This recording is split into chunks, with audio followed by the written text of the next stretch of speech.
Everybody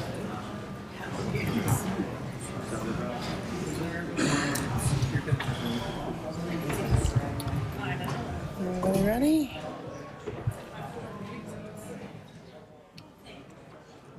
Okay. Order. Order. Daily routine. I recognize the honourable member for Bedford South. Thank you, Madam Speaker. I rise today on a point of order. Yesterday, during debate on Resolution 5, the member for Halifax-Armdale, a physician, said the following: I apologize for the coughing and hacking the last 2 weeks.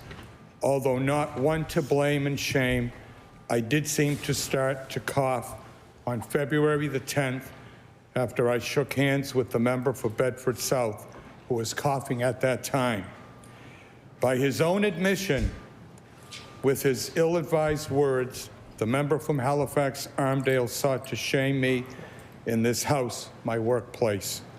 Madam Speaker, I will set aside for a moment the real and chilling effect of accusing someone of spreading a respiratory illness since the advent of COVID, especially by a doctor.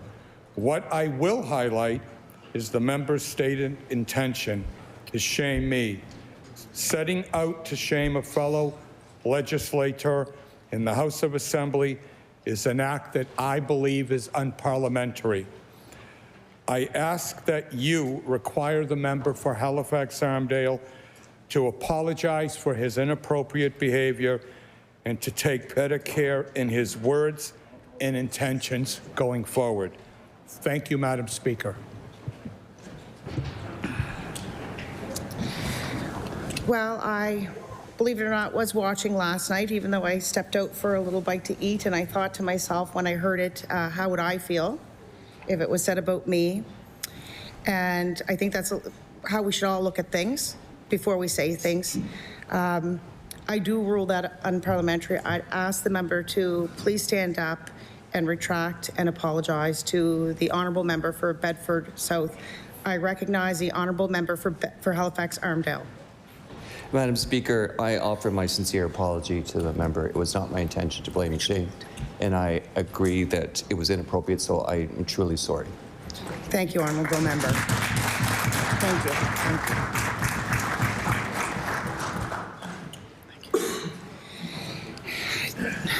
Daily routines, presenting and reading petitions. Presenting reports of committees. Tabling reports, regulations, and other papers. I recognize the Honourable Minister of Finance and Treasury. Madam Speaker, I beg leave to table a report titled Report of the Superintendent of Pensions on the Administration of the Pensions Benefits Act for the year ending March 31st, 2024.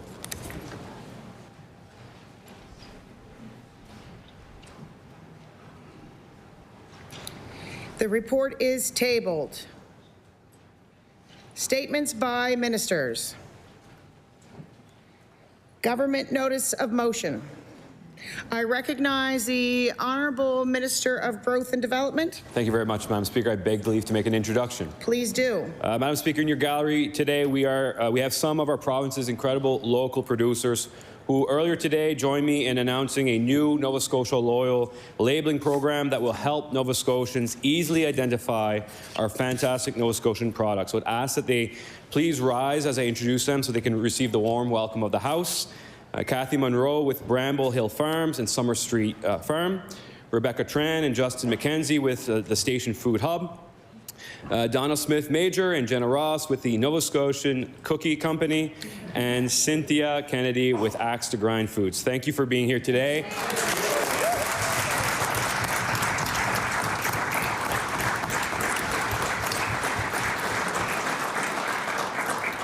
thank you for coming. We hope you enjoy your time here at the House. I recognize the Honourable Minister of Growth and Development. Thank you very much, Madam Speaker. I hereby give notice on a future day I shall move the adoption of the following resolution. Whereas Nova Scotian producers, harvesters, crafters, and manufacturers are some of the very best in the world, the best. Whereas now more than ever, it is important to support our local producers to ensure that our vibrant businesses continue to grow and thrive into the future. And whereas Nova Scotia Loyal is a movement that makes it easier for Nova Scotians to identify, purchase, and support our local products, therefore be it resolved that all members of this House support this program and Nova Scotia businesses by looking for local, buying local, and commit to being Nova Scotia Loyal. Madam Speaker, I request waiver of notice and passage without debate.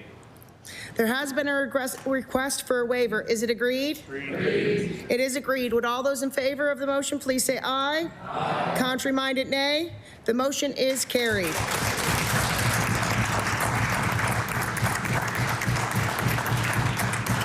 I recognize the Honourable Minister of Justice. Thank you, Madam Speaker. I beg leave to make an introduction. Please do. Thank you. We are joined today by leadership of the Human Rights Commission. I would ask for them to stand. I'd like to introduce Joe Fraser, Director and CEO of the Human Rights Commission, and Gola Taraski-Carr, Director of Race Relations and Inclusion. Welcome.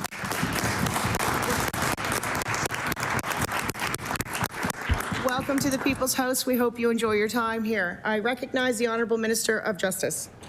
Thank you, Madam Speaker. I hereby give notice that on a future day, I shall move the adoption of the following resolution. Whereas the Nova Scotia Human Rights Commission is an independent government agency tasked with administering the Nova Scotia Human Rights Act and providing a dispute resolution process, and whereas no significant updates to how the Commission administers its mandate have been undertaken in more than a decade, and whereas the Commission is integral to our province's work to prevent, dismantle, and resolve acts of hate and discrimination and protect human rights, thereby be it resolved that all members of this legislature support the modernization of the Human Rights Commission to ensure an accessible, inclusive, and responsive system that reflects the diverse needs and experiences of all individuals in the province today and for years to come. Madam Speaker, I request waiver of notice and passage without debate. There has been a request for waiver. Is it agreed? Agreed. It is agreed. Would all those in favor of the motion please say aye? Aye. Contrary-minded, nay. The motion is carried.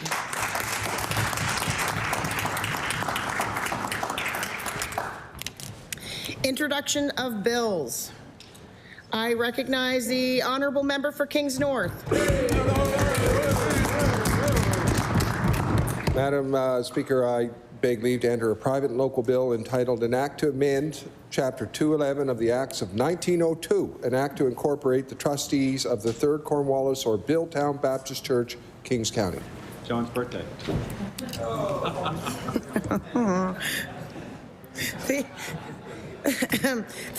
The Honourable Member for Kings North begs leave to introduce a bill entitled An Act to Amend Chapter 211 of the Acts of 1902, an act to incorporate the trustees of the 3rd Cornwallis or Billtown Baptist Church, Kings County.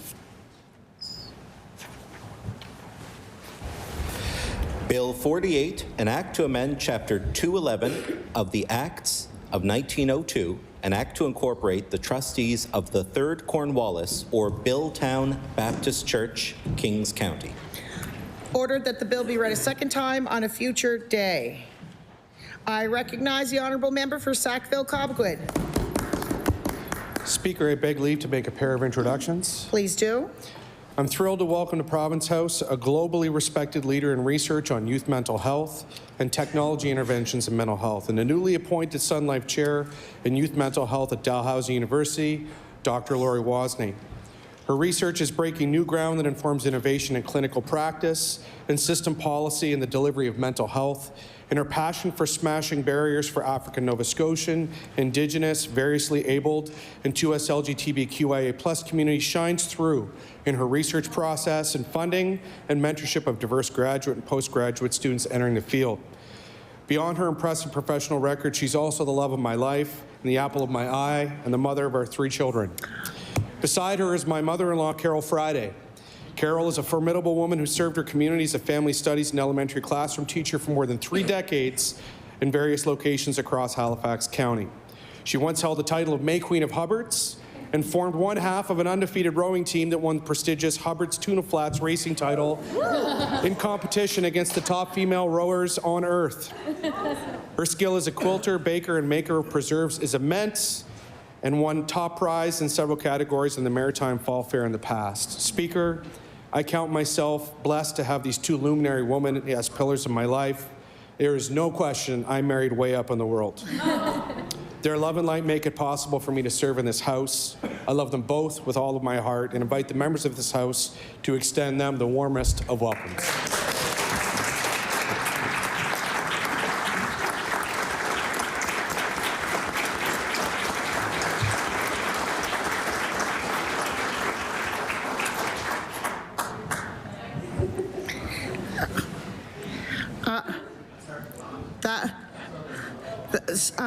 So I'm just assuming that your introduction rolled into a member statement, or, oh, I recognize the honourable member Sackville-Cobequid. I thank the Speaker for the leeway for the lengthy introduction. Yes. Speaker, I beg leave to introduce a bill entitled An Act to Amend Chapter 475 of the Revised Statutes 1989, the Trade Union Act respecting strike integrity and worker protection.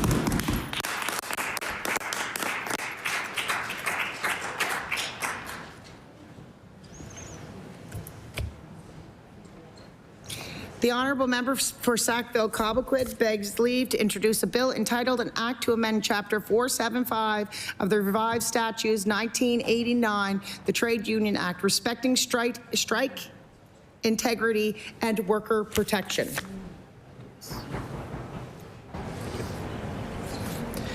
Bill 49, an act to amend Chapter 475 of the Revised Statutes 1989, the Trade Union Act, respecting strike integrity and worker protection. Order that the bill be read a second time on a future day. I recognize the honourable member for Sydney, member 2. Thank you, Madam Speaker. Madam Speaker, I beg leave to introduce a bill entitled An Act to Reduce the Eligibility Threshold for the Canada-Nova Scotia Targeted Housing Benefit Rent Supplement Program and increase the maximum benefit. I think that's the longest title I've ever heard, honourable member. The honourable member for Sydney, member 2, begs leave to introduce a bill entitled An Act to Reduce the Eligibility Threshold for the Canada-Nova Scotia Targeted Housing Benefit Rent Supplement Program and increase the maximum benefit. Wasn't that long? Bill 50, an act to reduce the eligibility threshold for the Canada-Nova Scotia Targeted Housing Benefit Rent Supplement Program and increase the maximum benefit. Ordered that the bill be read a second time on a future day.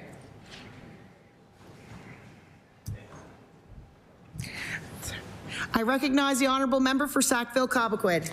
Thank you, Speaker. I beg leave to introduce a bill entitled An Act to Amend Chapter 475 of the Revised Statutes 1989, the Trade Union Act, respecting certification.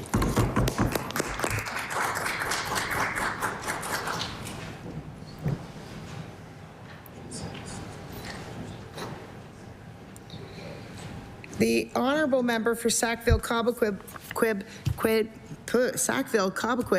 begs leave to introduce a bill entitled An Act to Amend Chapter 475 of the Revised Statutes 1989, the Trade Union Act, respecting certification.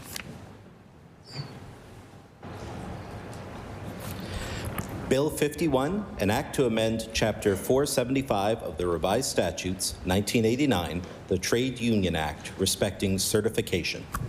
Ordered that the bill be read a second time on a future day. I recognize the honourable member for Cumberland North. Thank you, Madam Speaker. I beg leave to table a bill entitled An Act to Improve Cancer Care Treatments. Thank you, Madam Speaker.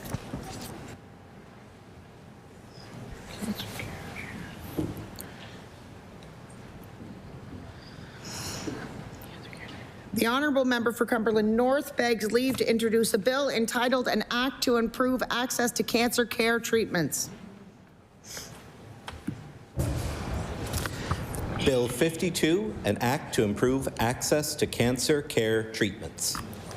Ordered that the bill be read a second time on a future date. I recognize the honourable member for Cumberland North. Thank you, Madam Speaker. I beg leave to table a bill entitled An Act Respecting Health Care for New and Expectant Mothers. Thank you, Madam Speaker.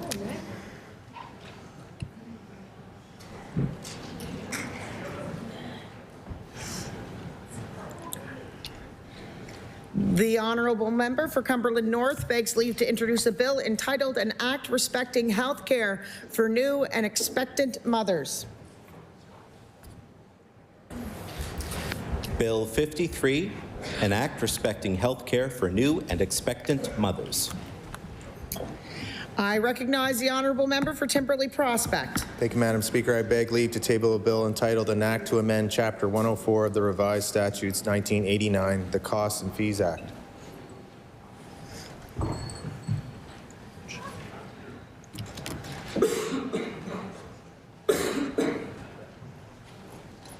The honourable member for Timberley Prospect begs leave to introduce a bill entitled An Act to Amend Chapter 104 of the Revised Statutes 1989, the Cost and Fees Act. Bill 54, an act to amend Chapter 104 of the Revised Statutes 1989, the Costs and Fees Act. Ordered that the bill be read a second time on a future day. I recognize the honourable member for Timberley Prospect. Thank you, Madam Speaker. I beg leave to table a bill entitled An Act to Prevent Intimate Partner Violence.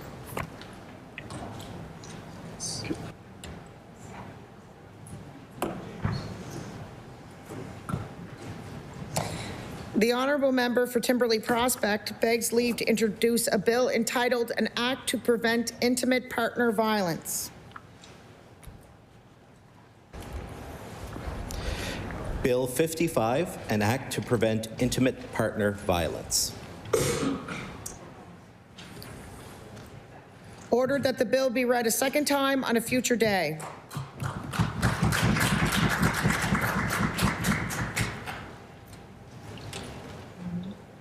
Notices of motions. Statements by members. I recognize the honourable member for Bedford South. Madam Speaker, I beg leave to make an introduction before I begin my statement. Please do.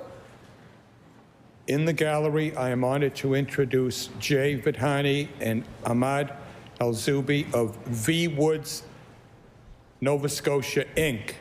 Ahmad and Jay, I would ask you to please rise and accept a gracious welcome from everyone here in the House.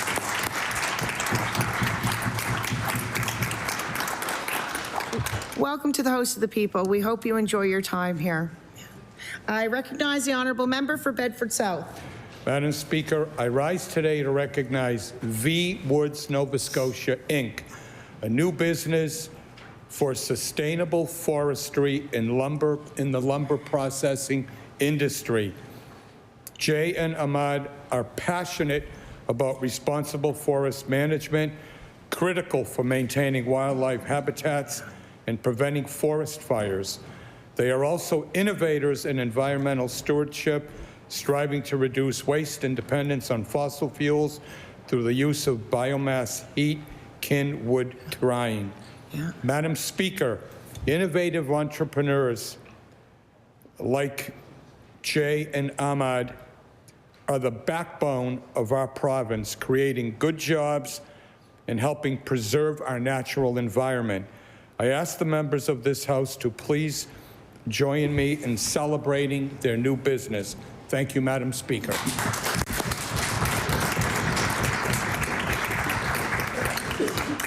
I recognize the honourable member for Halifax Citadel Sable Island. Thank you, Madam Speaker. I rise today to offer my heartfelt congratulations to Dr. Lori Wozni, who has recently been honoured with the Robert Bulter-Lucy Research Mentorship Award. This prestigious award recognizes Lori's exceptional dedication to research and her invaluable role in mentoring the next generation of researchers.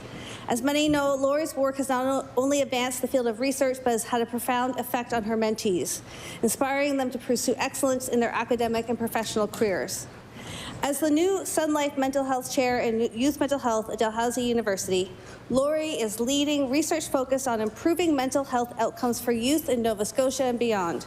Her work is centered on understanding and addressing the mental health challenges faced by adolescents, with a particular focus on evidence-based strategies and quality mental health care. Her achievements stand as a testament to the power of mentorship. I ask all members to extend their warmest congratulations to Dr. Wozni for this well-deserved recognition.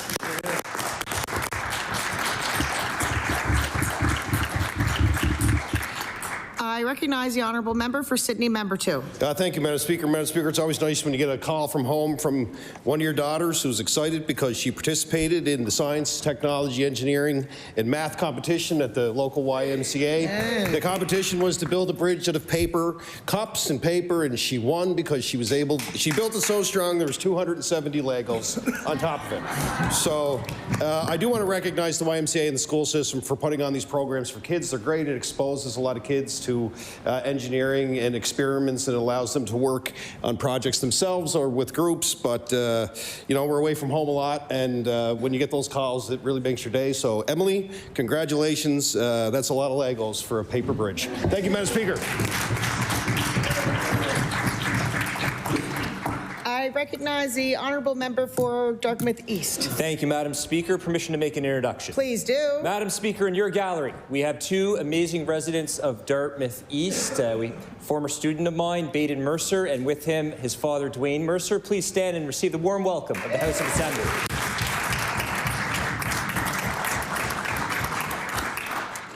Hello again. Welcome to the House, and we hope you enjoy your time here.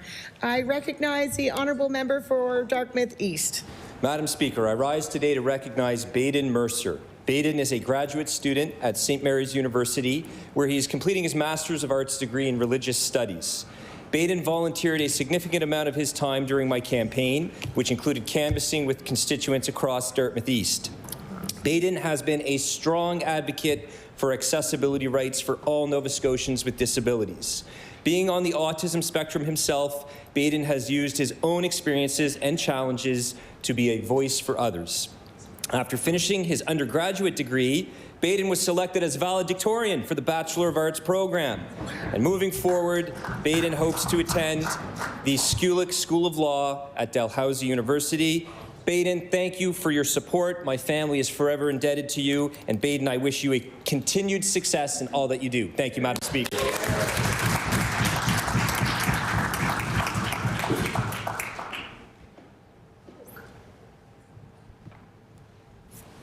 I recognize the honourable member for King South.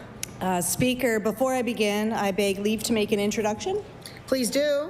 In the gallery today, I am pleased to introduce Dan Webster and his daughter Leah from the award-winning Annapolis Valley Air Management. Don and Leah, I would ask you both to rise and accept a very warm welcome from the members of this legislature.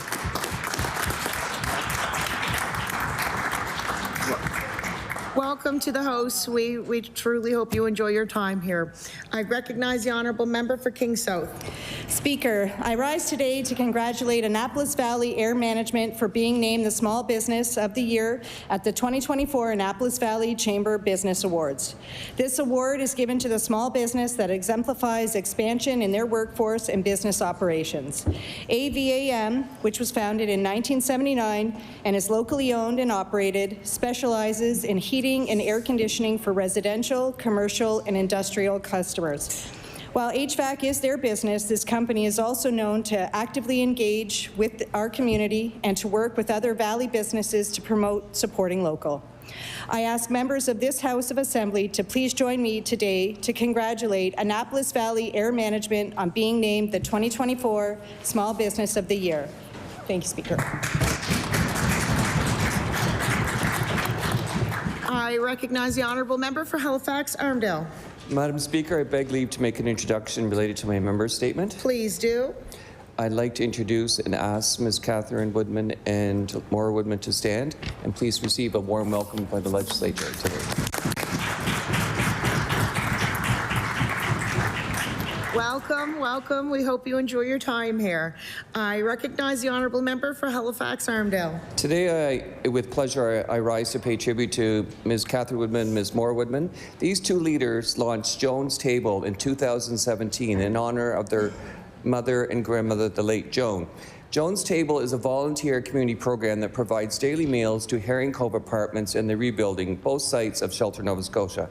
Since it was founded, Joan's Table has provided 1,461 community meals, 43,830 individual meals by 200 volunteers, and raised over $15,000 for food security. Wow, what an accomplishment. I think Joan would be proud of you. Please join me in thanking Catherine Moyer for making a difference in so many people's lives in our community. Thank you. I recognize the honourable member for Timberley Prospect. Thank you, Madam Speaker. I want to recognize and thank Premier Furey for his dedicated service to the people of Newfoundland and Labrador and, quite frankly, our country. Premier Andrew Furey brought the same compassion to public life that he did as a surgeon, always putting people first. I had the privilege of working alongside him, especially during COVID-19, when his steady leadership helped guide his province through uncertain times. His work on the Atlantic bubble showed his commitment to collaboration, making tough decisions with the well-being of people at heart. He's never been afraid to take a principled stand for his province, and beyond politics, he's a true friend, still sending a holiday note every year. I want to personally thank Premier Furey for his service, his friendship, and his leadership. Newfoundland and Labrador is a better place because of his service. Wishing him, his wife Allison, and 3 children the best in whatever comes next. Thank you, Madam Speaker. I recognize the honourable member for Eastern Passage. Madam Speaker, before I begin my statement, I beg leave to make an introduction. Please do. Thank you. Joining us today in the gallery is local restaurateur Leo Gonzalez, and I ask him to rise and receive the warm welcome of the House. Well, welcome to the House. We hope you enjoy your time here. I recognize the honourable member for Eastern Passage. Madam Speaker, I rise today to congratulate Leo Gonzalez on the grand opening of his newest business, Mr. Gonzalez Mexican Cuisine. I was pleased to attend the grand opening on July 15, 2024, when the takeout restaurant opened in Eastern Passage at 1466 Main Road, just up the street from my office. Leo, who has his master's degree in public administration, has another location in Yarmouth area that has had great reviews and has won numerous achievement awards. Leo prides himself on excellence and strives to provide a fresh and healthy takeout food option for our community. I ask all members of the Nova Scotia Legislature to join me in congratulating Leo on his newest adventure. We welcome you to Eastern Passage, and we wish you the same success your founding business has achieved and more. Thank you, Madam Speaker. I recognize the honourable member for Halifax Citadel Sable Island. Thank you, Madam Speaker. I beg leave to make an introduction. Please do. Joining us in the gallery today are representatives from Prescott Group. I'd like to ask Andrew Thorne, David Baker, and Charlene Kuhn to rise and accept the warm welcomes of the House.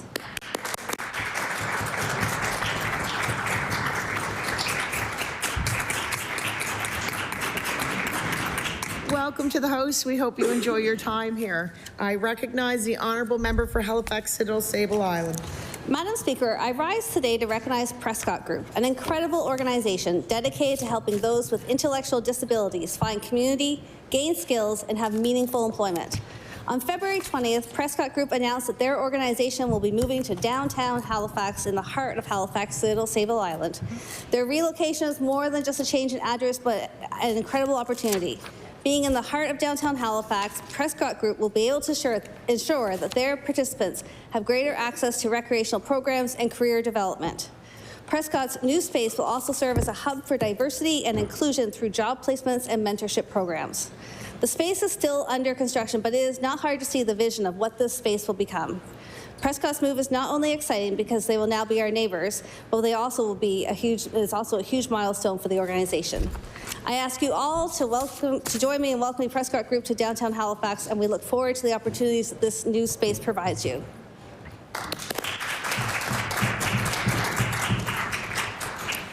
I I recognize the honourable member for Sydney, member 2. Thank you, Madam Speaker. Madam Speaker, I rise to my place because I saw a longtime friend in the gallery last night, and he was here again today, and his name is Keith McDonald. And Keith and I go way back to the bookstore at UCCB many years ago. I don't know if he's in the gallery or not, Madam Speaker. I can't see back there. But, oh, he's there. Hello, hey, there he is. Anyway, I've known Keith now for over 20 years and his beautiful wife, Nadine. We go way back to our CBU days, but Keith has now, for the last number of years, had a leadership role with Inverness. So I rise to my place, because I've never seen him in here before, to recognize my old buddy, Keith McDonald.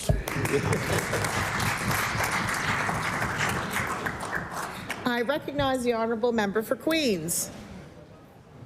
Thank you, Madam Speaker. I beg leave to make an introduction before I do my statement. Please do. Thank you, Madam Speaker.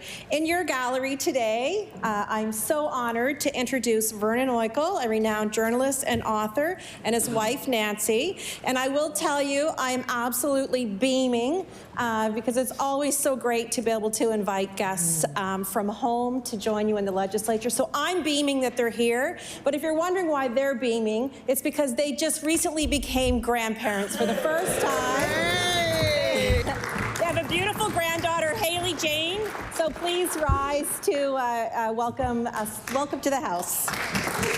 Well, welcome to the House. I hope you enjoy your time here, and congratulations. Thank you for making the long trip. I recognize the honourable member for Queens. Thank you, Madam Speaker. Today, I am so pleased to welcome to the legislature one of Queens County's gems, Vernon Oikel. Vernon is an award-winning journalist and editor who has received a long list of newspaper awards. He has also received the Queen Elizabeth II Diamond Jubilee Medal, a Distinguished Alumni Award from Lethbridge College, and in the spring of 2020, he was inducted into the Atlantic Journalism Awards Hall of Fame. Vernon is also the author of an impressive 39 books, both fiction and nonfiction, many of which collect, celebrate, and preserve the heritage and culture of Atlantic Canada. The 7th book in his popular Crow series, 7 Crows for a Secret Yet to Be Told, won an International Impact Book Award, taking first place in the historical mystery thriller category. His fans have been impatiently waiting for the 9th book in the series, 9 Crows for a Kiss, which will be released this spring. Community-minded and willing to serve the public, Vernon also threw his hat into the political ring when in 2017 he ran for office for MLA of Queens. He was an incredibly worthy opponent, and I can tell you I begged him not to run against me next time. Madam Speaker, I ask that all members join me in welcoming Vernon and his wife Nancy to the legislature today. I recognize the honourable member for Halifax Needham. Madam Speaker, February marks the beginning of African Heritage Month. This month, we honor the trailblazers who broke barriers, the visionaries who shaped history, and the everyday heroes who continue to push our culture forward. From the past to the present, Black history is rich with strength, creativity, and perseverance. Let us celebrate the voices that refuse to be silenced, the hands that build nations, and the minds that revolutionize industries. We recognize the artists, the activists, the inventors, the leaders, and the dreamers who paved the way for future generations. But beyond February, this is a reminder that Black history is being made every day, and we all have a role in shaping this future. Black history is more than a month. It's a legacy, a movement, and a continuous journey of resilience, excellence, and empowerment. So let's uplift, educate, and continue the work. Let's celebrate Black excellence, unity, and progress just this month, not just this month, but every day. Thank you, Madam Speaker. I recognize the honourable member for Cumberland North. Thank you, Madam Speaker. Today, I'm very pleased to rise and recognize Mr. Arnott Kosh. Arnott recently retired from his position as a professor at Mount Allison University after a long career in accounting and teaching. And I want to extend my sincere congratulations to him on this significant achievement. Arnott and his wife Gladys, who are originally from St. John's, Newfoundland, have lived in Amherst for over 25 years and are both very active members of the Cumberland North community. My colleagues may recognize Gladys's name as she has been an integral part of my team since I entered the world of politics. Arnott can always be depended on to have an honest opinion on finance-related matters, and many times he has offered me his advice on some thoughtful ideas on issues like indexing and income tax brackets and tax relief. Madam Speaker, I ask my colleagues to join me in congratulating Mr. Arnott Kosh on his retirement and wish him well and all the best in his next chapter. Thank you, Madam Speaker. I recognize the honourable member for Inverness. Thank you, Madam Speaker. I beg leave to make an introduction before I begin my statement. Please do. Thank you. Joining us today in the gallery is Inverness Warden and my friend Bonnie McIsaac. With her is an old friend of the member from Sydney, member 2, my former defence partner, Keith MacDonald, CAO of Inverness.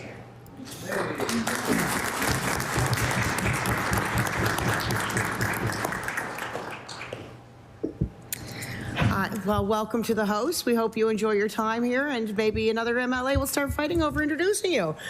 I recognize the honourable member for Inverness. Thank you, Madam Speaker. Today I bring attention of the House to Bonnie McIsaac. Bonnie is a strong leader who works tirelessly for the people of Inverness. I've been fortunate to work with Bonnie on many issues for our shared constituents, and I've already learned so much from her. She is in constant communication and cares very deeply for the people of Inverness. Bonnie McIsaac has lived a life of service for our community. She was the first female firefighter for the Inverness Volunteer Fire Department and has been a member of many community groups and boards. Bonnie is the Warden of Inverness County. Although she's not the first female Warden of Inverness County, that distinction goes to Bonnie's friend and my mother, Betty Ann McCory, from whom I have learned so very much. I would also like to acknowledge Brenda Chisholm-Beaton, the Mayor of the town of Port Hawkesbury. Brenda is in her 3rd term as Mayor and has a wealth of talent and experience. Inverness is blessed to have such strong and passionate female leadership, providing excellent role models for girls, women, and everyone. I ask the House to rise and applaud Bonnie for her contributions to the people of Inverness and the province of Nova Scotia. Thank you, Bonnie, and thank you, Madam Speaker.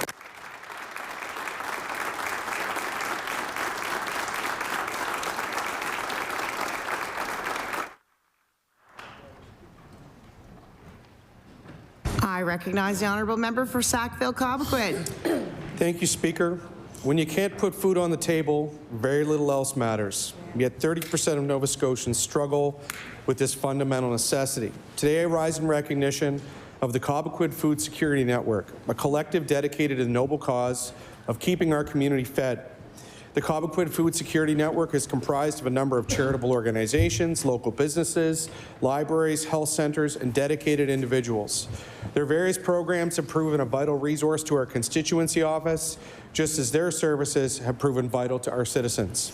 The Cobequid Food Security Network is planning a pop-up food market open to all this Saturday, March 1st, from 1:30 to 4 p.m. at Knox United Church in Lower Sackville. Featuring deeply affordable food products, this event will serve as a viability test for an affordable food market in the Sackville area. Speaker, I ask you all to join me in thanking the Cobequid Food Security Network for their service and pioneering of affordable nutrition in our community. I recognize the honourable member for Timberley Prospect. Thank you, Madam Speaker. I want to acknowledge the passing of Helen Connie Colleen Drew. She was a lifelong resident of Terrence Bay, one of the most well-known Liberals from Terrence Bay, Back Bay to be exact. She has been a contributor to her church for many years, formerly the Star of Sea Parish and later St. Joseph's, where the service was today. She was also active with the Heart and Stroke Foundation and as well as SS Atlantic locally in the community. She always knew how to get things done around the community, calling people, including my office, and I'll miss my many long chats with Connie, and I want to extend my heartfelt condolences on behalf of the legislature and the community as a whole. Thank you so much. I recognize the honourable member for Colchester-Musquodoboit. Well, Madam Speaker, this weekend, 48 teams from across the province will be participating in the School Sport Nova Scotia Basketball Championships. My own school, South Colchester Academy, is hosting the D2 Championship. Now, I've been talking to some MLAs around this legislature who are under a strange illusion that schools in their community are going to win the championship. For example, Cole Harbour High, they have 2 MLAs here. One of them actually played professional basketball. I'll leave it to you, Speaker, to guess which one. But for them, it's too late to give her a uniform, so I don't think there's much hope for them. And of course, then of course, there's the NECIC, North Kings Education Centre. That's in the home district of the Minister of Finance. Now, many people may not know this, but the Minister of Finance was actually an all-Canadian basketball player at university. And unfortunately, he graduated 45 years ago, so he's ineligible. So, good luck to all the teams this weekend, Madam Speaker.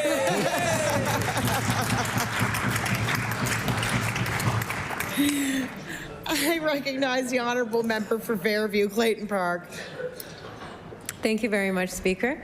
I'd like to just take a brief moment to wish my husband, Mu'min Makhlouf, a very happy 38th birthday.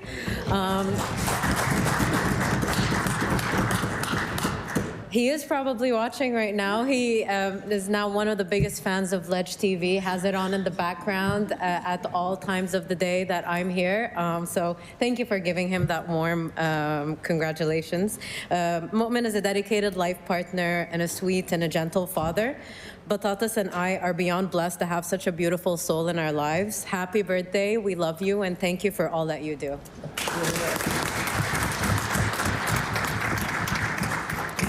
I recognize the honourable member for Cumberland North. Thank you, Madam Speaker. Today I rise to acknowledge my good friend, Christine McDonald of Amherst, and thank the many people who have supported Christine and her family over the past few months.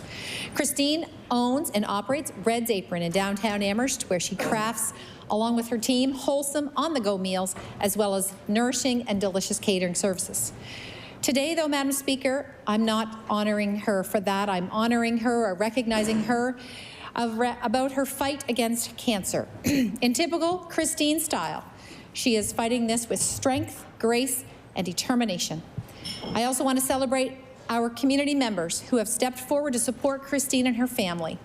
Last fall, there was an absolutely overwhelming fundraiser, and local folks are continuing to encourage Christine as she bravely faces this grind of travel and treatment. Madam Speaker, I ask my colleagues to join me in wishing Christine McDonald the very best as she forges ahead with this cancer journey, and I thank the wonderful people of Cumberland North for supporting her. Thank you, Madam Speaker. Getting your exercise there.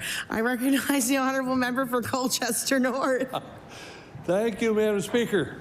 We are all very aware of the value of farmers markets. Equally as important are the small family farms that sell their products roadside.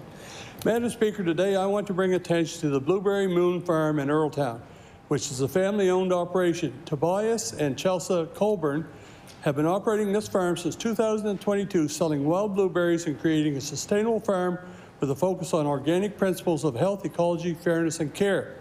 They extended their season by freezing their berries at a commercial freezer for year-round sales. Unfortunately, Madam Speaker, when the commercial freezer closed unexpectedly and they and others were left in the lurch. The Colburns, along with many of their small family farmers, were left in the lurch. Thankfully, Blueberry Moon Farm stepped forward, installed a freezer, and ensured not only their products, but also those of their neighbors could be maintained in extending the season with supplying local agriculture products to residents across Nova Scotia. Thank you, Madam Speaker. I recognize the honourable member for Cape Breton Centre, Whitney Pier. Thank you, Speaker. I rise to recognize Greg Campbell and Tyler Bishop for stepping up to ensure the continuation of the New Waterford School basketball at the elementary level. In September, many parents wondered what would happen with the basketball program. We were all excited to hear that it would continue with Greg and Tyler at the helm. New Waterford School basketball encompasses all elementary school basketball, which includes small ball, common school, and spring league. A huge thank you to Joanna Campbell, who volunteered her time, and the members of the Lady Bears, who volunteered their time each morning to make the small ball program possible. I also want to thank the coaches who volunteered their time this year for the common school basketball. Thank you, Greg, Tyler, your families, and volunteers for keeping the elementary school basketball program alive and well at Greenfield.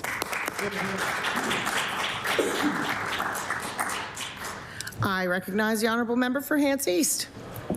Thank you, Madam Speaker. I rise today to recognize Jason Bellefontaine and his 11-year-old son, Ryan, of Georgefield for their extraordinary commitment to our community.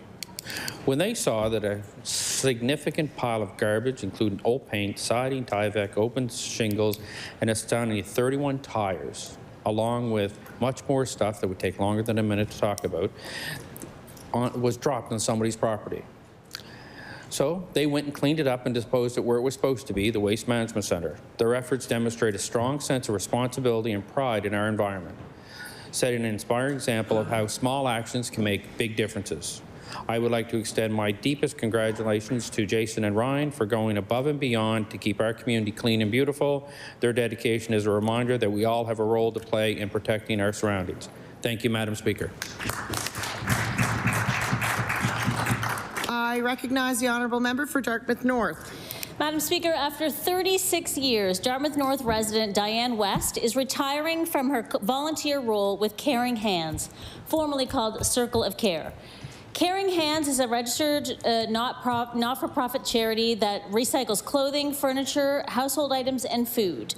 They direct these items to those in need, individuals, single parents, low-income families, immigrants, and organizations such as Add Some Court, Holly House, Freedom Foundation, Among Friends, and the Ukraine Furniture Bank. Over Christmas, specifically, recipients of Caring Hands generosity received groceries, turkeys or hams, homemade baked goods, toiletries, clothing, toys, cash, and gift cards. Just as Caring Hands supports folks from all walks of life, the volunteers are also a diverse group who may never have otherwise met or worked together. They all come together under the banner of being helpful and kind. I ask this House to join me in thanking Diane West for doing her part to tackle poverty, food insecurity, and to spread kindness through Caring Hands over the last 3 decades. Thank you. I recognize the honourable member for Eastern Shore. Thank you, Madam Speaker. Madam Speaker, I rise today to extend congratulations to Connor Jeffries and Maria Young on the success of Fireside Meadery. Established in 2022, Fireside Meadery produces quality mead and ciders produced entirely in Musquodoboit Harbour from our own Nova Scotia local ingredients. After first setting up their booth at the Musquodoboit Harbour Farmers Market, Connor and Maria expanded to the Truro Farmers Market, where they promptly sold out. Buoyed by this success, Fireside Meadery is now in the process of establishing a tasting room where consumers will be able to sample their wares and take home a bottle of nature's best. Madam Speaker, my congratulations for Connor and Maria are twofold. Of course, congratulations for growing their local small business using local ingredients and exemplifying Nova Scotia Loyal. But in addition, Madam Speaker, Connor and Maria are engaged and will be married on September 13th of this year. So congratulations to them for their success in both aspects of life. Thank you, Madam Speaker. I recognize the honourable member for Halifax Needham. Madam Speaker, I rise today to recognize the Ecology Action Centre. EAC is a member-based environmental charity in Nova Scotia since 1971. They have taken leadership on critical environmental issues from biodiversity protection to climate change to environmental justice. EAC's vision is to see a just and vibrant world of respect, belonging, and ecological resilience. EAC also acts as a watchdog, convener, mobilizer, and incubator. They engage community to create systemic changes in the face of urgent, complex environmental issues. EAC is creative, resilient, fierce, and caring, and they value relationships and they act with integrity. Madam Speaker, I would like to ask all members to join me in thanking Ecology Action Centre for all of the hard work and research and the community engagement, and I personally appreciate all of the work that they do on all of the environmental issues. Thank you, Madam Speaker. I recognize the honourable member for Cole Harbour. Madam Speaker, today I would like to recognize the Cole Harbour community member Cedric Deschamps, owner of Legends Barbershop on Cole Harbour Road. Mr. Deschamps started Legends Barbershop 11 years ago in Highfield Park and now has 2 successful businesses in Cole Harbour and Lower Sackville. The Cole Harbour location has been open for the past 5 years, employs 9 barbers with 10 employees in total. The business is managed by longtime Cole Harbour resident Aaron Borden. Legends has become a staple of the local community, which provides Cole Harbour community with quality haircuts by local barbers who are very talented in this timeless trade. Thank you, Madam Speaker.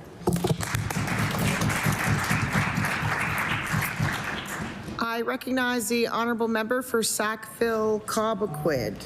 Thank you, Speaker. I rise to recognize the Nova Central Ringette U16 Gators. I have the privilege of serving as head coach to this group of 11 athletes in grades 9 and 10 pursuing their love of ringette, the fastest game on ice.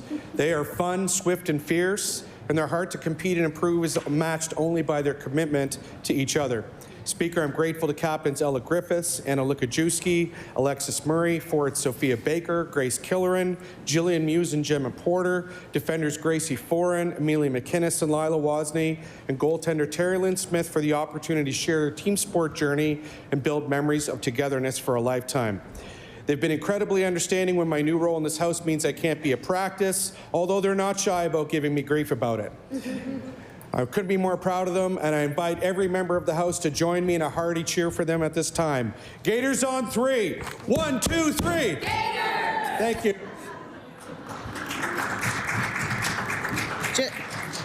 Just a quick thank you, and that's how some things can go well, that all House leaders agreed to that cheer, so thank you. I recognize the honourable member for Annapolis. Thank you, Madam Speaker. Excuse me. I rise today to recognize an inspiring young leader, Harrison Murphy of Bridgetown. At just 14 years old, Harrison has already demonstrated a strong passion for politics and a deep commitment to serving our community. His eagerness to engage in civic life and help others is truly commendable. It is young people like Harrison who give us hope for the future of our province and our democracy. His dedication serves as a reminder that leadership knows no age, and our community is fortunate to have such a bright and engaging young citizen. Madam Speaker, I ask all members of this House to join me in applauding Harrison Murphy for his enthusiasm and commitment to making a difference in Annapolis.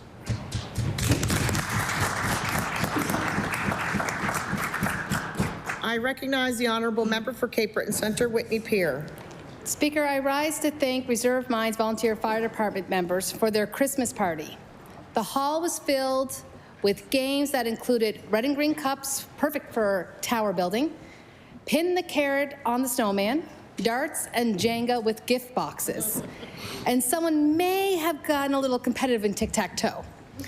The highlight of the afternoon was Santa getting in on the fun, running around the hall, smashing the cup towers, running around the hall, balancing gift boxes in his hands, with dozens of kids trailing behind laughing. The entire afternoon was filled with fun, and I know many children who fell asleep before they even made it home. Thank you to the Reserve Minds Fire Department volunteers for such an amazing event.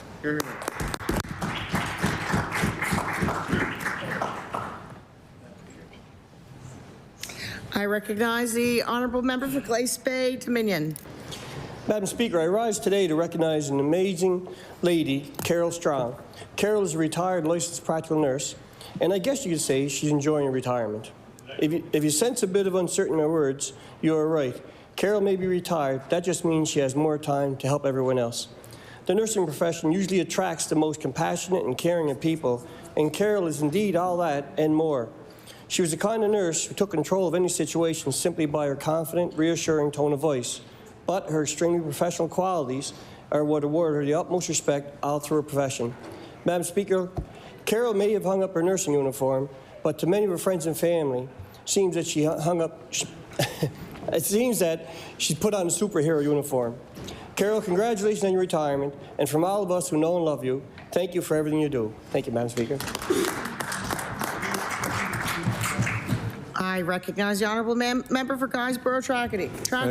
Thank you, Madam Speaker. I rise today to recognize Jack Leonard, the driving force behind Artworks East in Guysborough County.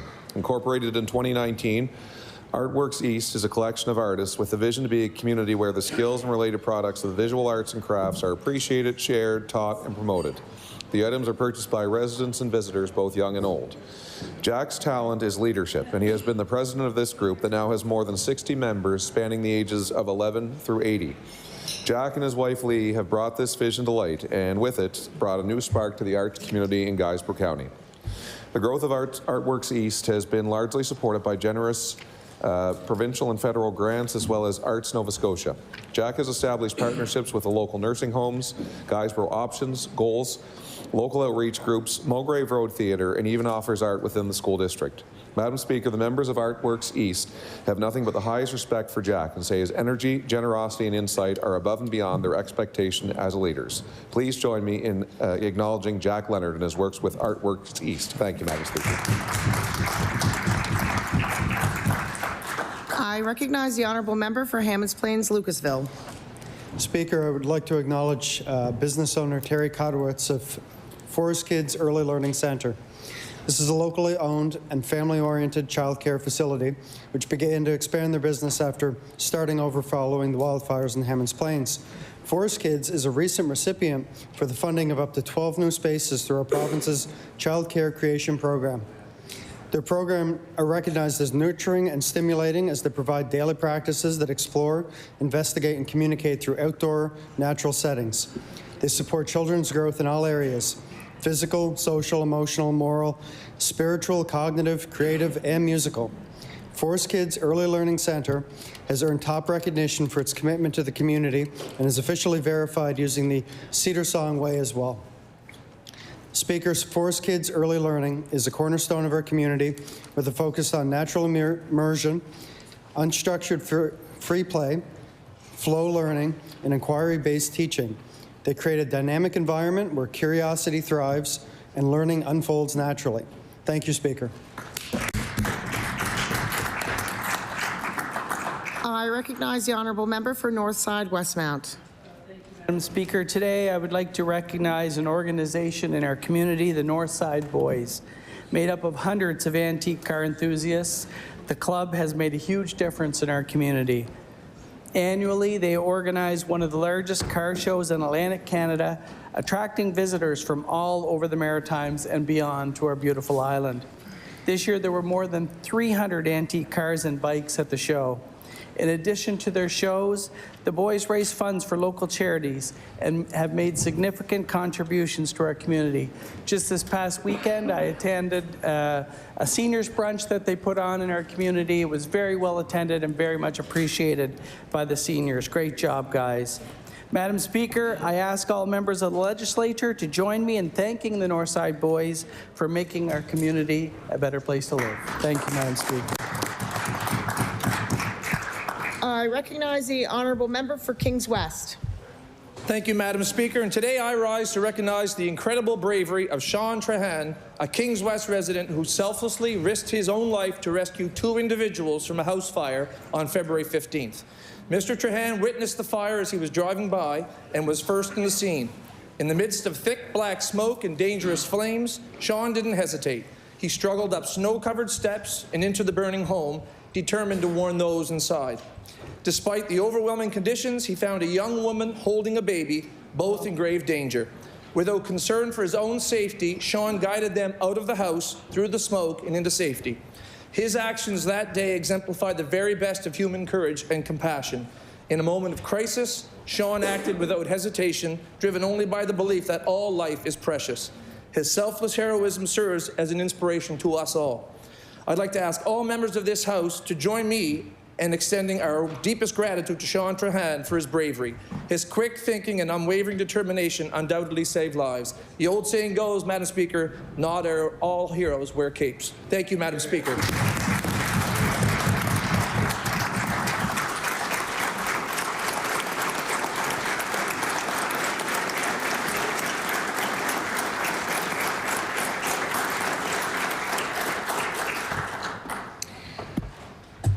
I recognize the honourable member for Bedford Basin with 30 seconds. Speaker, I rise today to congratulate the Bedford Lions Club on the one-year anniversary of their community food pantry. Since opening, they have given out more than 11,470 items to receive donations to cover the more than 6,672 in expenses. However, supplies are always needed, the storage rooms and ongoing costs, so they need continued support from the community. The Bedford Lions Club have proudly served their community for 75 years. The Brun Centre, the Lions Den, Sandy Lake Park, the Lions Playground are all initiatives they're proud of, so they do so much more, and they're always looking for new volunteers. Speaker, Order. thank you all.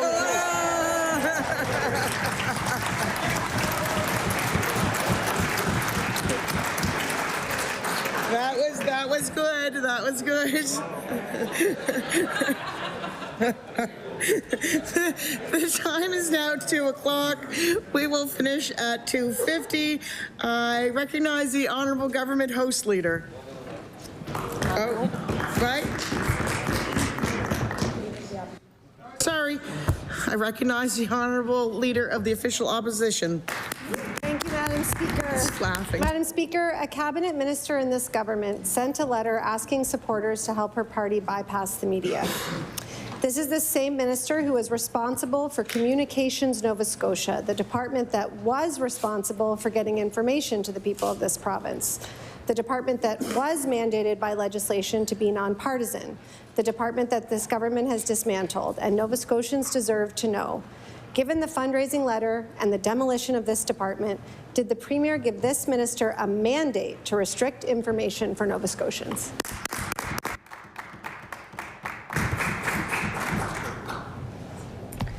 I recognize the Honourable Premier. Thank you, Madam Speaker. Absolutely not. We're open with Nova Scotians. We're transparent as a government. Nova Scotians know that. Yesterday, the member called me out for defending Nova Scotians, whether it's standing up to the Trump tariffs or calling out countries that may dump products here. We will continue to stand up for Nova Scotians. We will continue to be open and transparent. Nova Scotians can see that, and we know our obligation to them. I recognize the Honourable Leader for the Official Opposition. Thank you, Madam Speaker. Demonizing the media is dangerous and irresponsible. The cabinet minister overseeing the dismantling of Communications Nova Scotia solicited fundraising dollars to bypass the media. This open contempt for media is a pattern with right-wing conservatives here in Canada and in Trump's America, and it has no place in a healthy democracy. Nova Scotians did not vote to be kept in the dark by their government. Does this Premier still have confidence in a minister who openly admits that she wants to bypass the media? I recognize the Honourable Premier. Impossible for me to quantify how much confidence I have in this minister. You know, Madam Speaker, yesterday in question period, the member referred to what happens when you paint the media as the enemy. I think she said, I think the member said you only have to look to the other side of the border to see what happens. In fact, Madam Speaker, that member doesn't have to look to their side of the border, only has to turn around and look within her caucus, Madam Speaker. We have found multiple instances of the member for Halifax Atlantic attacking the media online. Is it okay for her caucus to attack the media, Madam Speaker? I recognize the Honourable Leader of the Official Opposition. Thank you, Madam Speaker. This is the party who is soliciting funds to bypass the media, and it sounds like it was the plan all along. The people of our province have a right to know how their hard-earned money is being spent and if government policies are working, and journalists help hold governments accountable by providing accurate, unbiased information to the public, and they deserve respect for that role, whether or not we agree with what they say. If the Premier stands by the minister's comments, will he tell Nova Scotians when he thinks it is acceptable for government to bypass the media?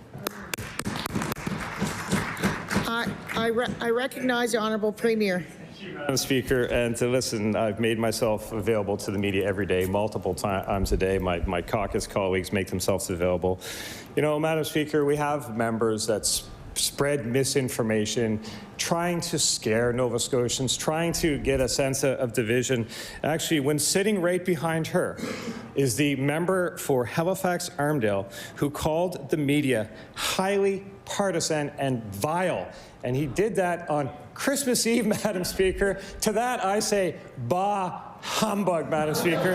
I would be happy to table just a few of the examples of NDP caucus members attacking the media online. You will not find one example of our caucus attacking the media. We respect the media, Madam Speaker.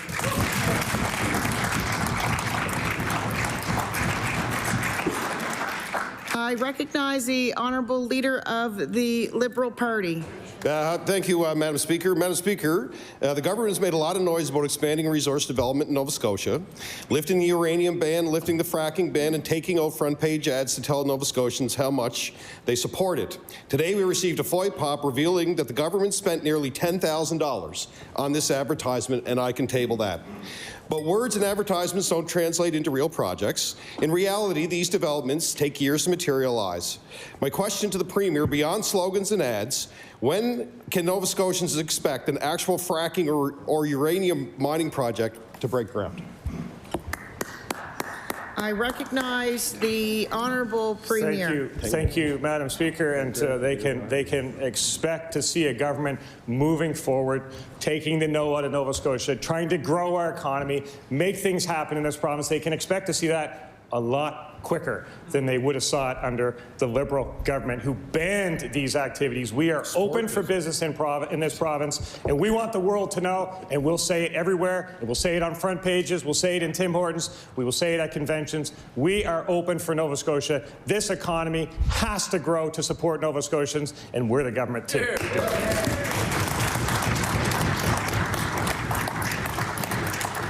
I recognize the Honourable Leader of the Liberal Party. Well, Madam Speaker, the Premier actually supported that ban too as well. So my next question, Madam Speaker, the Premier has been eager to promote his stance on resource development, but what's missing is the actual plan. Earlier this month, the Minister of Municipal Affairs sent a letter to all municipalities asking them to endorse the government's natural resource plan without providing any real details.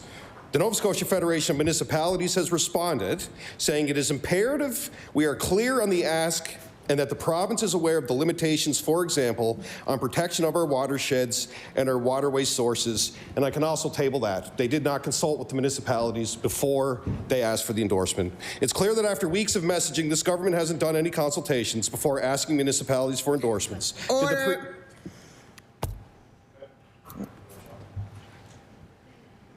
I recognize the Honourable Premier. Thank you, Madam Speaker.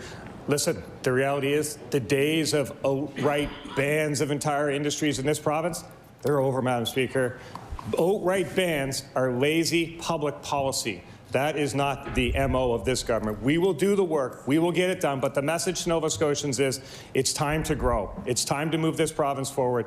We are going to do that. And we're looking for those problem solvers that want to stand beside us. And Madam Speaker, I am very pleased to say there's an awful lot of them in Nova Scotia.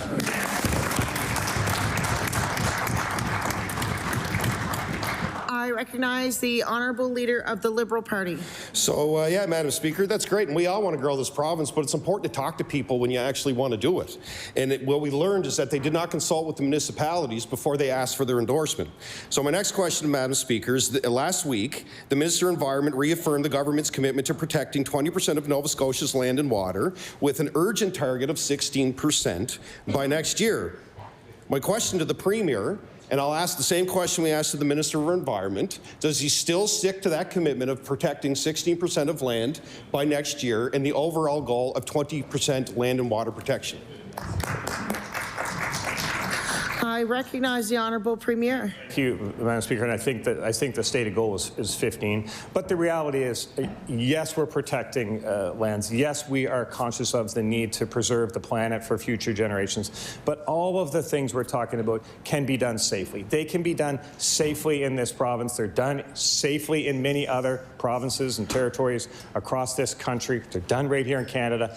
They can be done here in Nova Scotia. It's time to do it, and we will not let special interest groups stop the progress of this province. Nova Scotians have a right to expect more, and I hope that member stands up and supports moving this province forward when the time comes.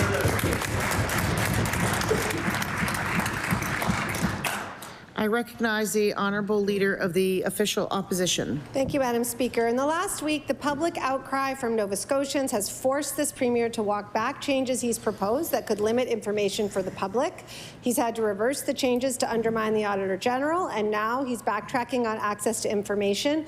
But these aren't the only issues. The government is limiting Nova Scotians from sharing their concerns and amendments at the Law Amendments Committee, which has existed for over 200 years. Why is this Premier so unwilling to listen to Nova Scotians who want to make their voices heard? I recognize the Honourable Premier. Like, what a statement to make. And tomorrow the member will say the Premier made changes by listening to people, but that he never listens to. We have the confidence in this government to listen to Nova Scotians. We show that time and time again. We're not afraid. When a Nova Scotian, whether it's the Auditor General or the Commissioner, puts forward a good idea and we see that makes sense, will make the public policy better, we do it. The committee will stand for people to come and speak on bills. That will happen. We'll listen to feedback that comes. I think the member's just upset that they haven't put forward actually a good idea for us to follow, but maybe they will someday, Madam Speaker.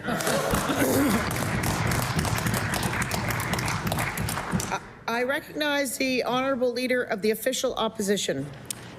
So the Premier is willing to listen to the voices of the people after he tries to silence them because they get too upset. Got it. Instead of helping Nova Scotians get attached to primary care, providing protections for renters, this government has spent this session on other priorities, undermining the independence of the Auditor General, dropping bans on fracking and uranium with no consultation, trying to take powers away from the Privacy Commissioner, vilifying anyone they label a special interest group, fundraising to bypass the media, and putting public servants on notice that they could be fired without cause. My question is, why didn't the Premier tell Nova Scotians about this plan during the election? I recognize the Honourable Premier. We love talking about healthcare and attaching people to healthcare. We've attached over 100,000 Nova Scotians to primary care. Madam Speaker, we love talking about our investments in the school lunch program and how it's helping students and families. Madam Speaker, we love talking about the housing starts in this province and all the things that are happening. We love talking about this province and the potential, and it is not us that is not talking about that. We'll talk about that every single day, and I look forward to having those discussions about what's possible in this province, because this is a wonderful province. There's a lot good happening in this province. I know there are those that try to scare people and create fear, but that's not us, Madam Speaker. I recognize the Honourable Member for Halifax Needham. Madam Speaker, during these times of high inflation and financial uncertainty, we need to be doing everything we can to ensure workers have stable jobs with reliable incomes. That's why we were shocked when we saw that this government is cutting 159 full-time jobs.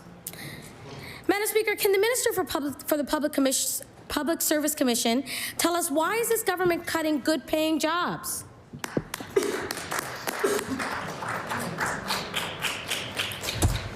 I recognize the Honourable Minister of Public Service Commission.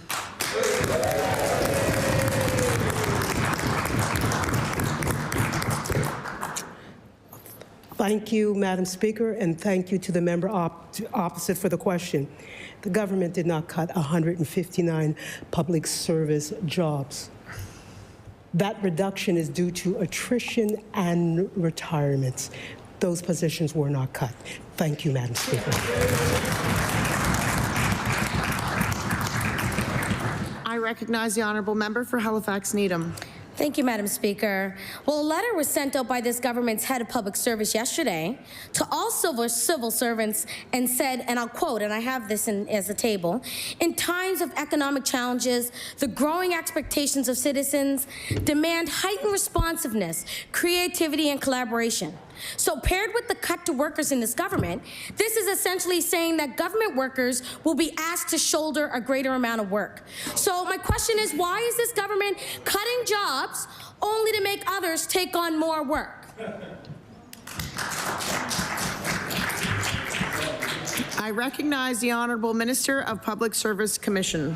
Thank you, Madam Speaker, and thank you to the member opposite for the question. That letter was sent out to invite civil servants to give their ideas as to how we could make our public service become more innovative and agile to best serve all Nova Scotians. Thank you, Madam Speaker.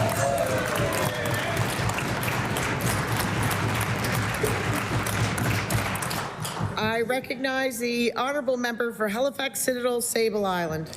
Madam Speaker, the U.S. tariff threat remains disruptive, already fulfilling a likely goal of creating chaos and uncertainty. Whether it's this March, this April, or whatever comes in the next 4 years, Nova Scotians need to work together.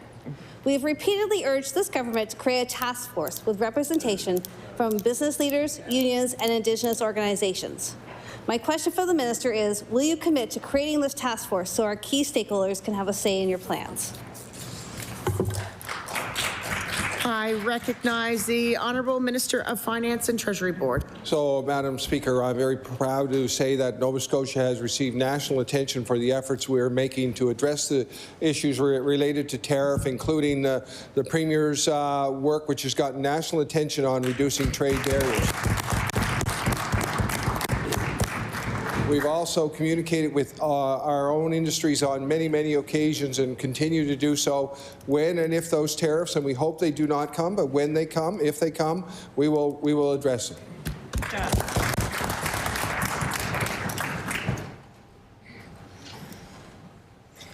I recognize the Honourable Member for Halifax, Citadel Sable Island. Madam Speaker, all Nova Scotians need regular and transparent information about a Team Canada approach and actions and how we're faring over the coming years. At this point, the government only has a small idea to lift bans on natural resource exploitation with no consultations or clear evidence of provincial benefit. My question is, when will this government commit to actual solutions instead of speculating on fracking and uranium mining? Sorry.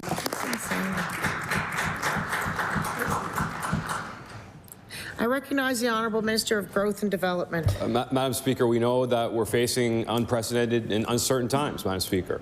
Uncertain for a government that we're threatened with tariffs. 1 minute the goalpost is here, the next minute it's there.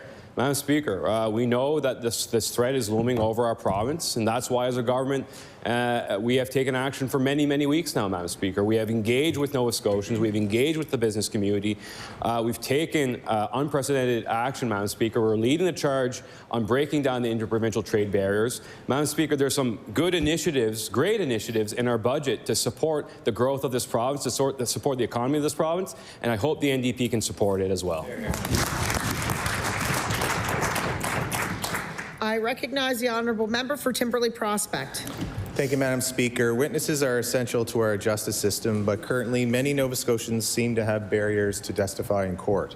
Witnesses are entitled to only a $5 per diem and 15 cents per kilometre. I've spoken to intimate partner violence advocate Lynn Gallant-Blackburn, who's highlighted how this system could be preventing people from stepping forward, as many would have to take time away from work. Will the Minister of Justice commit to increasing witness fees, ensuring that all Nova Scotians can afford to access our justice system? Thank you, Madam Speaker. I recognize the Honourable Minister of Justice. Thank you, Madam Speaker, and thank you to the member opposite for the question. It is incredibly important that every victim in this province has the ability to access justice quickly, effectively, and that the system meets the needs of Nova Scotians. Madam Speaker, this is the first that I am learning that the member opposite was interested in this issue. It's unfortunate that he didn't reach out before submitting bills on this. I really look forward to discussing this further with him. We want to do absolutely everything we can to ensure our justice system meets Nova Scotians' needs, and I'm happy to have the conversation with him. I recognize the Honourable Member for Timberley Prospect. Thank you, Madam Speaker. And the Minister must have missed that I presented two motions at two separate committees, and one of them actually her members supported to bring advocates to the committee to discuss this very important issue. And it's not just that these fees are so low, but they haven't been updated in decades. And I've heard directly from Lynn, sister of the late Paula Gallant, and she could be credited for actually creating the reward system that the government would have put in place in a past Conservative government. I'd like to ask the Minister of Justice, will she commit to meeting with Lynn Gallant-Blackburn to learn about more suggestions on how to prevent this from happening, how to support victims, and how to make sure that we keep perpetrators away from people like this? Thank you. I recognize the Honourable Minister of Justice. Thank you, Madam Speaker, and thank you to the member opposite for the question. We will absolutely consider this, and I'm more than happy to meet with the member and advocates around this question. Madam Speaker, I'm curious if this was a challenge for decades, why the member opposite didn't take action on it when he was Premier. But Madam Speaker, now that he's brought it to my attention, I'm more than happy to consider it. And as I said, we will do everything we can to improve and support the justice system to meet the needs of Nova Scotians, and I look forward to the conversation. I recognize the honourable member for Sackville-Cobequid. Speaker, the maybe later or maybe by March 4th threat of tariffs hangs heavy over our province. This will and does require an all-hands-on-deck approach, one we support. Unfortunately, we have no way of knowing if the legislature will be sitting, since we are the only province in this country without a legislative calendar. The people of Nova Scotia deserve to know when their representatives will be at Province House doing the necessary work to address this ongoing threat in a collaborative way. Speaker, will the Premier commit to sitting until the threat of tariffs is clear so that we can meet the threat of tariffs head-on and united as a House?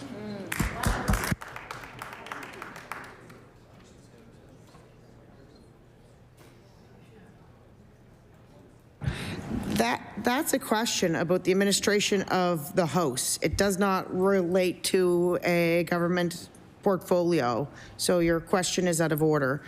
So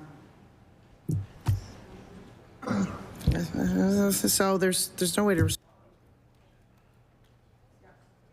rephrase or next question. I recognize the honourable member for Sackville-Cobequid. Thank you, Chair. I'll reframe it this way. Can the Premier explain how he intends to engage this House to address the threat in the absence of... Order. I'll have to look at that later. I have to see what you actually called me right there.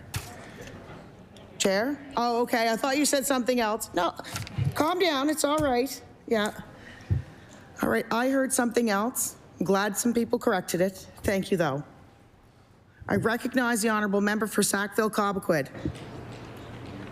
I'll attempt to reframe one more time. Speaker, can the Premier explain how he intends to use this House to face the threat of tariffs head-on? I recognize the honourable Minister of Finance and Treasury. So, Madam Speaker, we are concerned about the threat of tariffs for sure. I can tell you that our budget, which includes a $500 million tax break for Nova Scotians, which many could consider an economic stimulus package, that $500 million that Nova Scotians on average $1,000 per family will not have to put out into taxes, will be spent in our economy. We're doing a record-setting for Nova Scotia capital build, which is another form of economic stimulus. And we have set aside as contingency, which many bond rating agencies and banks have recognized as a good plan and applauded at, a contingency fund of $200 million. Order.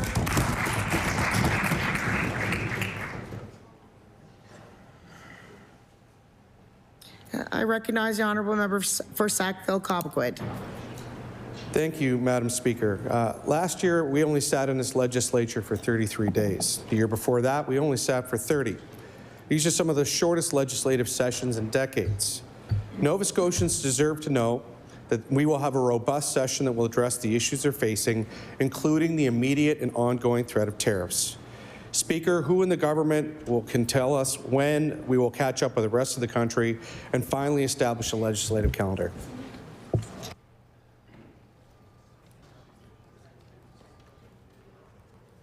I recognize the honourable Minister of Growth and Development. Thank you very much, Madam Speaker. What I can say we will do in this legislature is pass the first of its kind legislation in the country to tear down interprovincial trade barriers. Madam Speaker, we know that tearing down these barriers will generate wealth right here in Nova Scotia. It is an important piece of legislation. We know the importance of this, of tackling this issue, Madam Speaker. We got to look beyond north and south. We got to look east and west, Madam Speaker. We're leading the charge. We're not going to stop. Thank you very much. I recognize the honourable member for Dartmouth North. Madam Speaker, people put their trust in us to make their voices heard on the issues that impact their families. Nova Scotians deserve to know about the values and priorities of the people they elect. The fundraising letter sent by the minister, which openly indicates an intention to, quote, bypass the media, end quote, is deeply troubling to the people of this province. My question is, will the minister tell Nova Scotians if she stands by these comments? I recognize the Honourable Minister of Communications, Nova Scotia.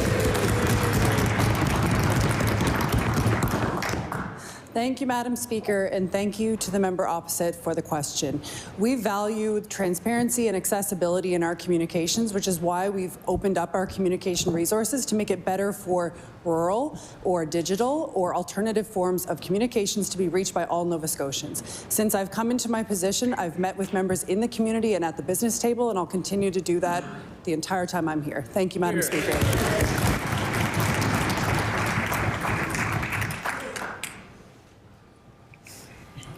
I recognize the Honourable Member for Dartmouth North. Both here in Canada and south of the border, we're seeing a disturbing trend from Conservative politicians who limit access to information. The minister oversaw the demolition of Communications Nova Scotia, a department that served the people of this province for almost 30 years. And now, I have to assume she wants to bypass the media because I didn't hear an answer to that first question, a clarification. So will the minister tell Nova Scotians why she thinks it's okay to keep people in the dark? I recognize the Honourable Minister of Communications, Nova Scotia. Thank you, Madam Speaker, and thank you to the member opposite for the question. So once again, we've actually grown our communications efforts to make it more accessible for more people to get the message in a simpler and straightforward way. I'm really proud of that. So we're not keeping Nova Scotians in the dark, and we never would do such a thing. And actually what we won't do, because, you know, we're not going to stoop to those same levels, is to share the NDP fundraising letters that are super aggressive. But we do have them. Thank you, Madam Speaker.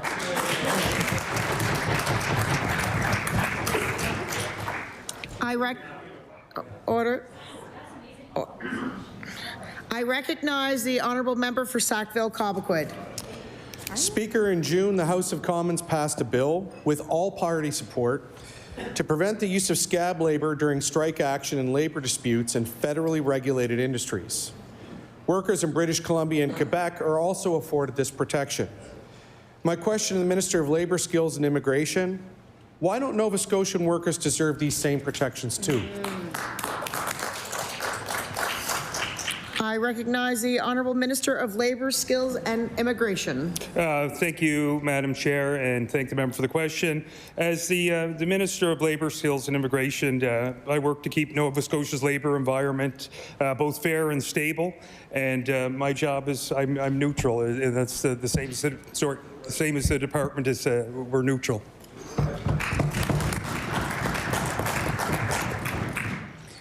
I recognize the Honourable Member for Sackville-Cobequid. Thank you, Speaker. This isn't the only way this government is diminishing the rights of workers.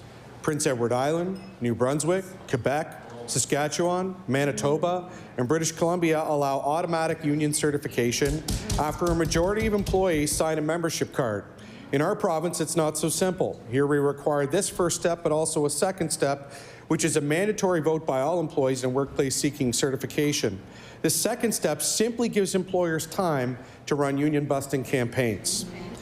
Why is this government so unwilling to make unionizing easier for Nova Scotian workers? I recognize the Honourable Minister of Labour, Skills and Immigration. Thank you, Madam Speaker, and thank the member for the question. I'd just like to say, we value all work and all workers that are happening in this province of Nova Scotia. And I'd like to remind the member, we have 289 agreements signed.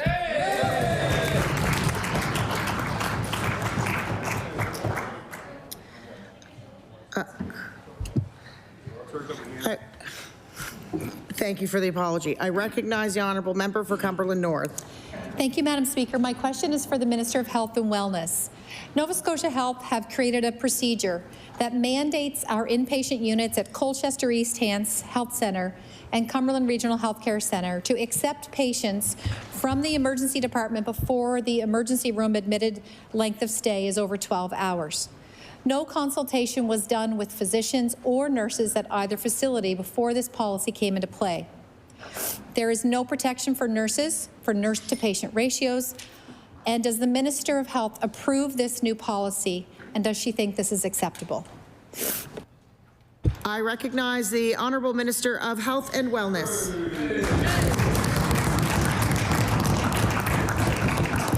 Thank you, Madam Speaker. And certainly we know that as a province, we don't have enough beds currently in our health system. It was built for a population that was decreasing. The population was never really planned for. So we knew that we were going to be in this moment in time, but unfortunately successive governments have not adequately planned.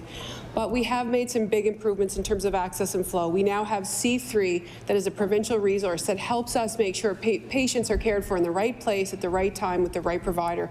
That system alone, accompanied by a program called SaferF, has saved over 29,000 bed days in this province since its inception. We know that access and flow is an issue. We continue to work on overcapacity. We understand that— Order.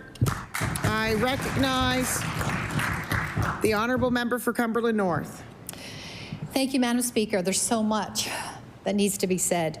I can tell you, placing a patient in a non-traditional bed area where there's no oxygen, no suction, no often call bell or code blue button, often even not an electrical outlet to plug the bed in, is not the right place for any patient in this province of Nova Scotia. I don't understand how the minister can support this policy. And I believe it's a reflection of having people in management positions that are not doctors or nurses and have no healthcare experience. In fact, there's a new policy where nurses don't even have to give, or they're actually told they're not allowed to give verbal reports. It has to be written now. So my question to the minister is, how can she accept these policies from Nova Scotia Health? It's not Order. safe. I recognize the Honourable Minister of Health and Wellness. The allegations continue and continue and continue and continue. So I would really welcome if the member opposite would actually table some proof about all of these policies and allegations that constantly come up that undermine the trust in our healthcare system and the people who work day in and day out to make a difference for Nova Scotians. This doesn't hurt me, but it does hurt the morale of every healthcare worker in this province when somebody puts allegations on the floor that are unproven and they tear down not only the work that they do, but also the people who are trying to lead them through a very difficult time. So if the member would like to table that policy, I'm certainly happy to speak about it. I recognize the Honourable Member for Dartmouth North. Madam Speaker, the Transition House Association of Nova Scotia recently released a research brief on reproductive coercion, and I'll table it. This is a form of gender-based violence that involves controlling another person's reproductive rights. The document recommends implementing access to universal, no-cost coverage of prescription contraception. So knowing that having free access to birth control can reduce reproductive coercion in this province, why does this government refuse to provide free birth control to its citizens?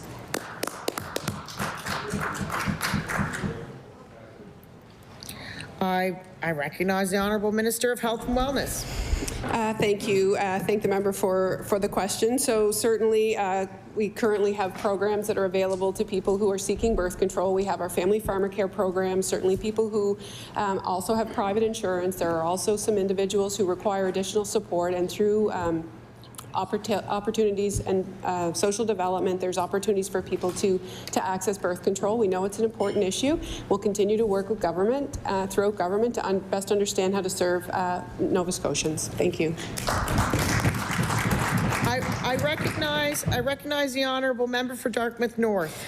Thank you, Madam Speaker. All of those things are true, but there are lots of people who are still falling through the cracks, and that is why there is a massive call across the province and across the country for barrier-free barrier-free, complete access to free birth control. So for the people who don't have those opportunities to be able to access birth control. Madam Speaker, there's federal funding on the table right now to provide free birth control for all Nova Scotians. This is an important and simple step for us to take to help reduce the impacts of reproductive coercion in this country.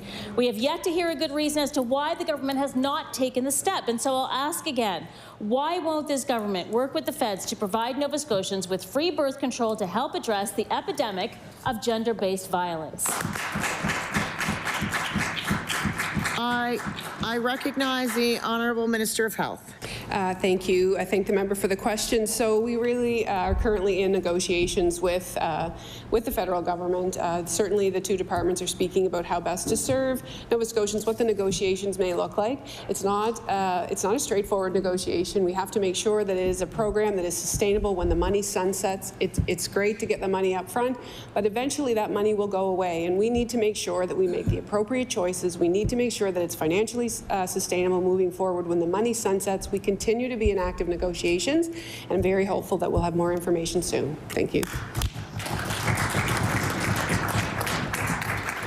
I recognize the Honourable Member for Sackville-Cobequid. Thank you, Speaker. The vast majority of post-secondary students live off campus and rent from private landlords. Many are first-time renters, completely unaware of their rights and desperate to be housed near their campus. Landlords have been taking advantage of this by demanding unlawful security deposits, application fees, and guarantor requirements without consequence. Will the Minister of Advanced Education admit that more needs to be done to protect student renters in Nova Scotia? I recognize the Honourable Minister for Advanced Education and Early Childhood Development. Thank you, Madam Speaker. We have admitted it. That's why we've had historic investments in housing right across this province. Madam Speaker, we've had historic investments with universities and NSCC right across this province, Madam Speaker. In fact, it was so important to us that we put it in the last bilateral agreement. I recognize the Honourable Member for Sackville-Cobequid. And yet, this government's own housing needs assessment report found that 56% of students surveyed were living in housing that required repairs. 55% of these respondents said their landlord acknowledged their request, but nothing was done to address repairs. The report also states post-secondary administrators reported that students were dropping out or missing classes due to complications around housing. Does the minister agree that students should be able to focus on their coursework and not the work that should be handled by a residential tenancies enforcement unit? I recognize the Honourable Minister of Growth and Development. Thank you very much, Madam Speaker, and I appreciate the Minister of Advanced Education to start up about talking about our groundbreaking investments in housing, Madam Speaker. We know that is the solution to the housing situation in this province. As the former Minister of Service Nova Scotia responsible for residential tenancies, I want to ensure that the program that I left is still under the capable hands of the existing Minister, Madam Speaker. Informing tenants and landlords of their rights and responsibilities and ensuring that Nova Scotians know that there is a residential tenancy program when there is a dispute.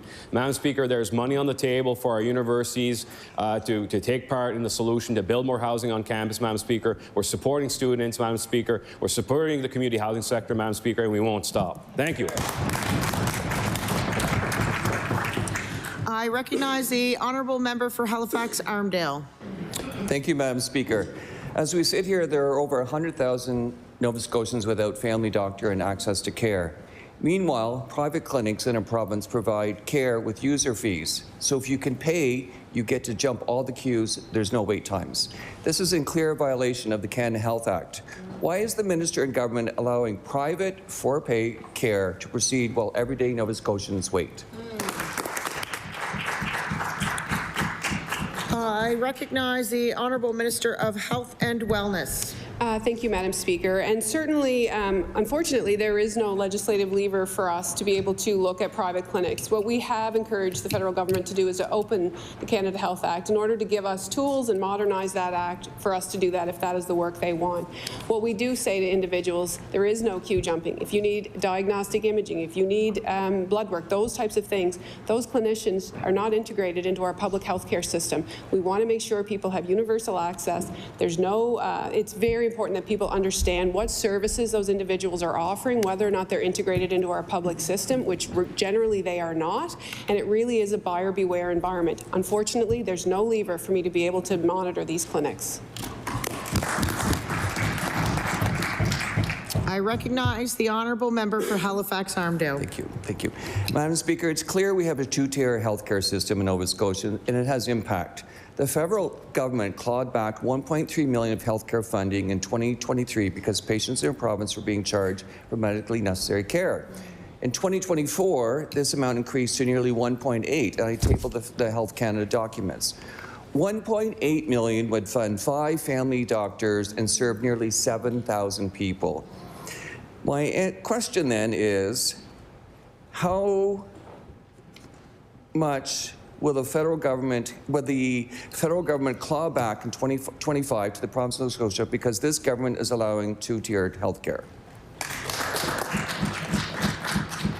I recognize the Honourable Minister of Health and Wellness. As a government, we are totally committed to a publicly funded healthcare system, and we have invested historic amounts of money into our healthcare system in order to demonstrate that to Nova Scotians. There are a number of private companies that, in fact, we actually have a public-private partnership, so people can reach out to them, and we have contracts with them to make sure that people, not queue jumping, but has opportunity to use every asset in our province in order to make sure people get the care they need. Maybe that's with Halifax Vision, maybe that's with the MRI machine, maybe that's with all of our incredible pharmacists who helped us immunize this number of patients and seen thousands and thousands of individuals with strep throat. We're going to continue to leverage every opportunity we have to provide access and care to Nova Scotians, and we appreciate our private partners who are willing to work in a publicly funded system with us. Thank you. I recognize the Honourable Leader of the Liberal Party. Yeah, thank you, Madam Speaker. Madam Speaker, my question is for the Minister responsible for the status of women regarding Nova Scotia's ongoing epidemic of domestic violence. In 2023, the government provided an additional $8 million for transition houses across Nova Scotia. Advocates have let us know that this funding is essential to operating safe shelters that are able to effectively help women escaping violence and abuse. And unfortunately, this funding will expire on March 31st of this year.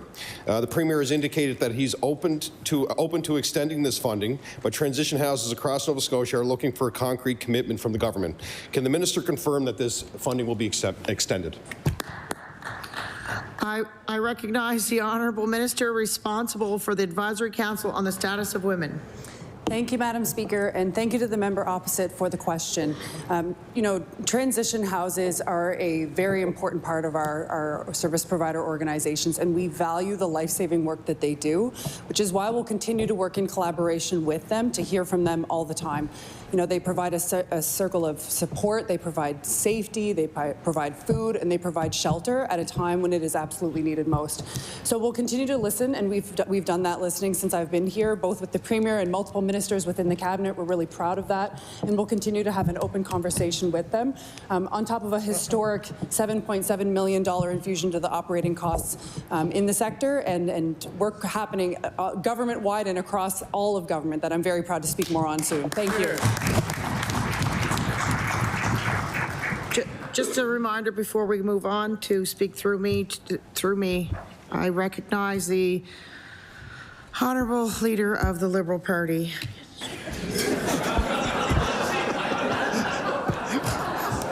God, we're two guys here, just trying to do our thing here. Come on. Give us, show us a little bit of love, Madam Speaker.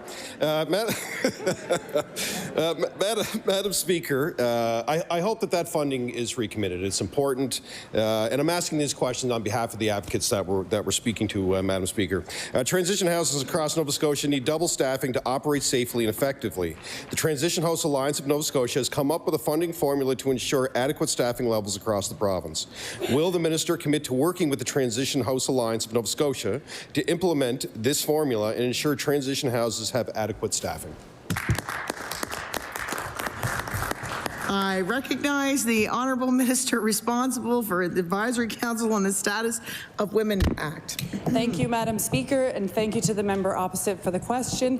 I'm actually really proud to say that we have offered funding for double staffing already, so thank you for the question, and I'm happy to stand by that funding. The member opposite also does realize, the timing of year end, and there'll be more to say in the coming days, but I do appreciate the question, and we appreciate the work that the service provider organizations provide to us. We will continue to listen to them and work with them on a regular basis. Thank you, Madam Speaker. I recognize the Honourable Member for Halifax-Chebucto. Thank you, Madam Speaker. Small growers across the province are being left out in the cold with this government's Nova Scotia Loyal investments. To date, these investments are only benefiting growers who can produce enough to sell in big box stores. When will the government support the plethora of small growers we have in the province? I recognize the Honourable Minister of Growth and Development. Madam Speaker, thank you very much. Appreciate the question this morning. I was joined by some smaller producers that contribute to our local economy, Madam Speaker, to announce a new program, a labeling program to support our harvesters, our growers, our crafters, our manufacturers, Madam Speaker, to get the Nova Scotia Loyal branding right on the product, Madam Speaker. That is what we've heard. We're actually listening, contrary to what the NDP are saying, that we're not listening, folks. We're actually listening to businesses, and that's something that they've asked for, Madam Speaker.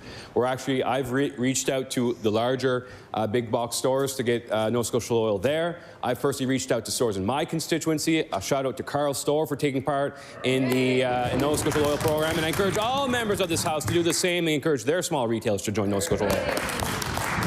Thanks, Karen. I recognize the Honourable Member for Halifax-Chebucto. Thank you, Speaker. A Dalhousie researcher found that in the moment of high food prices, farm markets showed smaller price increases than grocery stores. Farmers markets have paired smaller price increases with flattening or declining profit margins, while conventional grocery stores continue to increase theirs. Yet, the Nova Scotia Loyal program includes significant investment in larger grocery chains. This government's investment in farmers markets is great, but it's not enough. Will this government fix their priorities and provide farmers markets with the support that they desperately need? I recognize the Honourable Minister for Growth and Development. Thank you very much, Madam Speaker. I've heard directly from some of our Nova Scotia Loyal partners that they're happy that we're supporting our farmers markets, Madam Speaker. They're happy to be in big box stores, Madam Speaker. What's missing in part of this discussion about being in a big box store is that it's a pay-to-play environment, Madam Speaker. What we're doing as a government, we're supporting our smaller growers, crafters, manufacturers, Madam Speaker, to get on shelves. That otherwise they would not have had the opportunity to do so. Over 162 producers, Madam Speaker, over 1,771 eligible local products are now on store shelves that otherwise, without this program, would not have happened. We will double down, we'll continue to support Nova Scotia Loyal, encourage all members to look for Loyal and be Nova Scotia Loyal. May I ask that we turn the microphone off for Halifax-Chebucto? I recognize, we don't want to get them catching you talking. All right. I recognize the Honourable Member for Halifax-Sidney-Sable Island. Thank you, Madam Speaker. My question is for the Minister of Elderly Affairs. Madam Speaker, it has been an ongoing concern of the Assembly of Nova Scotia Mi'kmaq Chiefs that there are inconsistencies across the province related to point-of-sale tax relief for status Indians.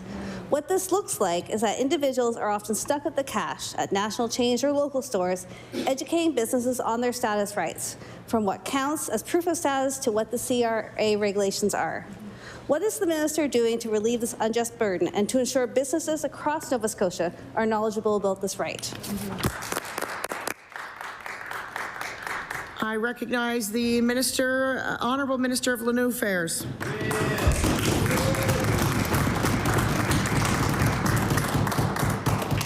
Thank you, Madam Speaker, and thank you to the member opposite for the question. And I stand here a proud member of Millbrook First Nation, the first in this legislature.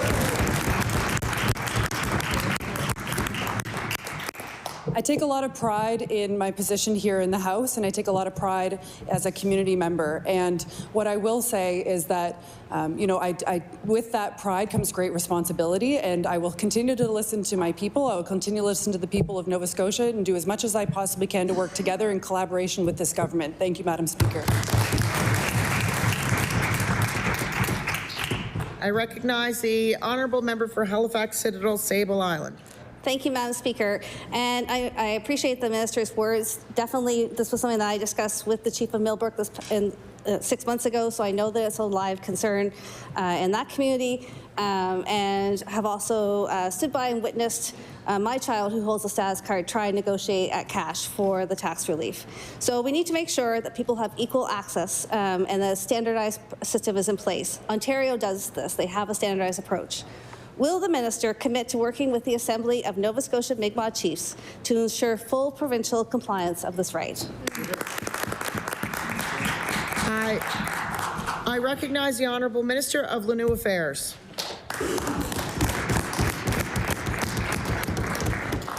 Thank you, Madam Speaker, and thank you to the member opposite for the question. I find it a little hard to say, or to hear, or to listen to when you say that community.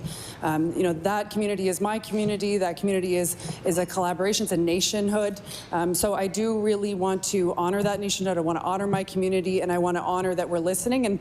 And I'm glad to hear that the members stopped in, and I encourage them to do that more often. Order, please. The time allotted for oral questions put by members to ministers has expired. I recognize the honourable member for Cumberland North. Thank you, Madam Speaker. I'd like to stand at a point of privilege. Okay. Yesterday, I spoke in this House, and I talked about our nurses, and today in question period, I'm sharing the concerns.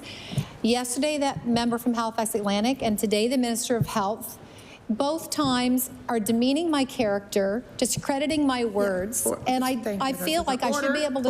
Order. For point of privilege, we have to receive notice. You're stating yesterday, it happened yesterday. We didn't receive notice, and today.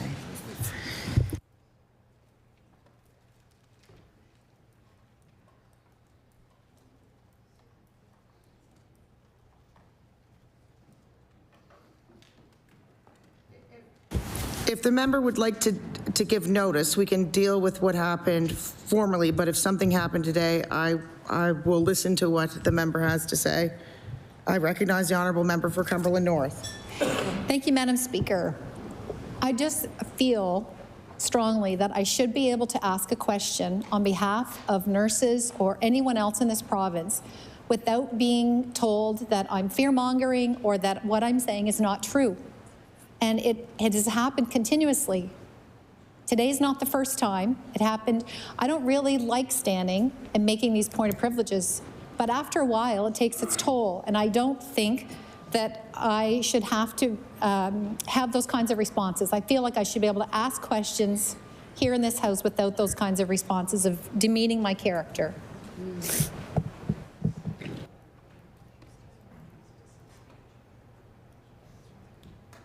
I'd like to ask the member of which privilege is being breached. I recognize the honourable member for Cumberland North. My privilege of being able to stand and speak in this House without fear of being discredited.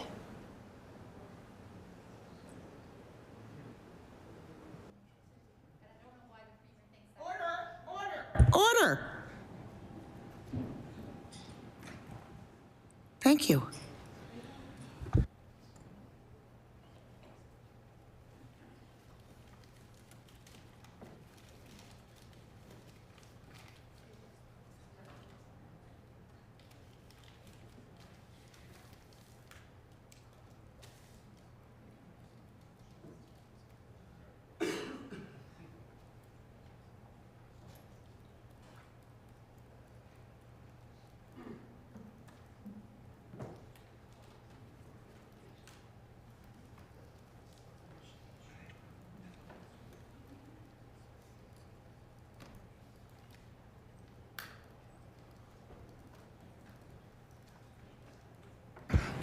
Is there anyone else that would like to speak to this? If not, if you would like to speak again, I recognize the honourable member for Cumberland North, but...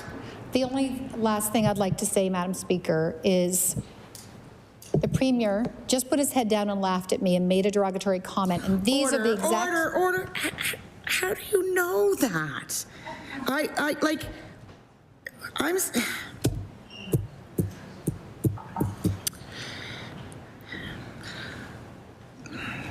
I recognize the honourable member for Eastern Passage. Madam Speaker, with all due respect, the member has no idea what the Premier just said or thought. Okay, so this is what I'm going to do.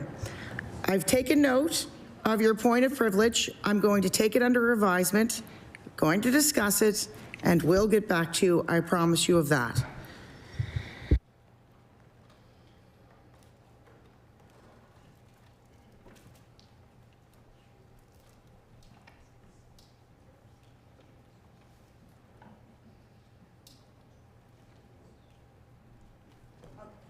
I recognize the honourable member for Halifax Citadel Sable Island.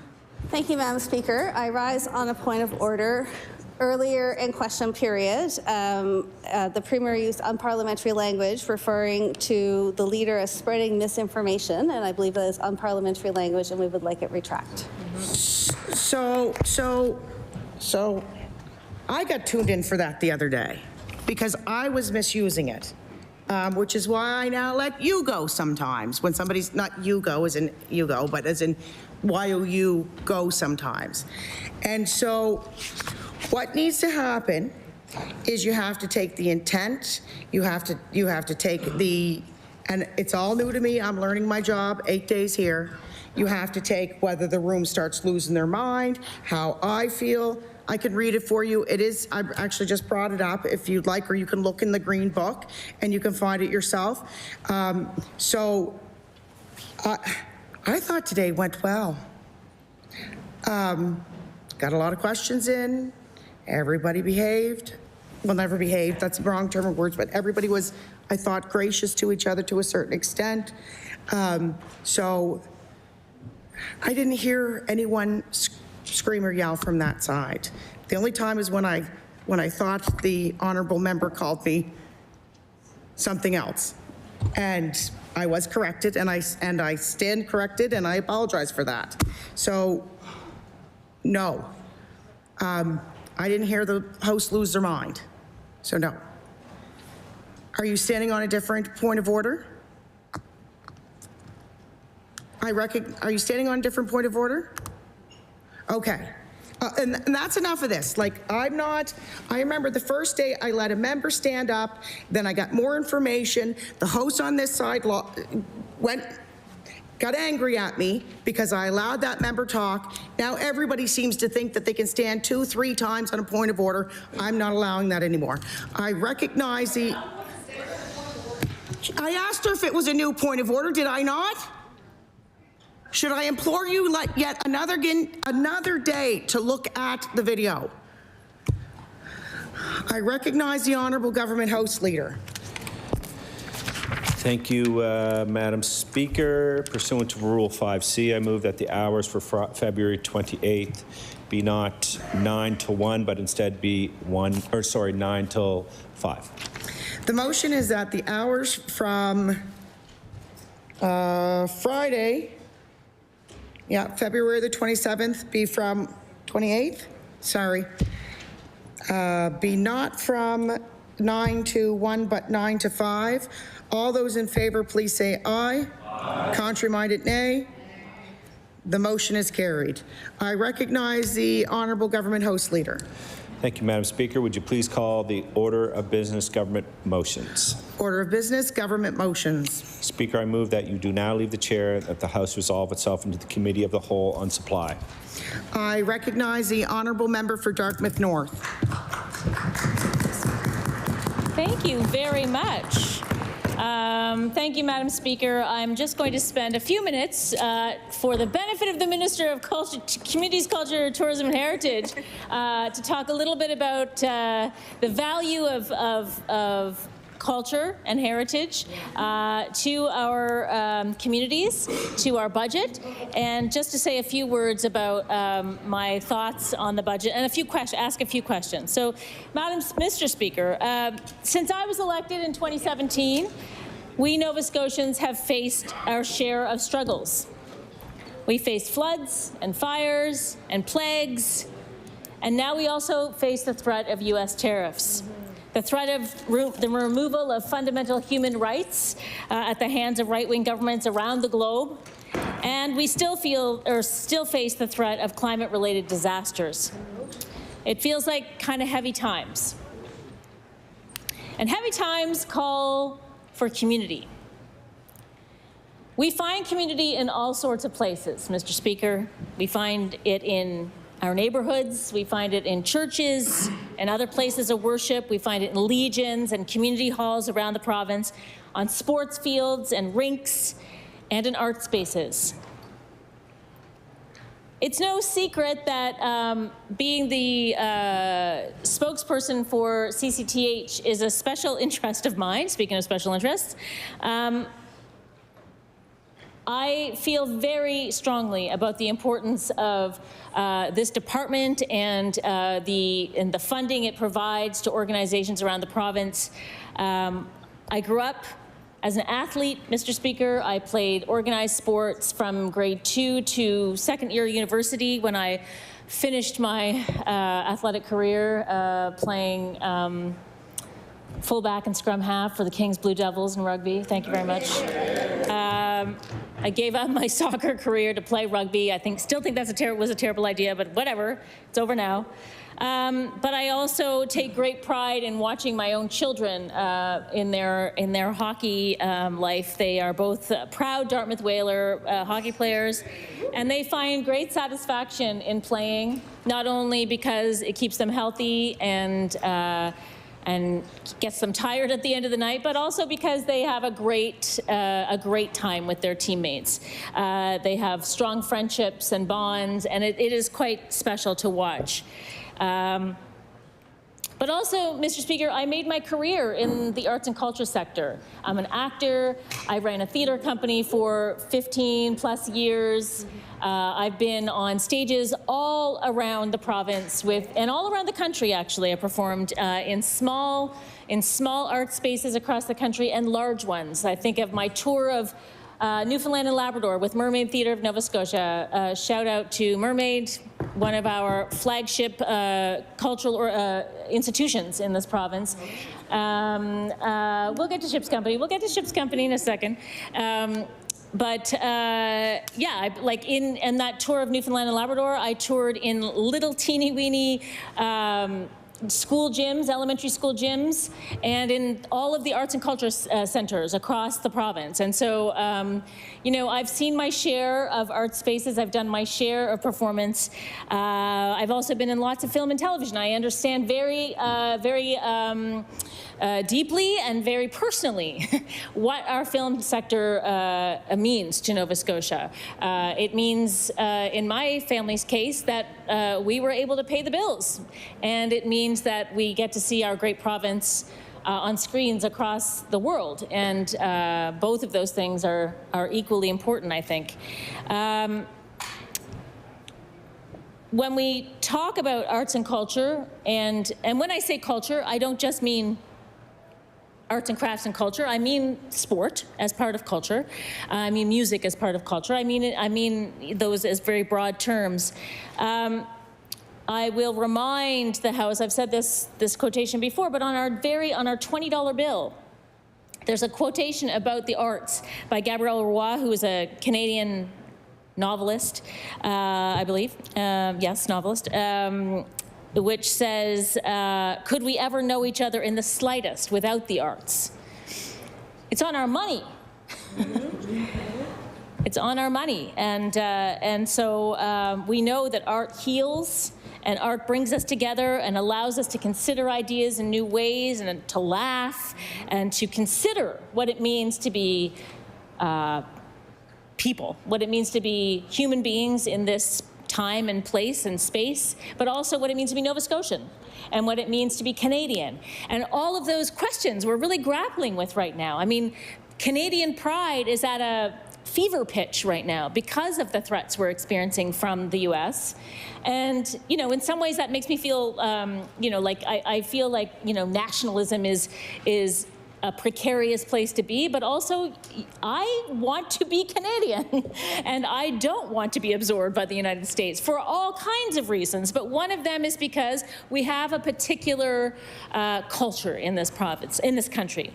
And the arts and culture that is created here and the sports teams that represent us signify that. And so I've talked a lot in this legislature about art and the importance of it, and I know that I've been heard, Mr. Speaker. You know, I was thinking about this last night, and when we were, when it was a difficult time in here, there was a lot of tension, a lot of anger, I would say, and vitriol being tossed around from both sides. And I was thinking about the times when I have talked about arts and culture and I've been listened to by this government. I have had the pleasure of working with various ministers of CCTH in the Liberal government and in this government as an opposition member. And I remember the day that Alan McMaster gave his budget speech that finally, after like 15 or I forget how many years it had been since arts funding, professional arts funding had been frozen. When Alan McMaster gave that speech, he looked at me when he delivered that line. He was like, and this is directly for operating funding. And he like sort of delivered the line over to my seat over here, and I started crying. I started crying because I was so relieved that finally the government had listened and put their money where their mouths were and made that change. And so I remain grateful for that change. I remain grateful that that department hasn't had that been taken away or cut. But now I'm going to try something else, because something that I'm hearing about a lot in this province, and I have spoken to some people in the department about this, is the need for ongoing funding for art spaces. So Ships Company is a good example. My colleague from Cumberland South mentioned Ships Company in Parsborough, great example of a wonderfully historic Nova Scotian art space. We can talk about the new theatre that Mulgrave Road Theatre Co-op is getting in Guysborough.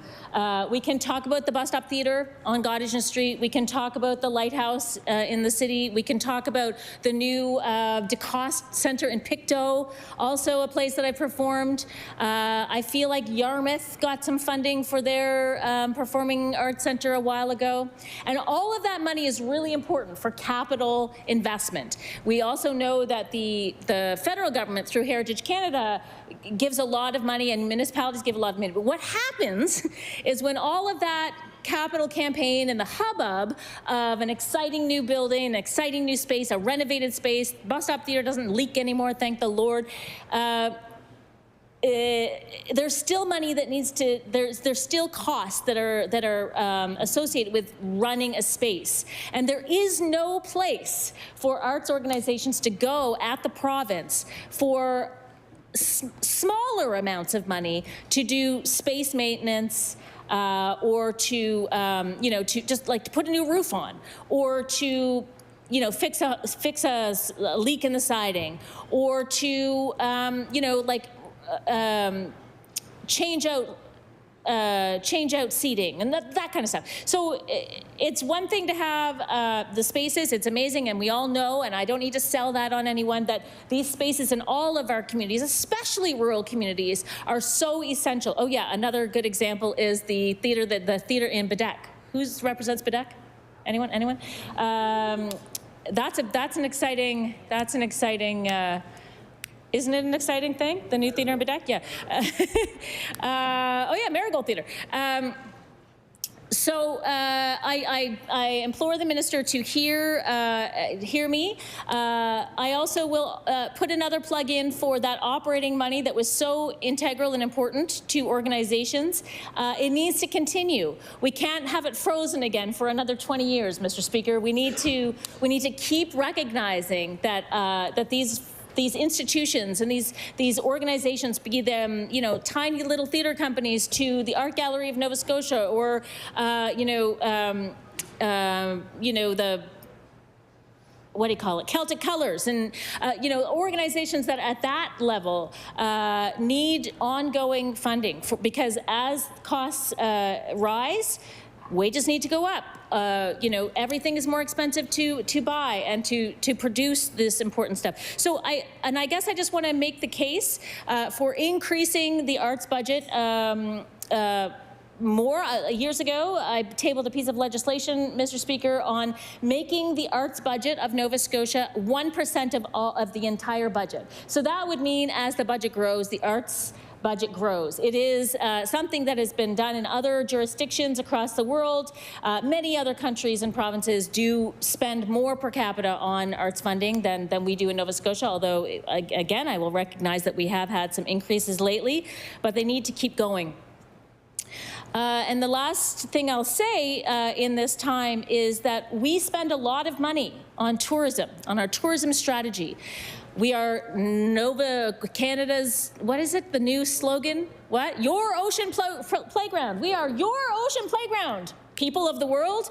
And when you come to our ocean playground to spend your hard-earned tourism dollars, you're going to want to see what we have to offer. And that means our great chefs. That means our great theater. That means our amazing music scene. That means our, our Indigenous culture and history spaces, museum spaces. It means our African Nova Scotian Music Association. It means all of that stuff. And if we're going to spend all of that money getting people here, then we need to spend money on the things that they're coming to I hate to use the word consume, but that's what it is. It's our music, it's our food, it's our people, it's our history. All of that is reflected in communities, culture, tourism, and heritage. And I urge the government, as we go forward in this mandate, to look at changing the allocation of money to that department to 1% of the overall budget. Thank you very much, Mr. Speaker.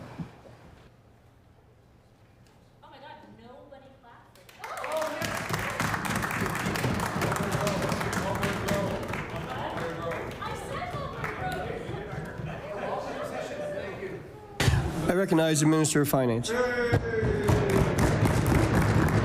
Mr. Speaker, it's a pleasure to get up and say a few words about the historic budget that we have for this coming year, which I'm very proud of as a government. And I know that when you say the word historic, then people think, oh, well, everyone will say that. I want to give 3 reasons why this is a historic budget for your information. The first reason that it is a historic budget is it is a $500 million tax cut this year for Nova Scotians. Yeah. And that is,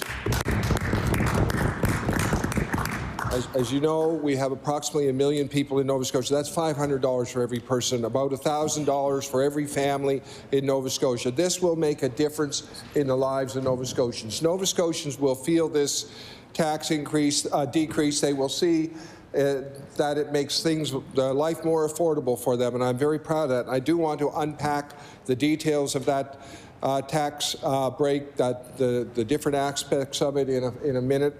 Before I get to that, though, I want to say that we also have a $2.35 billion capital plan for Nova Scotia, which is a historic capital plan.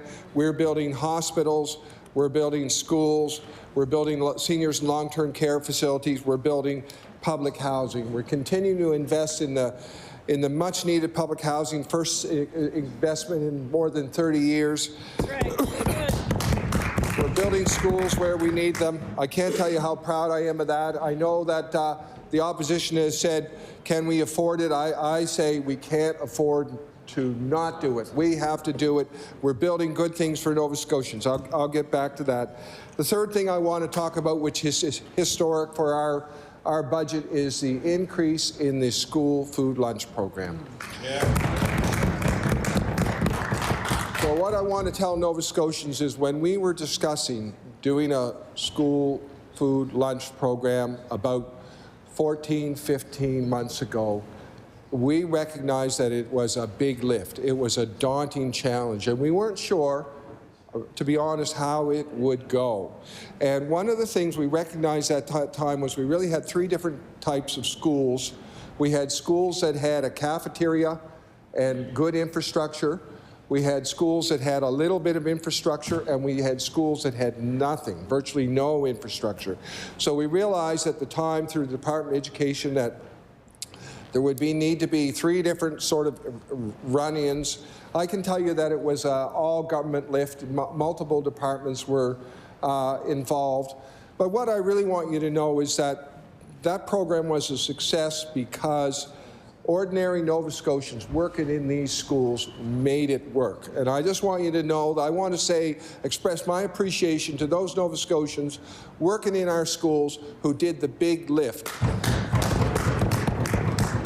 I know of one individual, and I don't really want to give too many details, but one individual who stepped in when the cafeteria manager in that school was overwhelmed in October. And an individual who worked in the school in a completely different role stepped in and made that school food lunch program run in that school for a number of months until another individual was hired to actually take it over, and that individual went back to their ordinary job in the school. So it was a case of somebody stepping in and saying, this program is going to work. And I know that happened in that one school. I know it had to have happened in more schools where ordinary Nova Scotians stepped up and made that program work. And I just want to express my gratitude to them for that. I also want to let them know that for reasons that I don't understand, the opposition voted against our school food lunch program. Whatever they say about it, they may say they like it, but they voted against it last year, which I'm very disappointed about. So what you need to know about this historic budget is we did not plan to ramp up the school food lunch program this year. That was not the type of increase we're doing in it this year was not planned because we did not understand we did not anticipate it would be as successful as it was. The roll-in was more successful than expected simply because the people who work in the schools made it work. And I just want to again say that. So we are going from a $20 million school food lunch program to an $80 million school food lunch program. That is a 400% increase in our school lunch program, which will be another 29,000 students getting that school lunch program as it advances into the middle schools around the province. So, and again, this will be a big lift, but I know the ordinary Nova Scotians working in our schools will make it happen, and our Department of Education, which I'll give kudos to them, and I know other departments were involved in that big lift. So this is another opportunity for our opposition to redeem themselves and say, yes, we will vote for that $80 million school food lunch program. So I'll ask them to do that. I hope they will, Madam Speaker. So that is an historic moment in our schools. It means that students will no longer have to do math class or English class or phys ed with a hungry stomach, Madam Speaker. So they will no longer they will have a proper, healthy lunch. And I can't tell you how proud I am of our government for taking that big lift, for facing that challenge and for taking it on. And I can't tell you how proud I am of the people in our schools who made it work. So thank you to all of them. Madam Speaker, our $500 million tax cut.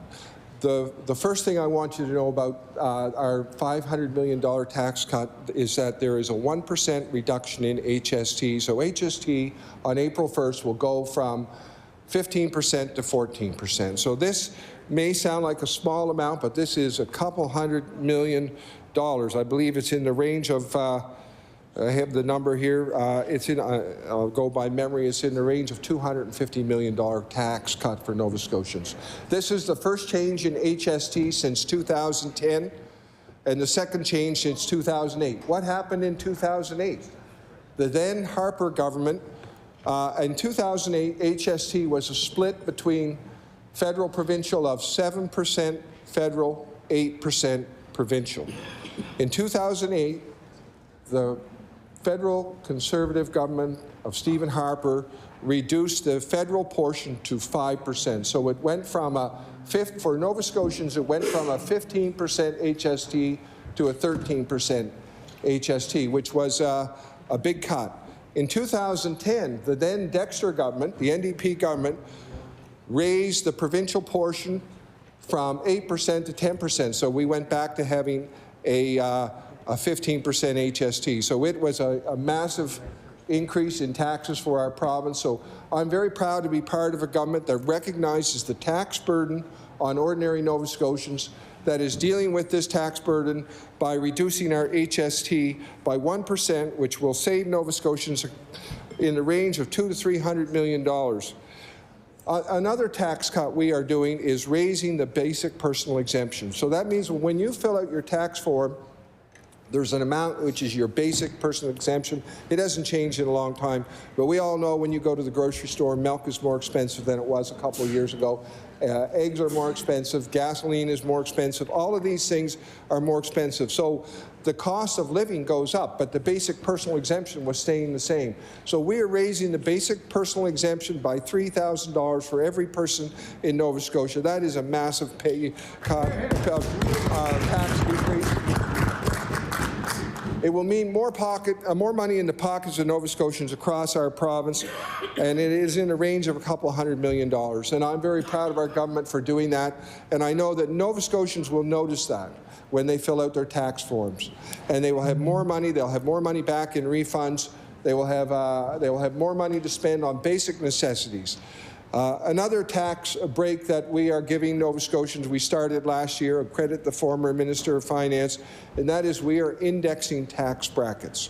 And this actually is the single bit, this will over time be the largest cut ever in the history of Nova Scotia. So what was happening was that the tax brackets that dictated how much tax you paid just didn't change. But what was $20,000? $20,000 was a lot of money when I started working a long time ago as the member for Colchester, Musquodoboit referenced earlier. But the brackets have never changed, and the rate that you paid on that bracket, but we're indexing them to inflation. So as the brackets change with inflation, the amount of money that we pay in each bracket is reduced. So it amounts to a lot of money, and it will be going forward 10 years from now. It'll be hundreds and hundreds of millions of dollars. And this year it's in the less than 100 million, but it's a significant. I believe it's in the $70–80 million tax break for Nova Scotians. At the same time, we are increasing minimum wage. So the minimum wage is going up, and I'm very proud of that too. So we're working hard to make Nova Scotians put more money in Nova Scotians' pockets, to increase the wages for those who earn the least in Nova Scotia. We are also indexing the amount that Nova Scotians who are on income assistance receive, so that that goes up as well by Canada, the CPI, Consumer Price Index, and I'll credit the former Minister of the Department of Community Services, the member for Halifax Atlantic, for asking for that on behalf of recipients of income assistance. We realize that if you're on income assistance, life is tough, and we wanted to index that. So that means that every year, the amount that people receive on income assistance will rise by the amount Consumer Price Index rises or inflation. Madam Speaker, another important thing we are doing in this budget is we are bringing in free shingles vaccine for everyone over 65 years old. I can't tell you how important that is for our province and what a difference that will make. And I know that, like, I'm sure that all of you have gotten emails asking, when is that starting? We are getting those emails all the time. The Department of Health will announce the roll-in. The reality is we know the demand for that vaccine is massive. And we have pre-ordered the vaccine, so when we start the program, there will be enough vaccine on hand so everybody who wants that vaccine will have it. And we know that the first year that is available, we'll have everybody in the over 65 and up who wants that will take it. And then in the future years, it'll be a smaller number as those turning 65 who want the vaccine will take it. So the initial year is a huge lift. It's in the range of $27, $28, $29 million. But it's my belief that this program will actually save us money going into the future. After this first year, the annual amount that will be spent on vaccine, the shingles vaccine for the cohort that turned 65 in the previous year will be in the $3, $4, $5 million range, and that will probably be less than the cost of treating people with shingles in our hospitals. That's the reality. There's probably a money-saving component to that. I know it is, but even without that, it's the right thing to do. Shingles is a terrible condition. Anyone who, and I have not personally suffered from it, but anybody who has knows that. Likewise, we are funding the RSV virus, which is a smaller number, but less money, less cost. But the two together are in the range of about $33 million.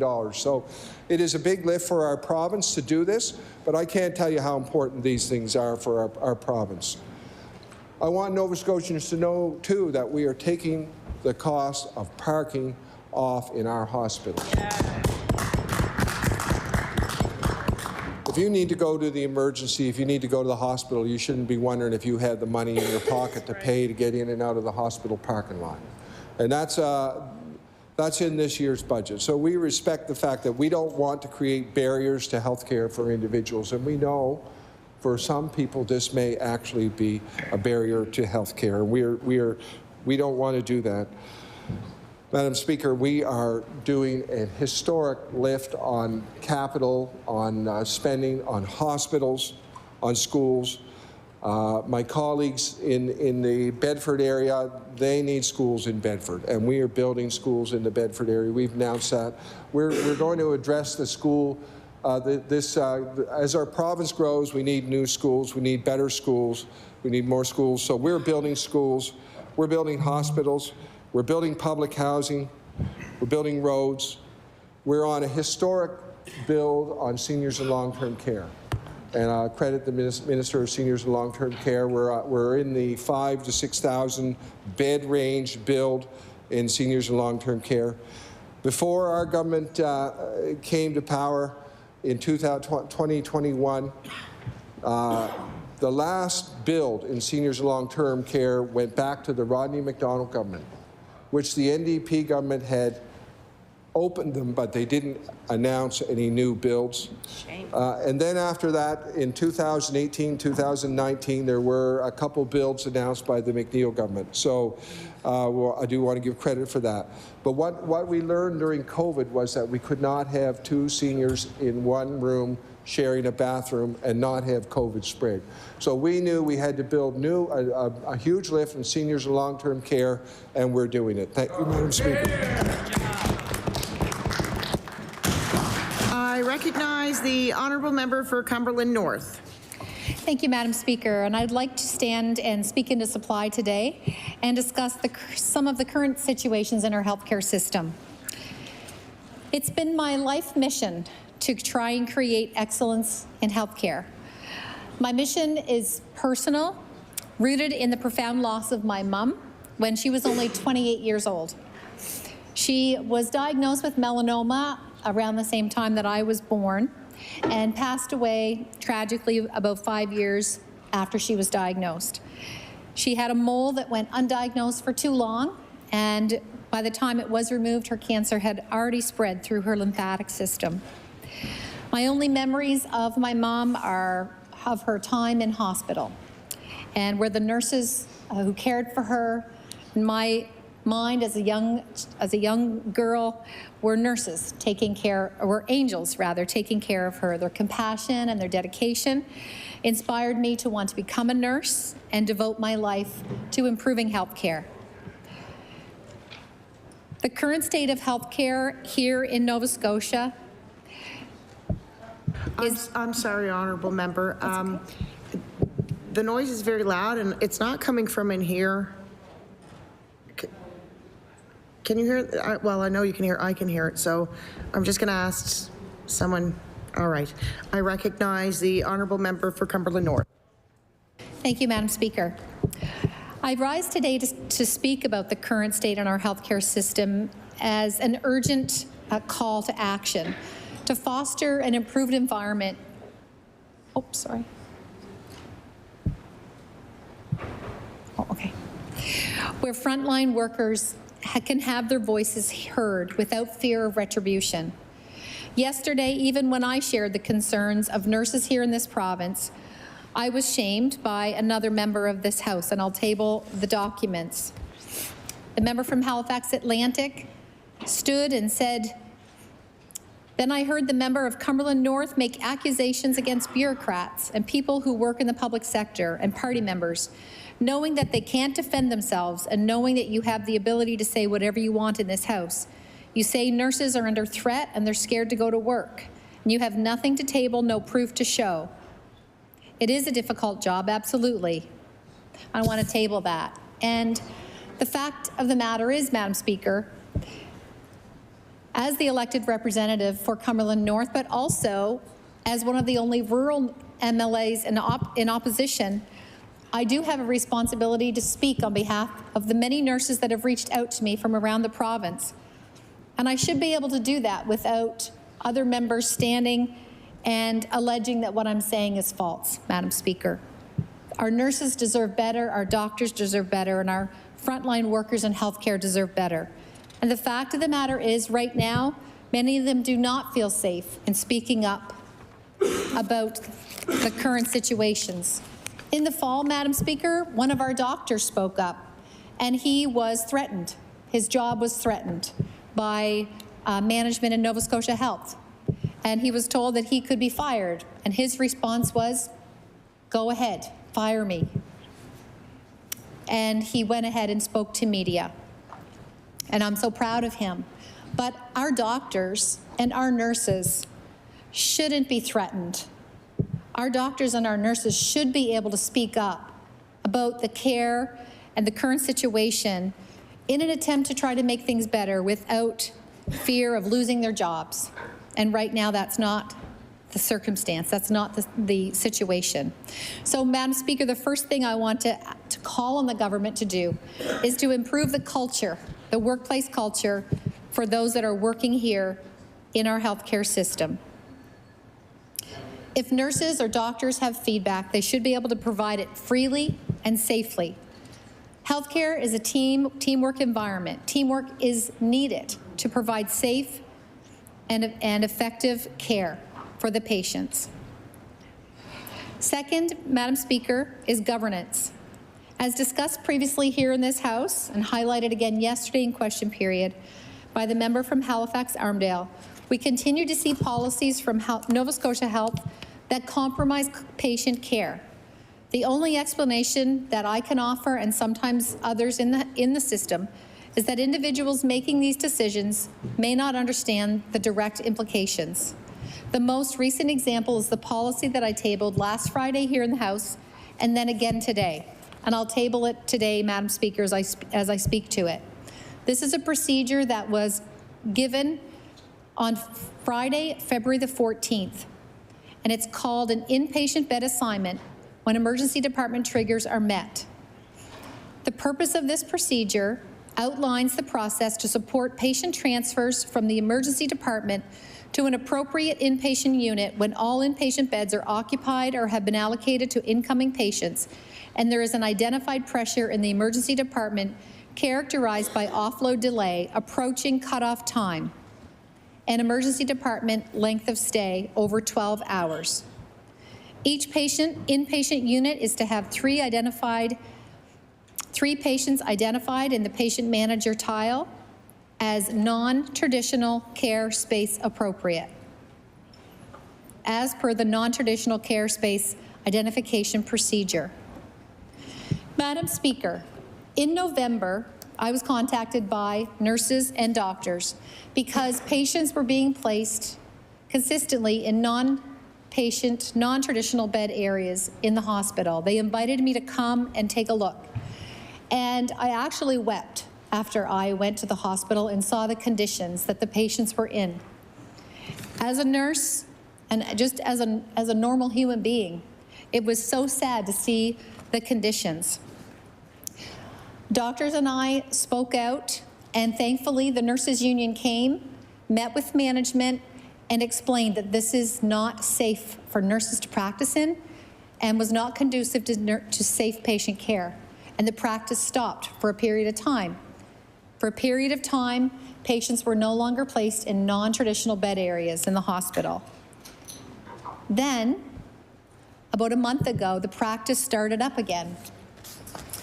And now there's an actual written procedure documented that the nurse managers and patients on the units have no choice, but they have to accept patients onto their inpatient unit, even if there's no beds available.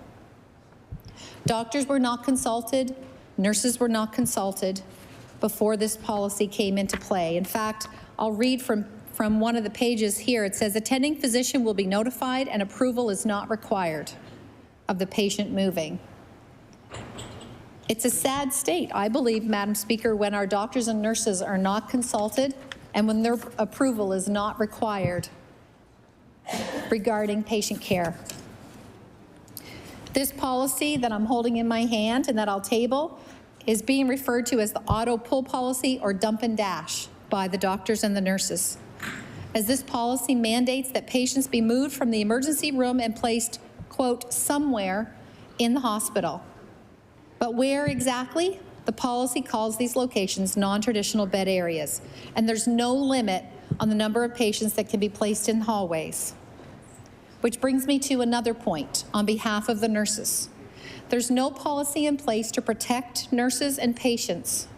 There's no mandated nurse-to-patient ratio to ensure safe care. Back when I first started nursing, many years ago, I would either have 5 patients to care for or 11 or 12 along with another nurse, usually an LPN. Right now, in our hospitals, nurses are forced to take care of whatever patient load they are mandated. So they could start their shift taking care of 11 or 12 patients, and then 3 or 4 more patients are moved in throughout the day, put in these non-traditional bed areas, and they are forced to take care of them. Our nurses are demoralized, they're feeling defeated, they do not feel it's safe, and I know that their union is involved here. But Madam Speaker, the reason I bring this up is this is... I apologize. Order. I asked that the room stay quiet. I recognize the honourable member for Cumberland North. Thank you, Madam Speaker. I did ask the minister in estimates if she felt that this policy would withstand accreditation principles, and she said not likely. So I don't understand how our government can knowingly support a policy and procedure put in place for Nova Scotia Health that the minister herself has said does not believe would pass accreditation standards.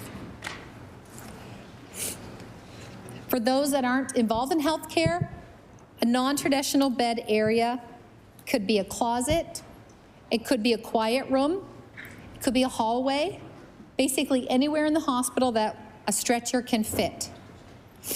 And often these non-traditional bed areas do not have electrical outlets, suction equipment, code bell, and sometimes not even a regular call bell. Recently, in one of our hospitals, where there were patients placed in non-traditional bed areas, there were not 1, but 2 codes, meaning patients needed to be resuscitated. And in normal circumstances, when patients are placed in safe patient areas, a button is pressed to call a code, and there's a team, Madam Speaker, assigned in the hospital that comes urgently. But because there was no button, there was a delay in this person being resuscitated in this non-traditional bed area. After that, keep in mind that 2 people coded at the same time. There was only 1 crash cart. So 1 patient didn't have a crash cart to attend to them. The nurses have been told that they'll get another crash cart, but there's a delay because they don't have anywhere to put it on the unit, because where the crash cart would normally go, a second crash cart could go. They have patients in those areas. This is just an example of how care is being compromised right now with this policy. And I think that one of the reasons that the nurses and doctors are so discouraged with this is in November when it was happening, they were told that it wouldn't continue. And now it's not only continuing, but it's an actual policy that they are being told that they have to follow.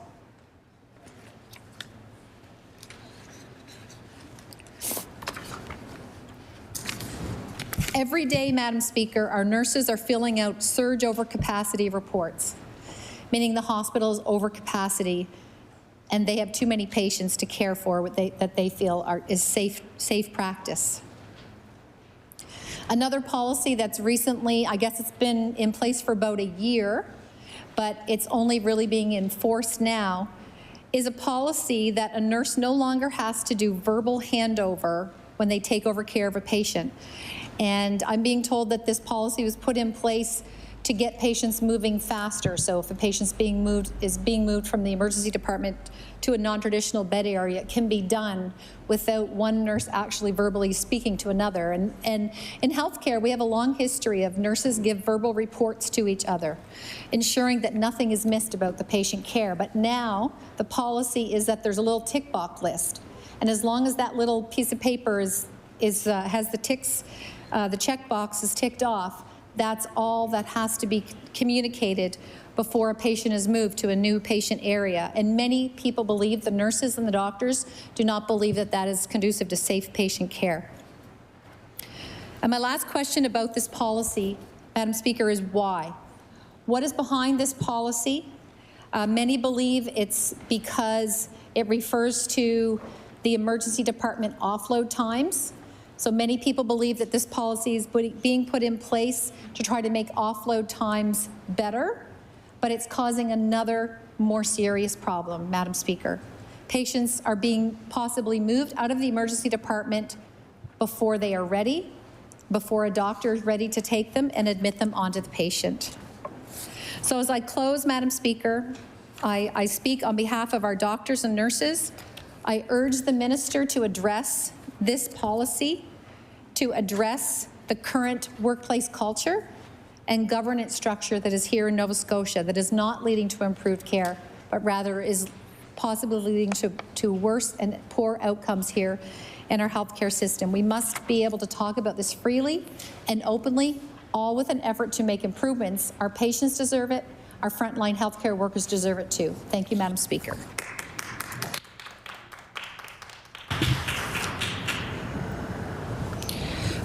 I see there's no more. Oh, I recognize no? Okay. You want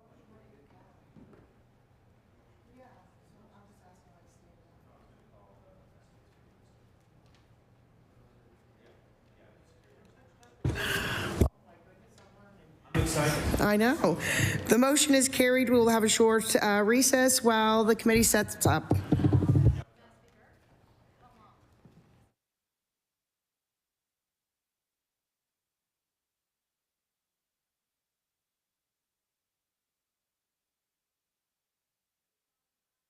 I don't know, but maybe 5 or 10 minutes. Like everybody's going to.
Order. The Committee of the Whole on Supply will now come to order. It is now 3:49 p.m. The committee must rise to report to the House before the hour of adjournment, which today will be 7:49. Let me see. I recognize the Honourable Government House Leader. Is that right? Mr. Chair, good to see you. Could you please call the estimates for the Minister of Public Works, E38?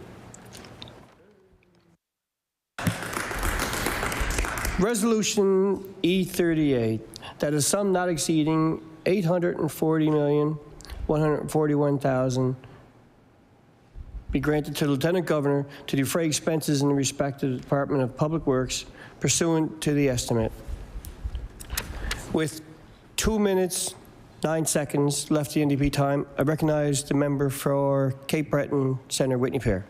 Thank you, Chair. The inability of ditches to deal with the large quantities of rain we have experienced in the past number of years, is this just a problem with our ditches, or is there a larger problem of drainage infrastructure at hand here?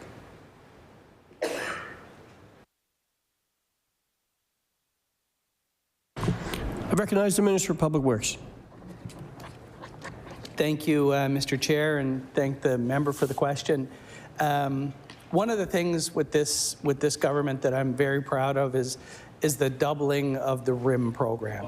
So that RIM program has been doubled the last number of years, so that's an extra $11 million that has been put into things like patching, ditching, road maintenance, shoulders, all of these things that that have been neglected, not neglected by our team, of course, but wasn't put in the budget under past governments. So this government took the initiative to recognize the issue and deal with that. Now, on the other side of things, when the member talks about the increased rains that we're getting, we see that annually. In the last number of years, we've had some rainstorms in Cape Breton.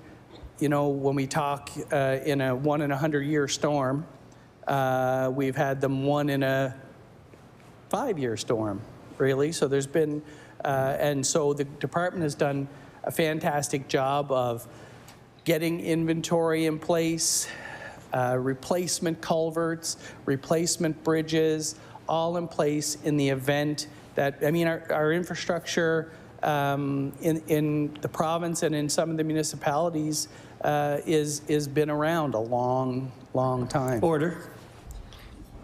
The NDP time is up. We begin now for the Liberal time.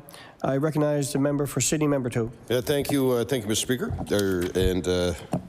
I'll start by recognizing all the staff in the department. 10 years later, you meet a lot of people along the way. Done a lot of great work at home in Sydney and beyond. I'm sorry, I just didn't hear you. What did you? Well, we all are 10 years later. Technology.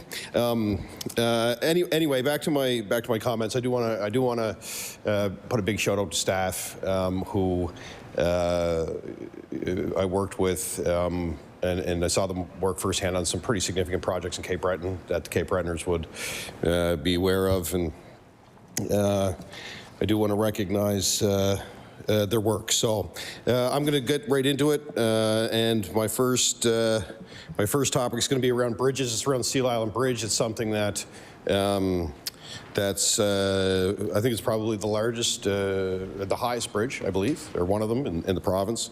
We know that there's been work going on with the Seal Island Bridge over the last couple of years, and there's more work to be done. So I'll start there, and if I can ask for an update on Seal Island Bridge.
I recognize the Honourable Minister for Public Works. Thank you, Mr. Chair. And Seal Island Bridge is a very important piece of infrastructure in Cape Breton and for the province. It's a link to Bulliondry Island. Mr. Chair, as a Cape Breton MLA, similar to the member asking the questions, I travel that bridge weekly, and I'm thankful for that bridge. It saves me a lot of time when I'm heading to the city. Madam Speaker, just a little history, Mr. Chair, sorry. There's over 5,000 vehicles that cross that bridge on a daily basis. It's inspected regularly. It's maintained very well. And in 2023, there was a report as to what needed to be done with the Seal Island Bridge. And there's several options there. And, you know, I'm going from memory here, but I believe, you know, several of the options would include the current entrances, I guess you'd call them, and the bridge, a new bridge could be built alongside. But in the meantime, Mr. Chair, there's some work that is being done. So vertical strengthening of the members. So the pillars that go up, that tenders have been issued for that, and I believe that work's completed in 2024. And of course, there's another piece of work that's required for the bridge is around the concrete footings, and that work is slated to be completed in 2028, which will give us an additional 15 years with regular maintenance. One of the things that, again, I know I say this a lot, but I'm super proud of this department and of the government with the $500 million 5-year highway plan that we introduced this year. And within that 5-year plan, there's $60 million for bridge replacements and repair, which is a significant amount of funds. We take great care, you know, and our bridges are safe, our roads are safe. There's 23,000 kilometers of road and 4,100 bridges in Nova Scotia. So each of these bridges is on an inspection plan. There's a bridge crew. You know, we have our areas that look after each of the specific bridges. And with the Seal Island Bridge in particular, that one is very important because of the economic drivers that it helps create, because so much, you know, when you think of what my riding being Northside Westmount being the gateway to Newfoundland, there's a lot of traffic that needs to get to the ferry terminal. And in a lot of cases, some of these trucks are, my dad used to call them piggyback trucks, or B trains, I think they're called. So they would, you know, they would be unable to travel maybe down Route 4 because of the weight restrictions and those types of things. So we need to, and over the next 4 years on the Seal Island Bridge, we're scheduled to spend about $45 million. And that's, you know, that's a significant repair budget for that particular bridge. And I guess that's kind of the update that I would have on Seal Island Bridge. I recognize the honourable member for Sydney, member 2. Thank you, Mr. Chair. I'll keep on the theme of bridges. A lot of conversation around the removal of tolls on the bridges here in Halifax. A lot of some people agree, a lot of people don't. But my question through you, Mr. Chair, what is the revenue we annually that the bridge toll takes in from a revenue perspective, and ultimately, I'll start with that question.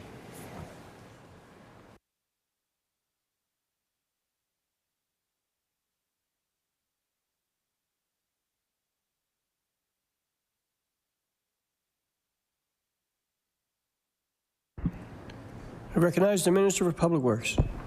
Thank you, Mr. Chair. And the revenue for the bridge, obviously it would vary year to year because of whatever the traffic flows were, but it's around $39 million. I recognize the member for Sydney, member 2. Yeah, thank you, Mr. Chair. Okay, so $39 million. So I guess my next question is around, okay, so $39 million of revenue on average is now lost. And I know I remember, Mr. Chair, when I first started out as MLA, they were doing the big lift of the McDonald Bridge coming in, which was kind of interesting to see how they did that. There's a lot of work, a lot of money went into that. We know that the McKay is going to have to be replaced. Does the government have a price tag on replacing the McKay Bridge? I recognize the Minister for Public Works. Thank you, Mr. Chair. And there's a current study on the go right now as towards the McKay Bridge and what could be done with the bridge. So no, there's no price tag. I recognize the member for Sydney, member 2. Okay, thank you, Mr. Chair. My next question through you is, will there be any layoffs as a result of removing the tolls? I recognize the Minister of Sydney. I recognize the Minister of Public Works. Thank you, Mr. Chair. So when you look at the bridge tolls in general, so the removal of the bridge tolls is about fairness. It's about fairness for those people that are going to work, going to appointments, going to the hospital, going to visit their grandkids. It's the last toll in Nova Scotia. And the member mentioned some people are not happy with it. I'm not sure what he meant by that, but when we look at tolls across the province, this being the last toll, and in the last number of years, tolls removed by ferries, for ferries in Nova Scotia. So we look at the Englishtown Ferry, and we look at the Little Narrows Ferry, and the other 5 or 6 ferries that we have in Nova Scotia. The tolls were removed there. The tolls were removed in the Cobequid Pass, Mr. Chair. So at the end of the day, this is about it's about fairness. It's about and you know what? One thing I'm really proud of is during the election, the Premier said we're going to remove tolls from the Halifax bridges, and now we're removing tolls from the Halifax bridges. And that is keeping a commitment to the people of Nova Scotia, and I'm super proud of that. And we'll continue to do those things. Thank you, Mr. Chair. I recognize the member for Sydney, member 2.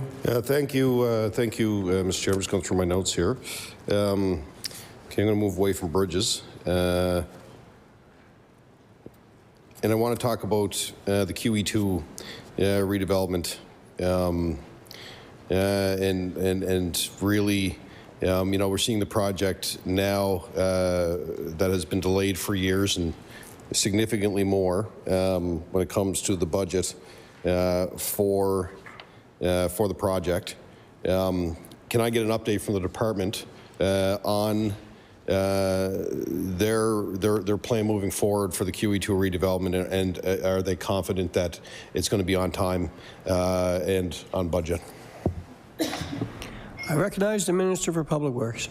Thank you, Mr. Chair, and that would be a question for the Minister of Health, who is managing that project. I recognize the member for Sydney, member 2. Okay, thank you, Mr. Chair. I'm going to ask a question in regards to the healthcare redevelopment Cape Breton, and look for an update on the Northside Hospital, if it's on time and on budget. Recognize the Minister for Public Works. Thank you, Mr. Chair.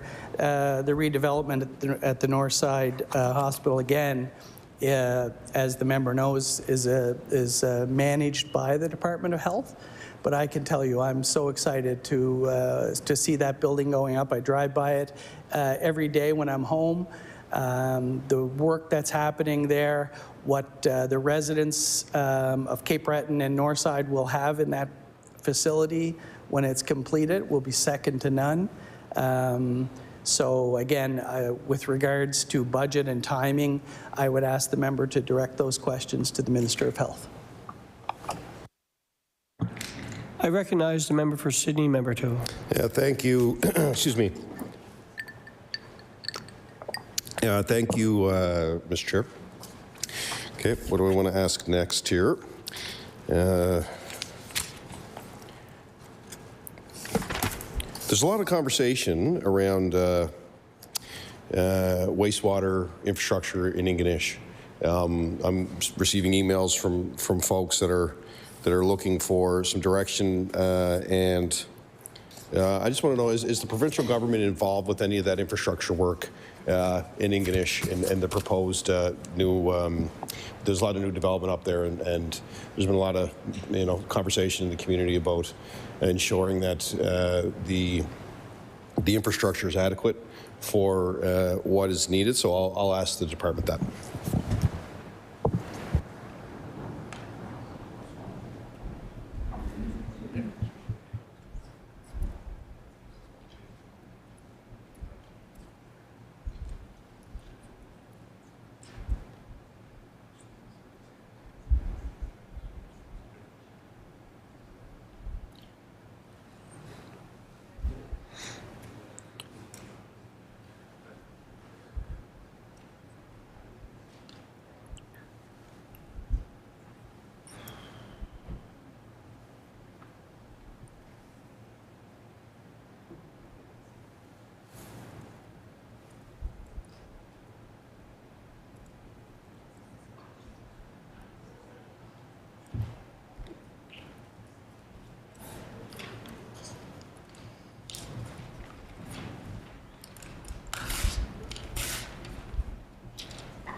I recognize the Minister for Public Works.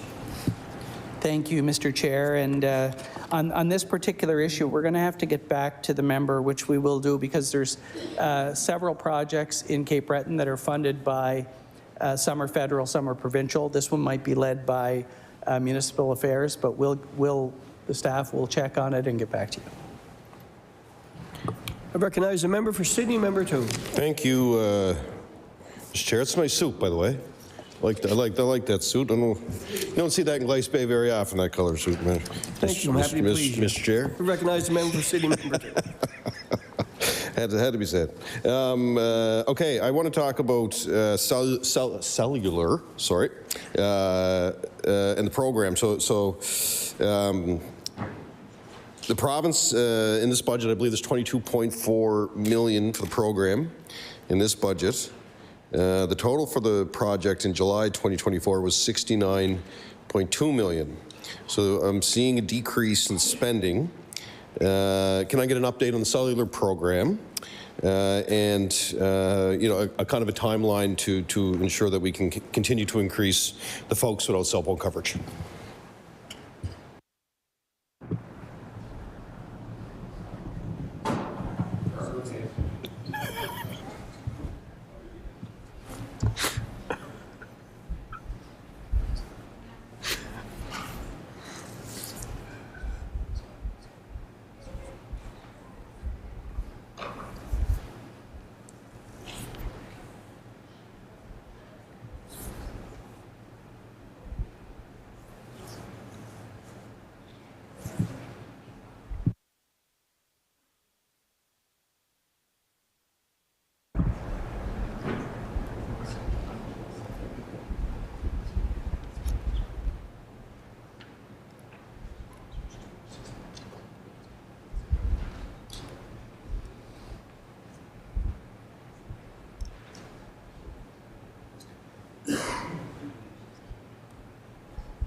I recognize the Minister for Public Works. Thank you, Mr. Chair. And we all know how important cellular is for Nova Scotians. As I said earlier, I mean, I drive a lot from Sydney Mines through here to Halifax, and there's certain areas when your cell service drops off, or and it's really important to have the safety, the cell coverage for safety. And when I think of cell coverage, I think back, it was 1992. I know you probably thought I was just born then, Mr. Chair, but it was 1992, and I had, I think it was a Thursday night, well, it was a Thursday morning. Wednesday night, I had just finished my CMA exams, and I was that wired I couldn't sleep, so I decided that, you know what, instead of sleeping and coming home in the daylight, that I would head for Sydney Mines. So I was working for Sobeys in New Glasgow, so jumped in the car about 3 in the morning, and everything was going great. And then just outside Badek, between Badek and Kelly's Mountain, a deer pops up out of the drain, smack into the side of the car, ripped the engine hood off. There was no grass growing under the tires, but I was cruising. Hit the engine hood, hit the front of my car, blew the radiator. I was pulled off the side of the road. I was done. And back then, I remember it was I had a little car, and it had the CD player. It had a single CD player in it, and didn't have a phone. I didn't have a phone. It was 1992. All of a sudden, I'm sitting there. I'm like 22 years old. I got a dead deer back behind me. A funny story on that one is Buddy stops in a pickup truck and the deer is cut in two. He's like, can I take this deer? I want to take it home. I'm like, no, I need it for evidence. But that's not the gist of the story. So this Jeep pulls up, guy gets out of the car and he says, do you need help? I said, well, I'm stuck, I don't know. He has said, I have a cell phone. He said, would you like to use it? And I thought I was going to have to get in the car and help him pick up the cell phone. It was this big. It was one of those big box cell phones with the little antenna on it. So I picked up, he gave me the phone. I called my dad. I'm like, you got to come get me. I hit a deer. And anyway, he came, got me, long story short. But that was 1992. Now we're in 2024. And our biggest concern is when we drop a call when we're driving, right? So it just shows where society has gone with regards to cell phone service. Now we have more power in our cell phones than we had in our computers back then. So a little bit about, and you know what, again, I'm going back to the proud part again. This is the first government to tackle cell coverage in Nova Scotia.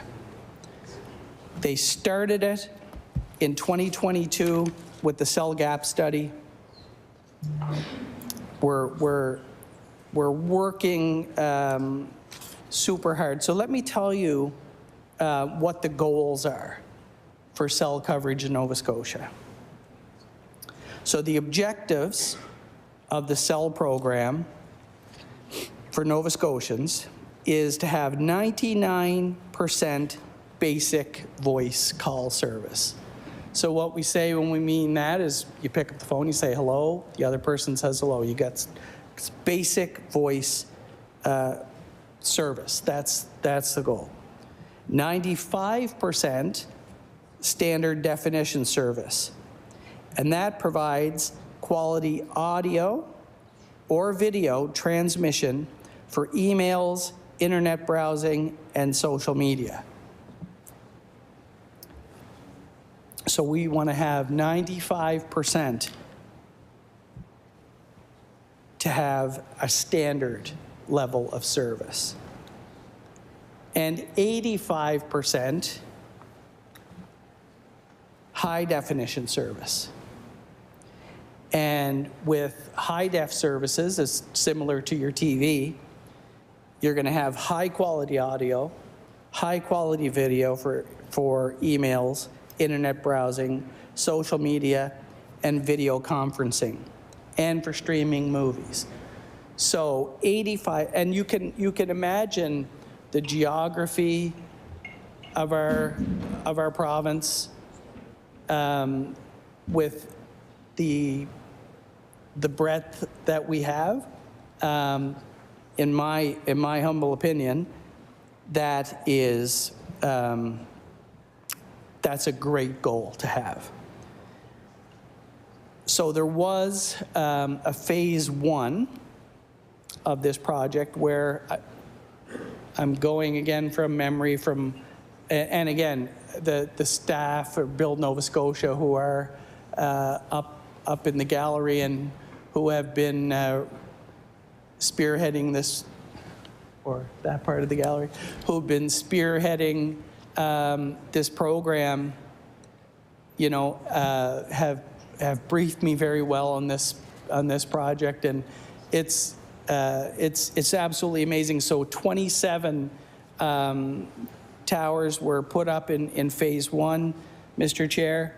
The and now we're moving into phase 2, of which the RFP for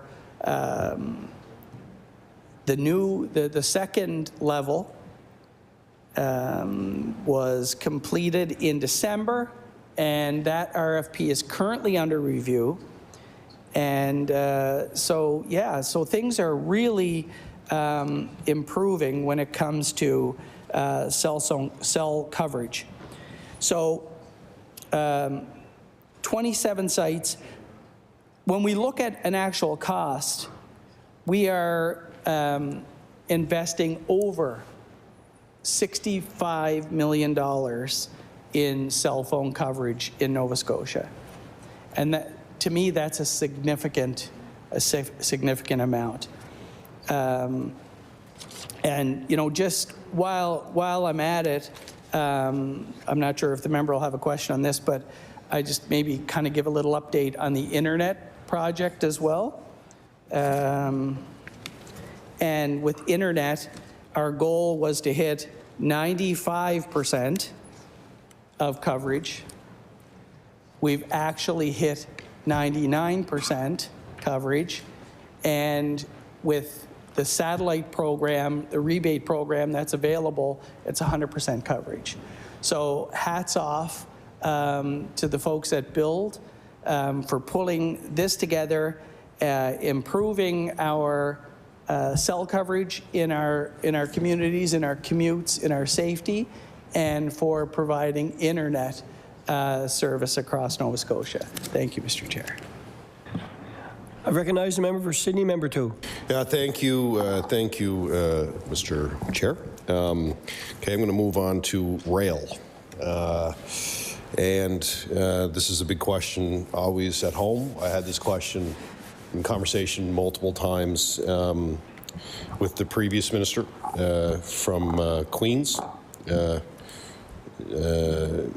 You know, she would be laughing if she was here right now because I asked her this question so many times. So, but she was great.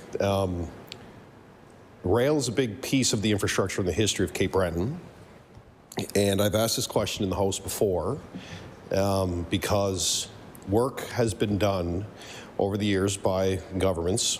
And I do want to recognize the former MLA in your riding, Mr. Speaker Jeff, who really put his heart and soul into making sure that that rail bed wasn't abandoned and it wasn't removed from the island in the event that there was an economic development opportunity for home.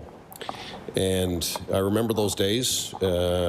He was the minister at the time, transportation, and there was a lot of work done to make sure that, you know, we work closely with the rail companies of the day, negotiate a deal that ensured that that rail bed is maintained. We all know there's a lot of work and infrastructure work that would need to be done, but fundamentally, as a part of our fabric as an island, that rail bed matters. And I would not want to see it gone in the event, because there is lots of talk about various port development, as you know, Mr. Speaker, talking to many stakeholders at home. And the rail is a big component of that, not only for a port development, but potentially for other businesses in and around the island that would use it. In a world where we're talking about interprovincial trade, that rail bed, believe it or not, as much work as it may need, and I know there's been some assessments done, but if we're talking about interprovincial trade now, that line cannot be abandoned. And as Cape Bretoners, we're proud of it, and we're going to need it if we're going to start talking about interprovincial trade. So my question, through you to the minister, is he committed to keeping that rail bed in Cape Breton?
I recognize the Minister for Public Works.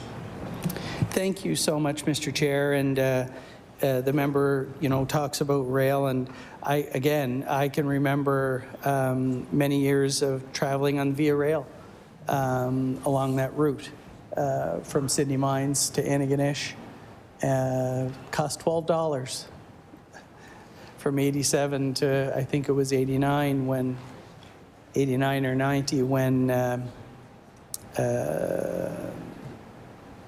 when Via stopped traveling. When the member talks about breaking down trade barriers, that's very important as well. When you look at what the Premier has done this past week, being a leader, working with the other provinces, trying to break down those barriers so that we can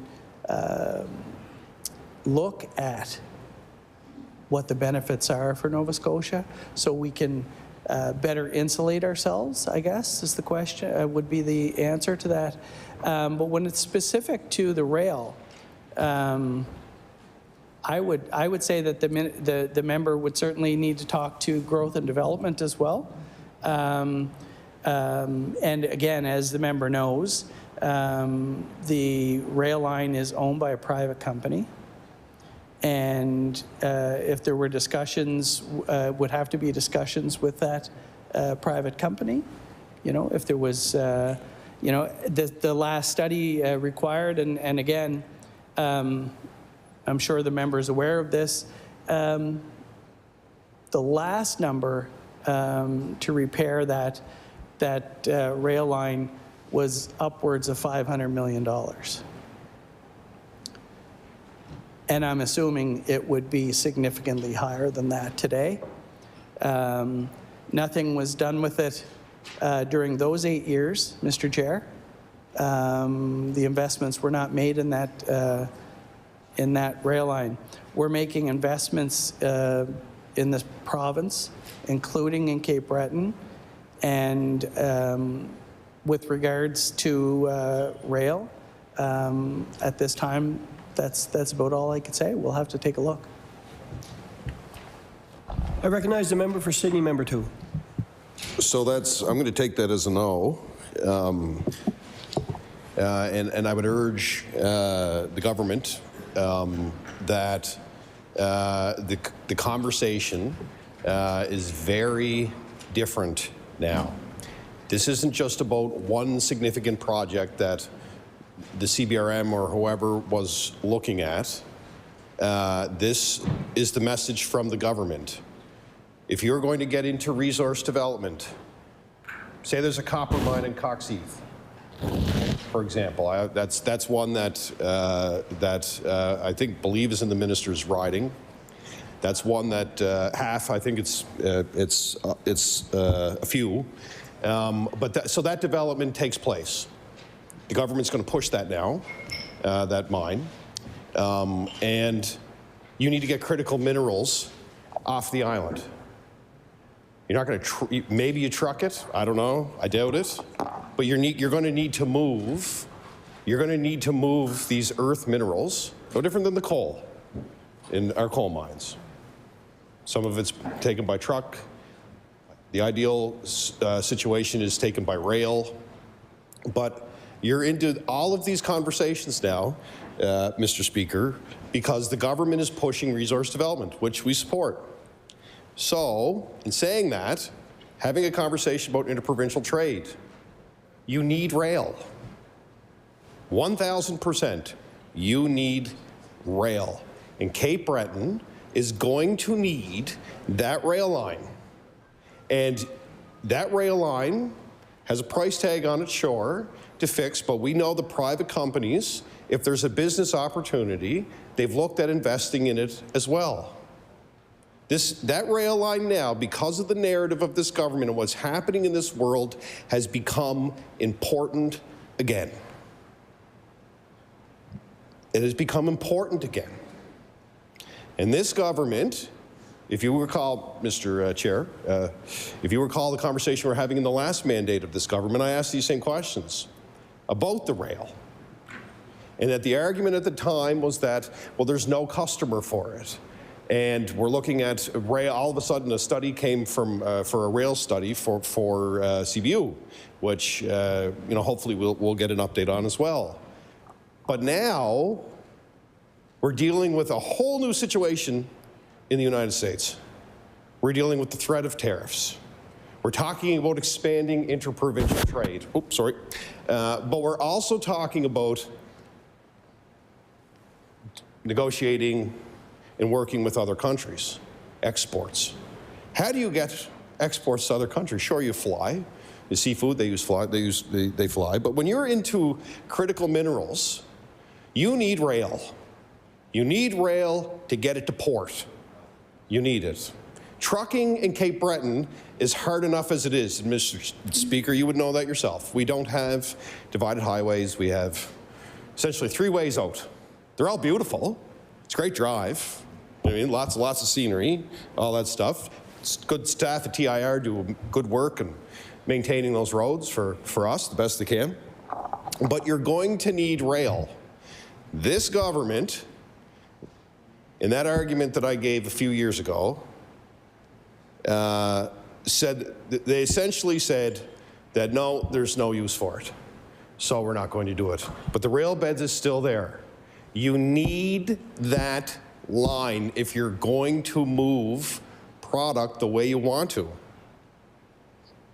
So my question, does the minister support the rail bed staying in Cape Breton for the future economic opportunities that this government is talking about and the prosperity of the island?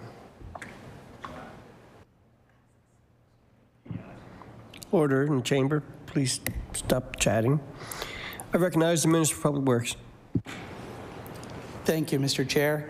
And, this is estimates, and I love the political theater from the member.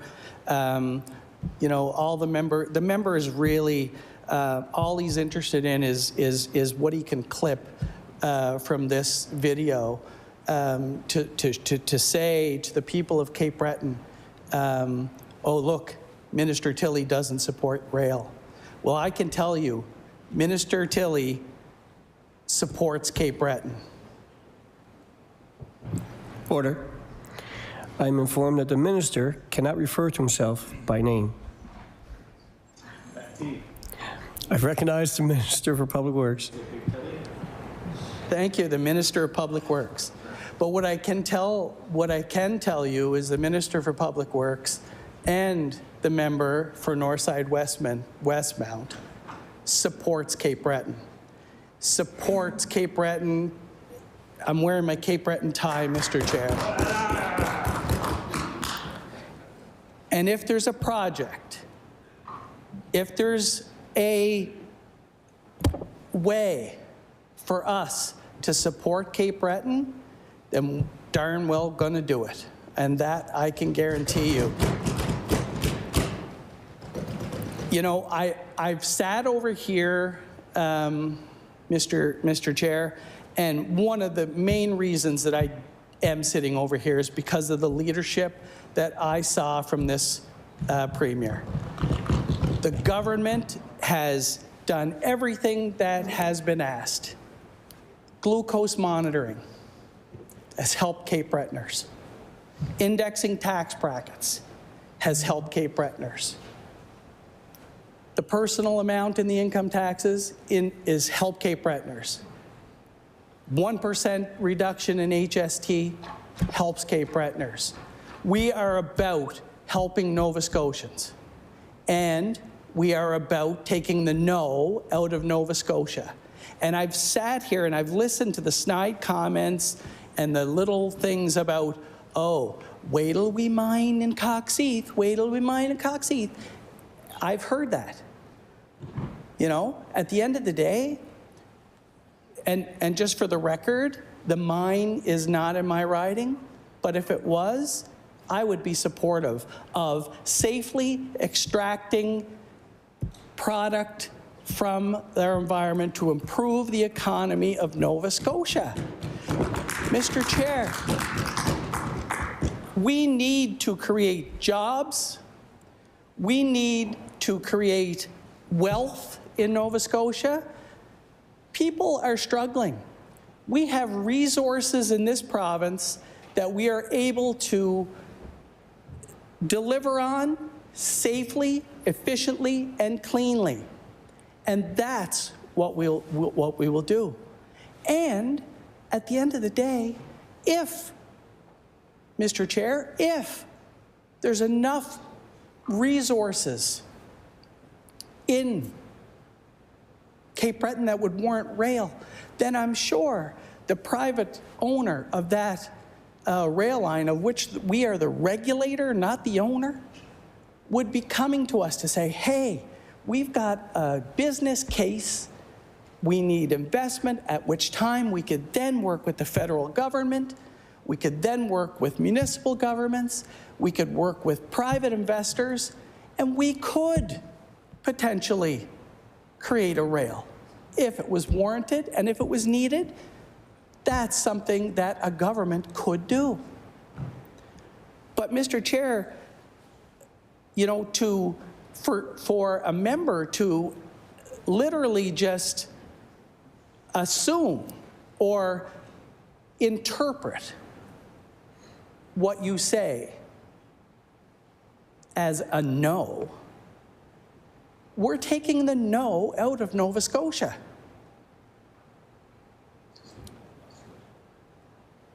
There are many critical minerals that are needed to move this province forward, to move forward with things like wind, to move forward with electric cars. All of these things are needed. And by outright banning industries, we don't unlock that potential. By unlocking the potential, or by saying we're not banning an industry, gives the opportunity for those discussions to take place. You know, at the end of the day, Mr. Chair, Nova Scotia is poised for a great future. When you look at the budget that was put forward by this finance minister in this session, it's about, to me, when I look and I read into that budget, I see hope. I see hope for Nova Scotia, and I've seen it from this government for the last 4 years. The incremental changes. And another thing, when we talk about transportation, I look at the $500 million that has been spent on roads and infrastructure in Nova Scotia this year.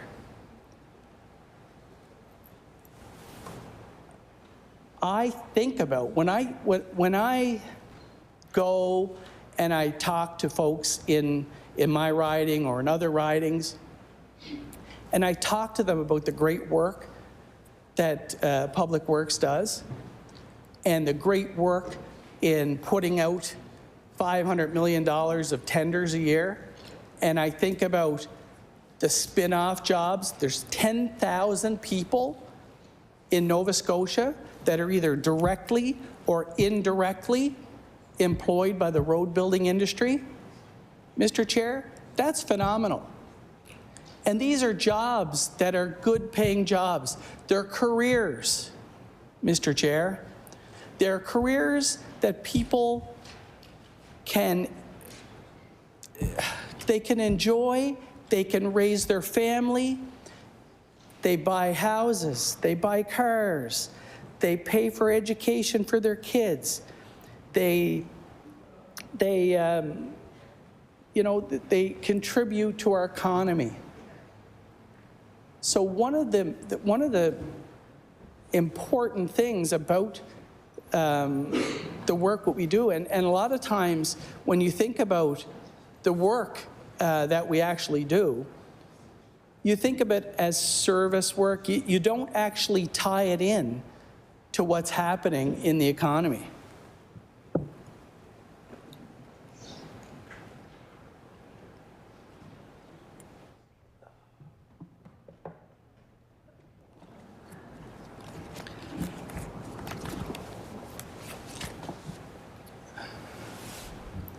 You know, another thing, when you think about firsts for Nova Scotia, I think about Link Nova Scotia, I think about the JRTA. It was the first in Nova Scotia, the first project of its kind in Atlantic Canada. And that's something for this side of the aisle and over there to be super proud of. It's gaining attention across Canada. It's designed to reduce congestion, reduce traffic. And I know how frustrating it is, Mr. Chair, for folks to sit in traffic on a daily basis. For us, and the member talks about moving goods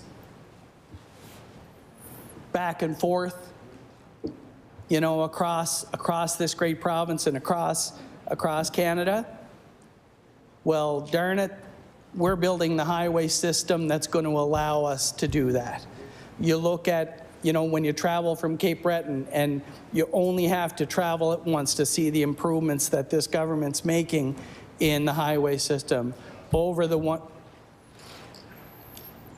Sorry? Oh, okay. So the improvements that the government has made in the highway system, you travel that 104 through the Barneys River area and another 11 kilometers that's going to be twinned in the next number of years there from Taylor's Road to Bucknagek. Not to mention the work that's being done on the 103. And I've heard nothing but rave reviews about the work on the recently opened Highway 107. Mr. Chair, the Bedford-Burnside connector. And when we talk about our, thank you, when we talk about our connections and what this department is about making lives better for Nova Scotians. Thank you. Making commutes better, making commutes safer, moving goods quicker. And we'll go back to the bridge tolls. Removing those bridge tolls is going to put more money in the pockets of Nova Scotians. It's going to remove that barrier, Mr. Chair.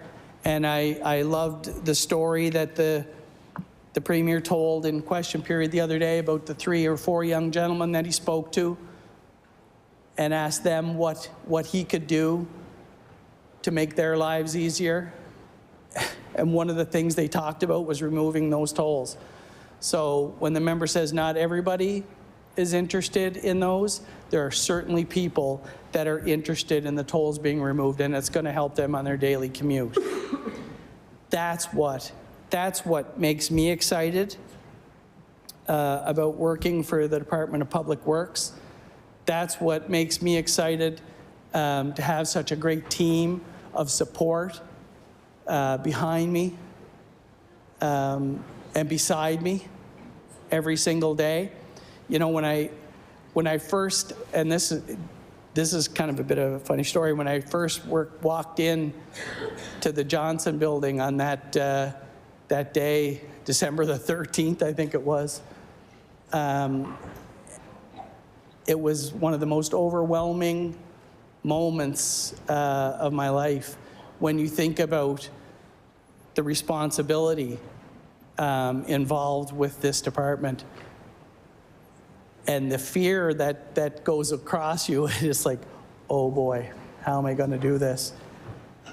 But then you start out with conversations and you listen to people and you have great folks that have been doing this for so many years.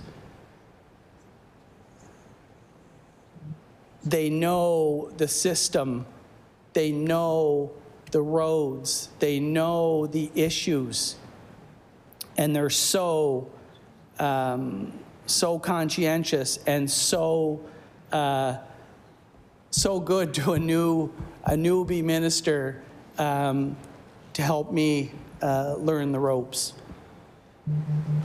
And for me, I'll be forever grateful for that. But I want to go back, you know, so there's immense pride in the Department of Public Works, there's immense pride in this government. But there's also, when I think of the folks back home in my riding of Northside Westmount, there's a responsibility that I feel to them to make sure that we're putting a system in place, that we're putting programs in place, that we're helping them to move forward in their lives. This budget, again, back to the budget of the finance minister that he put forward. You know, we think about the seniors care grant. We think about the heating assistance rebate. We think about some of those very important programs, the home repair. I can't tell you the number of folks that have come into my office that have asked for help, and we were able to help them stay in their homes longer. We're able to help them repair their homes, and we're able to improve their driving experience. And the fact, getting back to the JRTA and Link Nova Scotia, and how proud I was that this government created it, and I'm super proud that now we're taking the initiative to expand that province-wide. When you look at the ability to improve traffic flow so that people can get from one end of this province to the other, whether it be ferry, whether it be bus, whether it be some other transit that we haven't spoken of. And when we talk about a little bit about rail, you know, the member asked about rail and the light rail, he wanted to find out about that. Well, there's a study on the go right now for light rail in Cape Breton. That could be a game changer. That could be a game changer, and we eagerly await that report. And you know something, Mr. Chair? The Link Nova Scotia allows this government to own and operate assets. It also allows this government to unlock the potential of $30 billion of federal transit funding. $3 billion per year for 10 years. And right now, Nova Scotia is only one of 2 proponents. Because of us making this province-wide, we fit the criteria that can apply for that funding. Can you imagine the impact that some of that funding can have on the transportation systems of Nova Scotia? Creating a future transportation system that's vibrant, safe, and efficient, Mr. Chair. And I look forward to, and when we talk about light rail as part of the JRTA, there's a study that will be put out to look at light rail in this part of the province. You know, so again, when we talk about problems, we talk about problem solvers. I think that's what this government is doing. We're not stretching anything.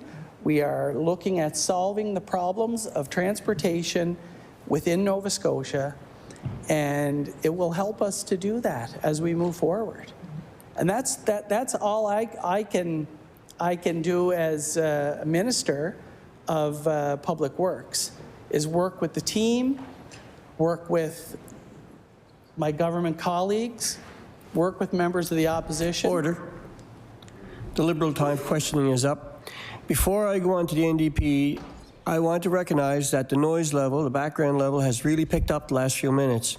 I'm asking members If you're having a conversation, please take it outside the chamber.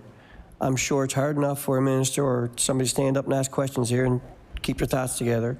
So please take the bigger conversations outside. I recognize the member for Cape Breton Centre, Whitney Pear. Thank you, Chair. The minister and I had what I believe was a great question and answer, and I hope that we can continue that today. I'm going to switch over to schools. So, Reserve Mines School, there has been rumor that the new school's location would be moved to Glace Bay instead of Reserve Mines, where it was selected to go on the former high school's location.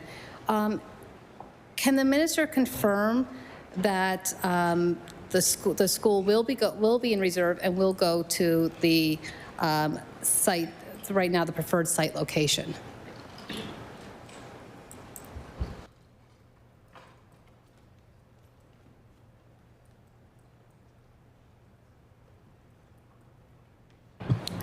I recognize the Minister for Public Works.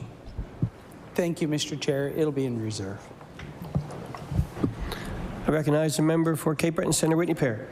I'm wondering if the minister could provide a timeline as now site selection has occurred. And my understanding is that the diocese or the church has provided the land, as well as the CBRM has provided their land. And I'm just wondering now, are we going to start having a timeline on when things are going to be moving along?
I recognize the Minister for Public Works. Thank you, Mr. Chair. So we've been working with the municipality. They've been great. Working with the church, they've also been great. So they're just finalizing the final details. I recognize the member for Cape Breton Centre, Whitney Pear. Thank you, Chair. Thank you to the minister, and thank you to someone else from Public Works for coming down to help answer these questions in schools. Hopefully the minister identifies who this person is later. I'm wondering how many schools currently have shovels in the ground, and can the minister table a list of where those schools are going to be located?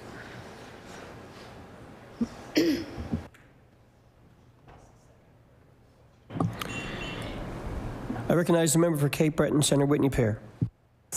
So to clarify for the minister, how many schools currently have shovels in the ground? And can the minister table a list of where those schools are located, please?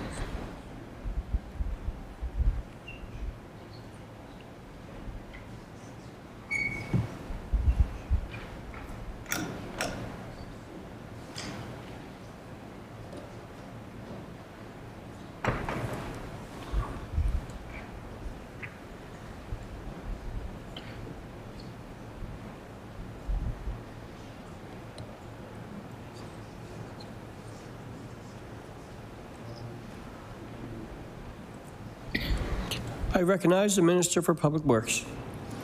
Thank you, Mr. Chair. There's currently 5, soon to be maybe 6, and we can table a list of the names of locations. I recognize the member for Cape Breton Centre, Whitney Pear. Thank you, Minister. Thank you to the Minister. Can the Chair, can the Minister confirm if any necessary land has been purchased for the new and replacement schools announced in the fall? Just if the land, if any necessary land has been purchased.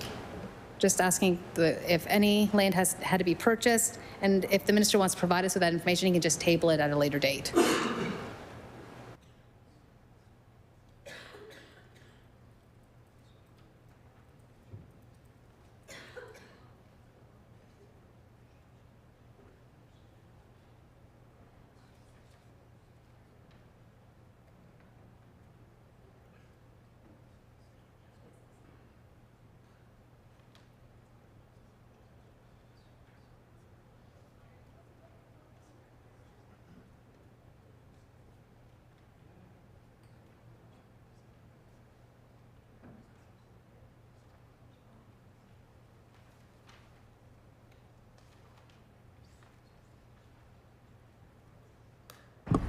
I recognize the Minister for Public Works. Oh, thank you, Mr. Chair. And we will, there's a list, so we'll get back to you with where we are on certain land purchases. Okay. I recognize the member for Cape Breton Centre, Whitney Pear. I think the Minister just asked that by the time the House rises, if that could be tabled.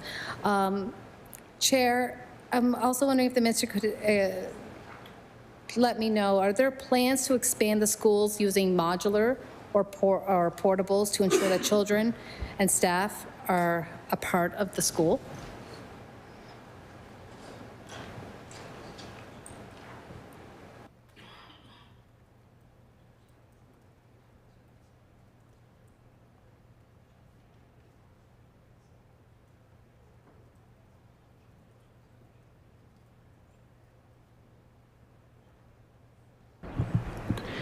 I recognize the Minister for Public Works. Thank you, Mr. Chair. And I was remiss in not introducing Mr. Gerard Jessam. He's a chief engineer in infrastructure buildings. I got that all wrong, but it's Gerard. I want to talk a little bit, I hope you don't mind, a little bit about modulars. Like, they are not, I can remember when I went to school and we went to the modulars, you know, remember the old ATCO trailer, right? They're completely not like that today. They're gorgeous. I think Greenfield has some of those modulars. So we would, when the population in a school would warrant needing to go to modular, is certainly a way to go. They're, you know, they have great airflow. Most of them have heat pumps. They're heated and cooled, which is a great. And the thing about them is that construction can happen year-round because of the modular nature. They're built in a giant warehouse and then delivered to site, right? So you don't lose that construction season when you're building a bricks and mortar or a stick-based school. You have a certain season that you can. So basically, when when it comes down to how modulars are used. So EECD would identify the need for modulars, and then our group as Public Works would then go out and do the tender and get them built and have them delivered. I recognize the member for Cape Breton Centre, Whitney Pear. Thank you, Chair. So I'm going to take from the minister's comments that there's no plans to actually expand the schools as they are, but it's just to continue on the course of using modulars then. It's what I'm taking from that response. So I think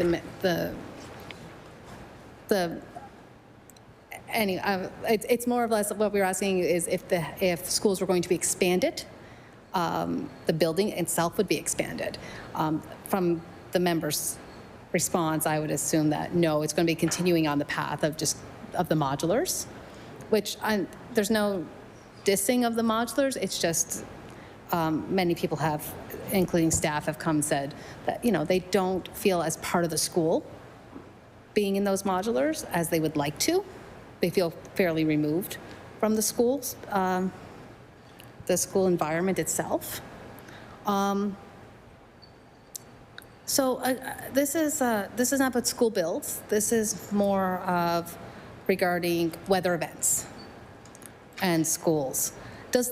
I know years ago the Department of Public Works has, and I think it continues to be involved in the decision-making process to determine if roads are safe for traveling. I'm wondering if that partnership is continuing with the Centers for Education, and I'm just wondering when those determinations are being made, is the consideration of what the bus stops, the school bus stops, what conditions they're in, are being made for children who are taking the bus, as well as sidewalk conditions for children who are forced to walk, because oftentimes what I've heard from the schools is that, one, if the buses are not traveling on roads, the kids aren't getting to school. If the sidewalks aren't clear, kids can't walk to school, they may not have an alternative way to get there. And so I'm just wondering, are we looking at those policies? Does Public Works is still involved in that decision-making process?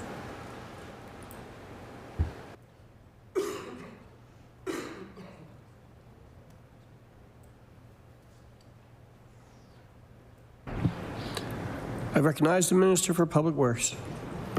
Thank you, Mr. Chair, and I just want to go back to your previous question on modulars before I answer on this one.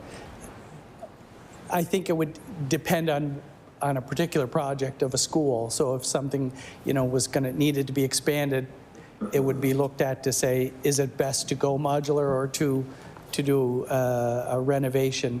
Sometimes when you do renovation, it's disruptive to the folks that are in there. So again, it would be project specific. But when it comes to school cancellations, I have to tell you, I am so glad in February and March that I'm not the principal of NSEC anymore, because that was one of the biggest things that we hated doing. So I'll it's EECD that 100% makes the call, whether to cancel school. But I can tell you from past experience, so that usually starts at 5 in the morning. There's a call, and I don't want to say how the EECD does it, but they would have a direct line to the RCMP, the regional police. So and they'll make a decision on busing, then they'll make a decision on opening and those types of things. But we don't get involved in those decisions, because those would be done because of the fact that it's so regional, right? When you think of the Cape Breton Centre, and then you've got, the Halifax, Chignecto, all of those different areas. So those decisions on canceling school would be at the local levels. I recognize the member for Cape Breton Centre, Whitney Pear. Thank you. And switching gears I'm going to ask the minister, is Hogan Court with the still with the Department of Public Works, or is it with the Department of Health?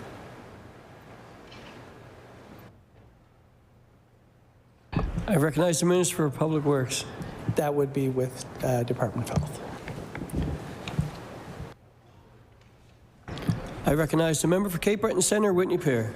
Thank you. Moving along to bridges.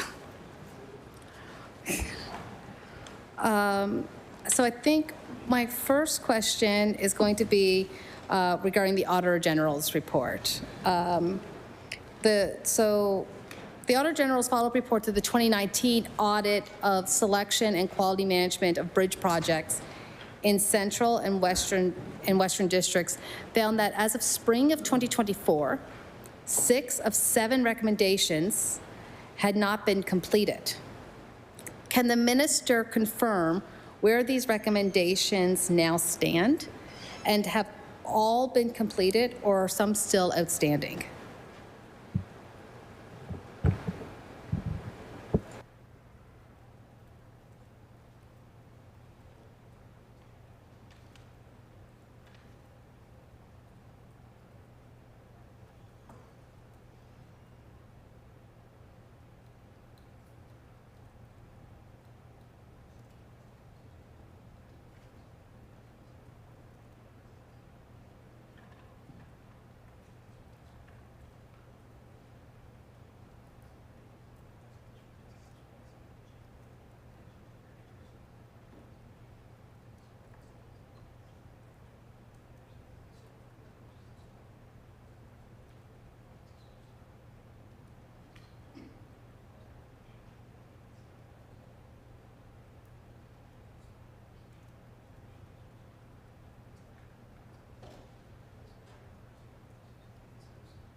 I recognize the Minister for Public Works.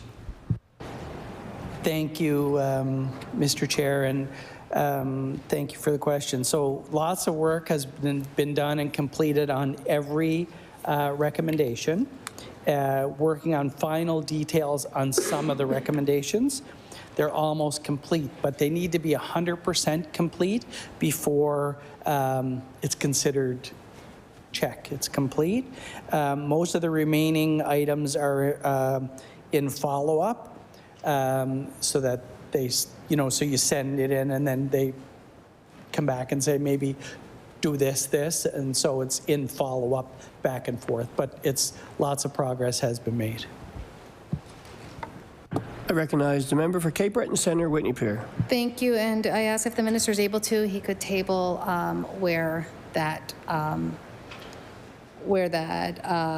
those recommendations stand as of today by the end of the session, if he's able to. The Auditor General Chair raised a concern about the Department of Public Works not taking steps to complete bridge inspections as required during that audit. Can the minister outline the specific actions the department has taken to improve the completion of bridge inspections?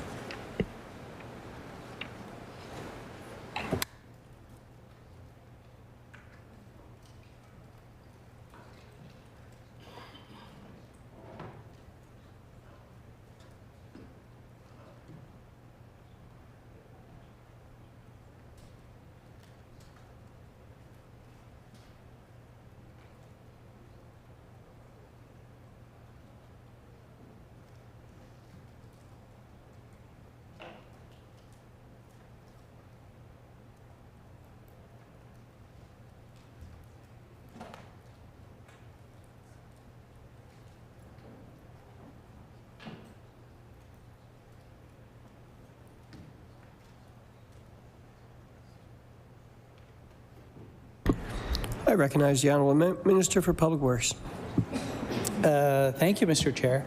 So we've purchased a multi-million-dollar software tracking program that will allow better listing and better timing around inspections, and we've also hired a structural bridge engineer who will oversee that program. I recognize the member for Cape Breton Centre, Whitney Pear. Thank you. Another concern raised by the Auditor General in that same audit was that that the department had not implemented consistent criteria to prioritize bridge repair and replacement. Can the minister outline what steps have been taken to address this? And do we have the criteria in place to prioritize bridge repair or replacement?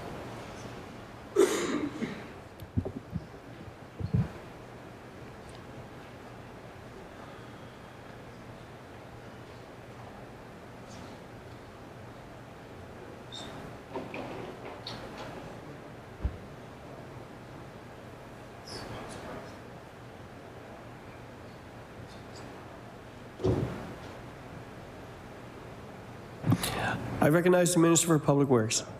Thank you, Mr. Chair. And this is one of the things that's being worked on that we talked about. So the data that we have is now being entered into the software management system.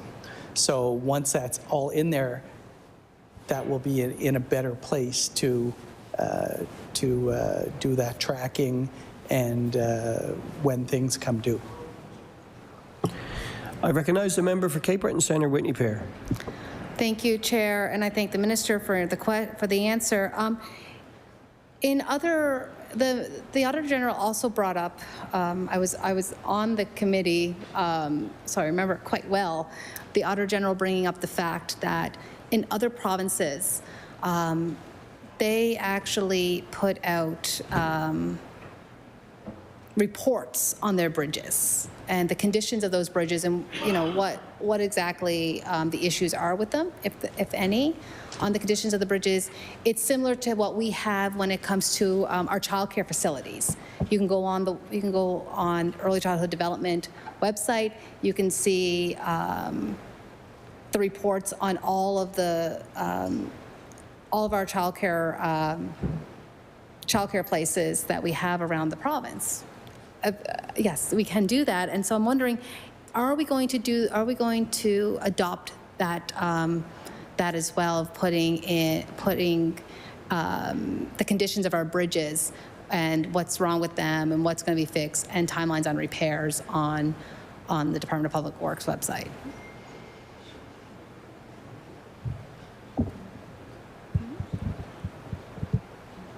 We do a job.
I recognize the Minister for Public Works. Thank you, Mr. Chair. So annually, we do a bridge inspection, a level 1 inspection on every bridge. And then based on that inspection, it may require a level 2 inspection. We don't release those reports because they're very technical in nature, and they're to be interpreted. It would be very difficult. But rest assured, all the bridges are safe. If they weren't safe, they would be closed down.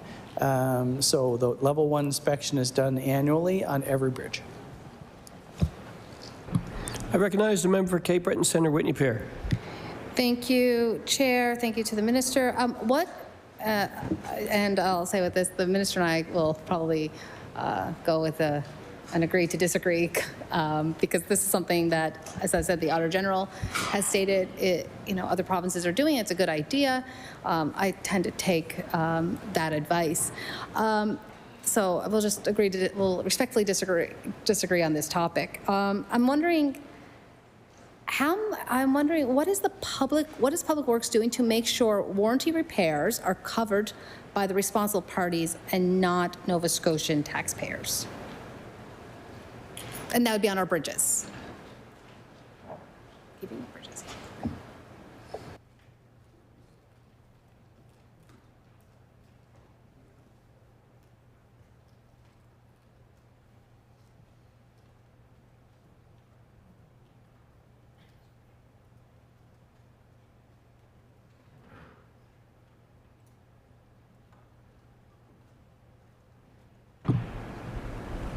I recognize the Minister for Public Works. Thank you, Mr. Chair. And with every bridge, there's a contract, and within that contract would be the warranty period. And we have staff who do those inspections, and anything that's identified in that particular inspection would be immediately triggered for the contractor to get that work done. I recognize the member for Cape Breton Centre, Whitney Pear.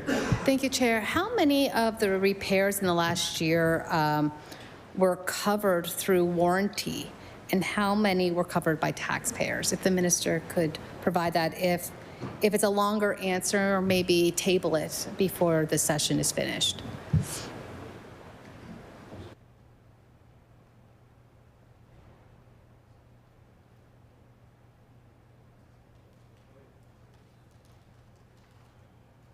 I recognize the Minister for Public Works. Thank you, Mr. Chair, and obviously we wouldn't have that information off the cuff, so we'll have to get back to you on that. I recognize the member for Cape Breton Centre, Whitney Pear. Thank you, and I thank the Minister. I just asked that it be tabled by the end of the session, if that's doable. So we're going to switch gears again. Because we're just ticking along here. This has been great. I thank all the staff and the Minister. The JRTAs, so that's where we're going next to help out the staff. The JRTA's regional transportation plan for Halifax and the surrounding areas was supposed to be released in fall 2024, which did not occur. I was wondering if the Minister could provide a new date on when we can expect to see this plan.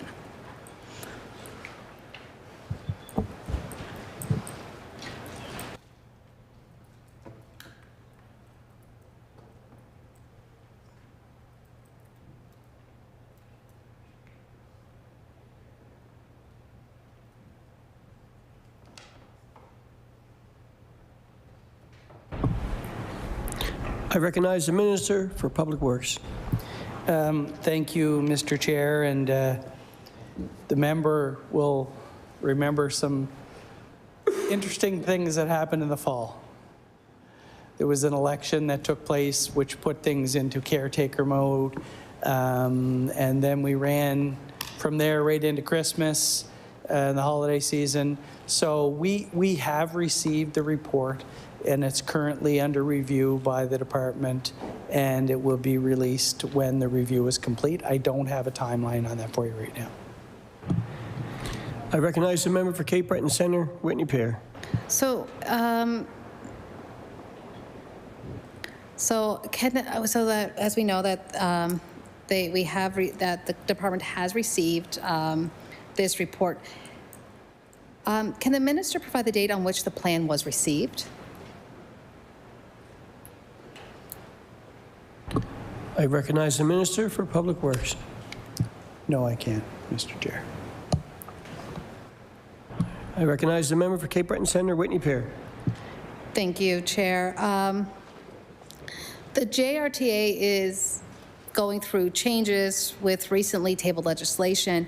Can the minister outline what the consultation process that led to these changes looked like?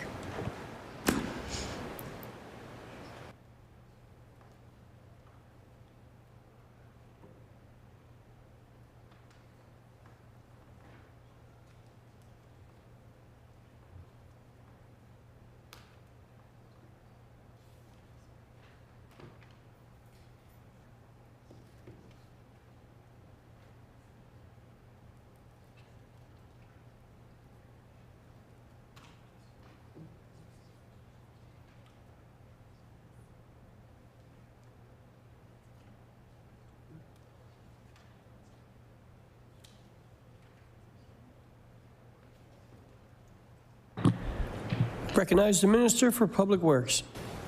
Thank you, Mr. Chair, and you're correct. So originally, the JRTA was put in place to look at 100-kilometer radius around HRM. At the end of the day, the purpose of the JRTA is to fix traffic. So to fix that congestion, but your specific question is around who was consulted around JRTA. So the partners, there were 6 core partners in that piece: HRM, Public Works, Halifax Harbour Bridges, Halifax International Airport, ACOA, and CN, and I'm not sure. And the port.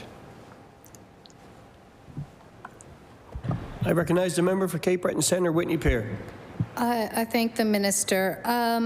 When did if the minister could just briefly say answer, when did the consultation begin, and how many sessions were held? Recognize the Minister for Public Works. So, as the plan was being put in place, all of these partners were part of it. So I mean, I can't. They helped put it together. So I can't tell you how many meetings there were, who was there, but there was and there were also multiple engagement sessions held with the public and community groups. Multiple. I don't have the answer on how many there was.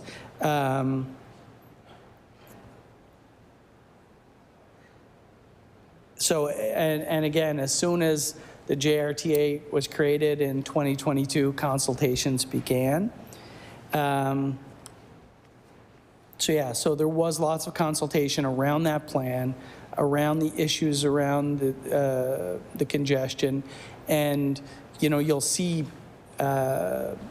from that, even early on, announcements around the 102, around the Hammonds Plains connector, the opening of the Burnside Bedford connector, the 107.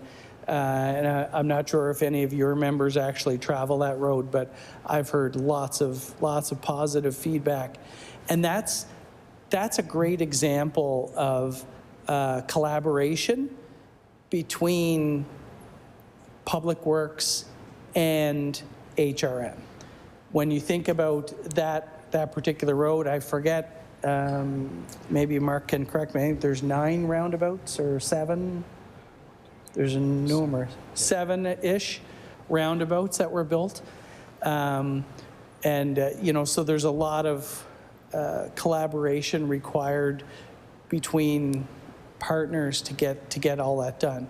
And that's what this is about. And so, and I'm not sure if you wanted me to talk about the changes that the JRTA, the new changes? No? Okay. I recognize the member for Cape Breton Centre, Whitney Pier. We might be getting into some of that. I'm not sure. So I'll just ask the minister by the end of the session to table, if they could table how many engagement sessions took place and along with their dates, if that is possible. So here we are, changes to the JRTA. We don't want to get ahead of ourselves. It's easier to break things down piece by piece when we're here in these types of sessions. At least that's been always my experience in the past 5 years. So the changes to the JRTA are increasing the minister's powers to, for lack of a better word, overrule the municipal decision makers. I was just wondering if the minister could explain why this was believed to be a necessary move.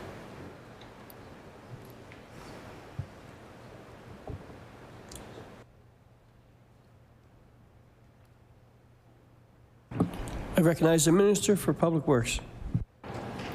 Thank you, Mr. Chair. And just before I answer this, I just want to go back to the engagement. It's all on the JRTA website. So the summary of what they heard at the engagement sessions, all of that info is there, so you should be able to access that. So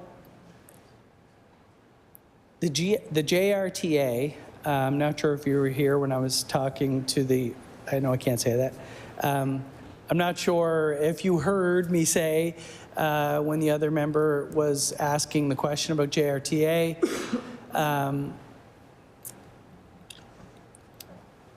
It was the first of its kind in Atlantic Canada. It's really it's ahead of its time. It's a great piece of work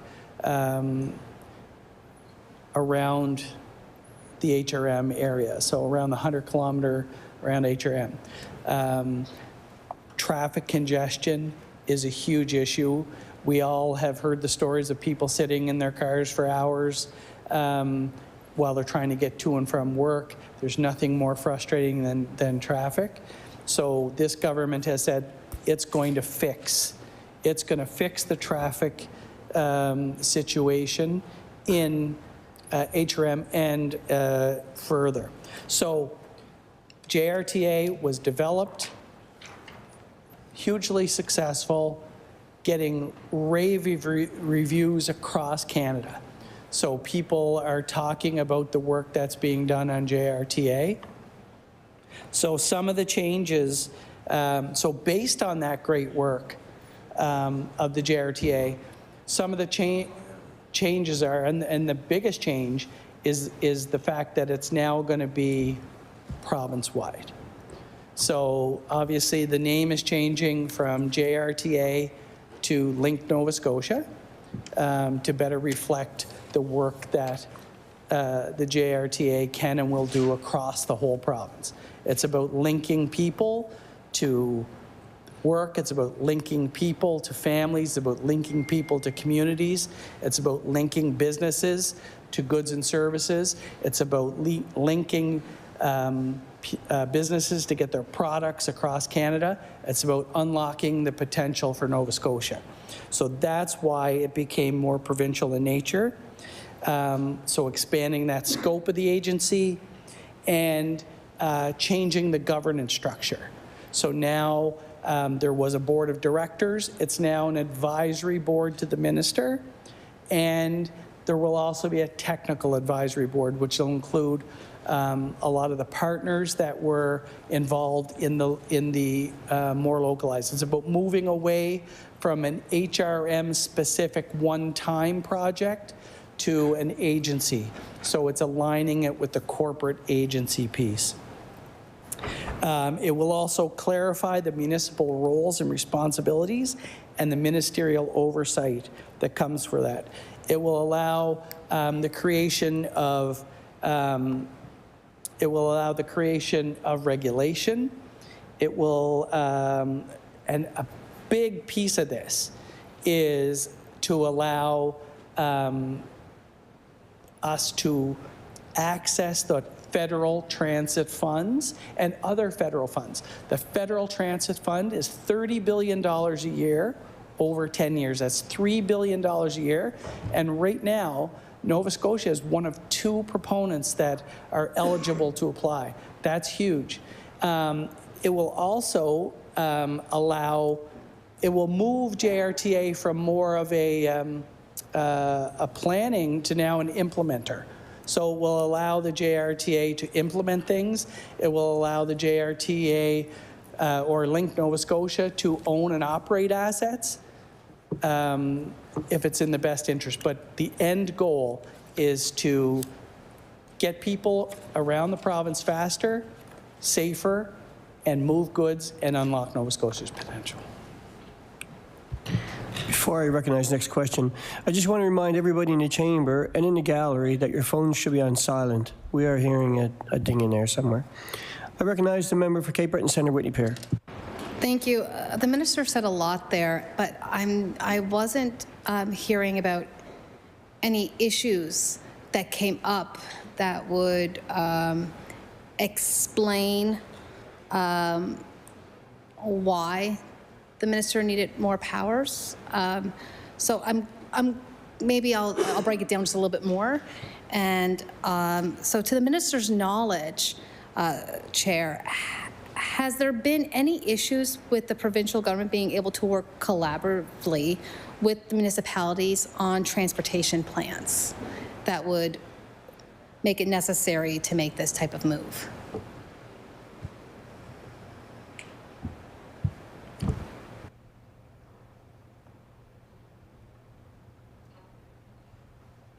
I recognize the Honourable Minister for Public Works. Thank you, Mr. Chair. And I just want to be very, very clear with the member. Our partnerships with our municipal cousins, I guess you'd call them, are very strong. We collaborate on projects all the time.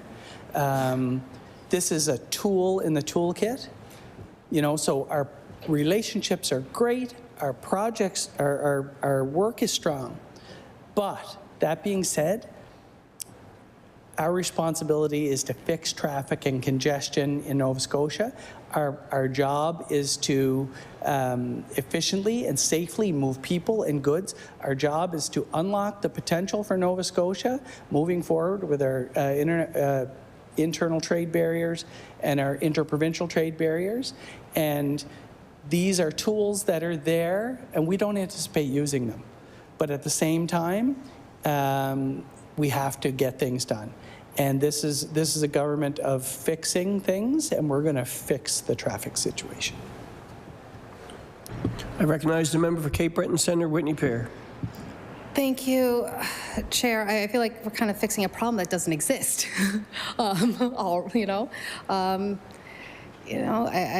That's kind of what from the minister said. There's been no issues in the collaboration process, which is great to hear. It's what you want to hear. So I guess for me, it seems like we're trying. There's no problem. There's a non-problem that we're trying to fix. As I said, maybe we'll respectfully agree or to disagree on fixing problems that don't exist. So as the minister said, it's now, legislation, it's going to be called Nova Scotia Link. So the Nova Scotia Link bill actually falls within the Department of Municipal Affairs, is my understanding. No, it does not? Okay, then, great. So this part of the bill creates an avenue for developers to temporarily gain access to adjacent land. Yes. So, okay. So I guess it's a part. I'm going to ask if the minister could clarify which part is this bill, where with regards to adjacent land, the access to adjacent lands falls under. Would be my question then. I recognize the Minister for Public Works. The adjacent lands piece would fall under municipal affairs. You're right. Yeah. I recognize the member for Cape Breton Centre, Whitney Pear. Thank you. So knowing that, I'm wondering if the minister could actually explain, if he could explain why this action was needed in the present moment. I'm sure I'll be asking the Minister for Municipal Affairs when Municipal Affairs comes up, but I'm hoping maybe the Minister of Public Works could also provide some enlightenment on this? And more specifically, why was this change made in the same bill that made the changes to the structure of the GRTA? That's specifically what I really want to know, is why is that change that's under municipal affairs made in the same bill that makes changes to the structure of the GRTA?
I recognize the Minister for Public Works. Thank you, Mr. Chair, and sorry for the delay. The questions around the bill itself, I would defer to my colleague in Municipal Affairs. I recognize the member for Cape Breton Centre, Whitney Pear. Thank you, Minister. Thought I'd take a chance, considering it's the GRTA, part of the GRTA bill, and see if we could find out exactly why there's a connection there. Many residents in the Sandy Lake and Hammonds Plains area have been raised concerns about the Sandy Lake Connector project announced in the fall. Can the minister outline what community engagement happened, if any, before this announcement was made?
I recognize the Minister for Public Works.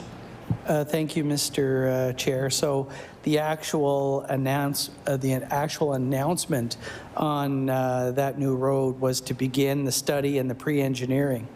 The consultation will come as a part of that. So that's yet to come.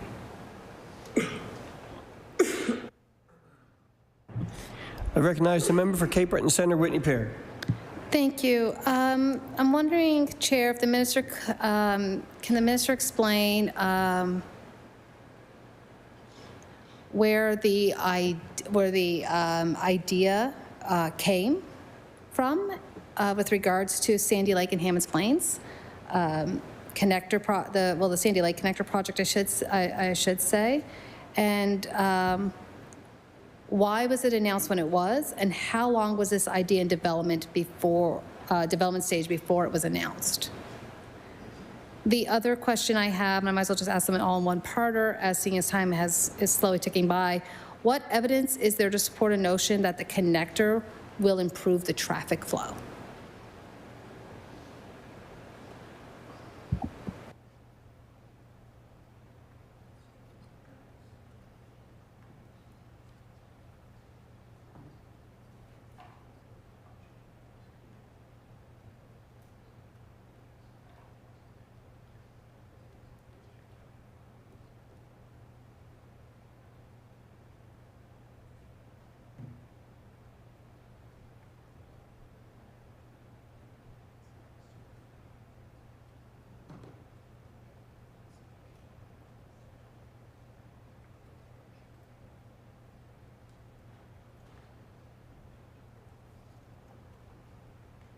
I recognize the Minister for Public Works. Well, thank you, Mr. Chair. And obviously, the Highway 102 and the Hammond Plains area is a hot spot. It's faces a lot of congestion and traffic.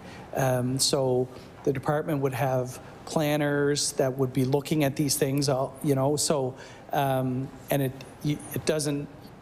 I don't want this to sound glib or anything, but you don't really need a study to determine when you have a problem in an area that you need to address.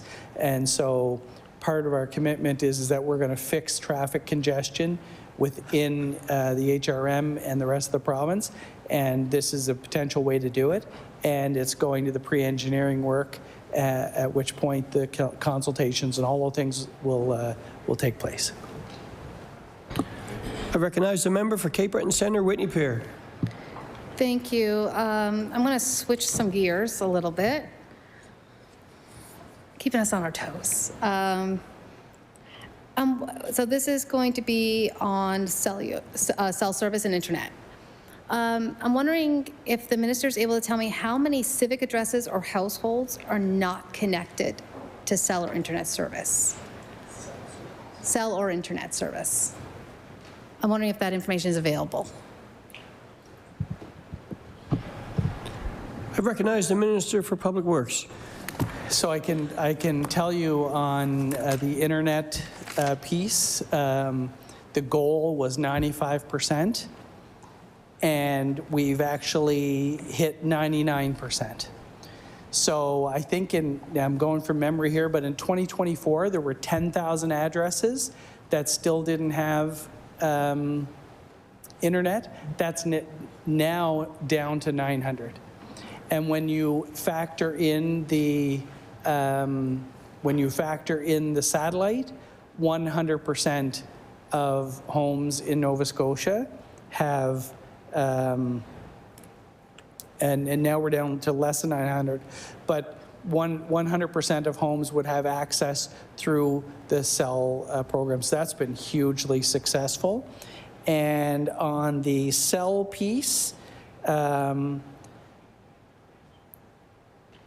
now there's 20,000, I think I'm reading that, 20,000 addresses and 1,000 kilometers of roadway underserved. And the first sites for the cell program that was, so we've invested $65 million, the first government to tackle cell service in Nova Scotia.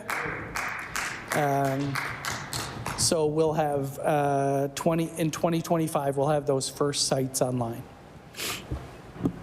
With just under 6 minutes left, I recognize the member for Cape Breton Centre, Whitney Pier. Thank you, Chair. Just a reminder that areas connected to my riding, like reserve mines, have several places where it just drops altogether, and even their internet is fairly spotty. So putting a good shout out to reserve mines, as well as the Lingan Road, where cell service is quite spotty. And so to the minister, so I don't know if I heard it in the minister's answer. So if you did, I just probably didn't hear it. But does the department have an estimate timeline when when all Nova Scotians will be connected? And the minister may have said that, I just didn't hear the answer. I recognize the Minister for Public Works. So 100% of Nova Scotians are connected to internet now, either by wire or by the satellite program. So cell to have 100% connection coverage. There are areas of the province where, you know, geography and other things that would come into play that you would never get to 100%. I recognize the member for Cape Breton Centre, Whitney Pear. Thank you, Chair, and I thank the minister for that response.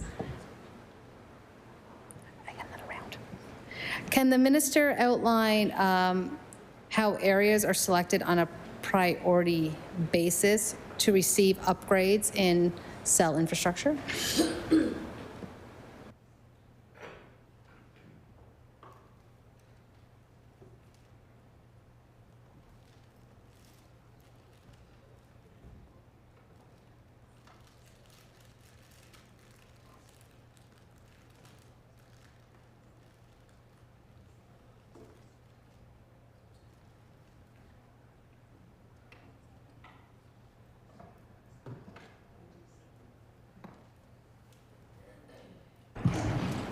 I recognize the Minister for Public Works. Thank you, Mr. Chair. So I just want the member to know that on the website, residents can go in and can also submit a form to advise of their service.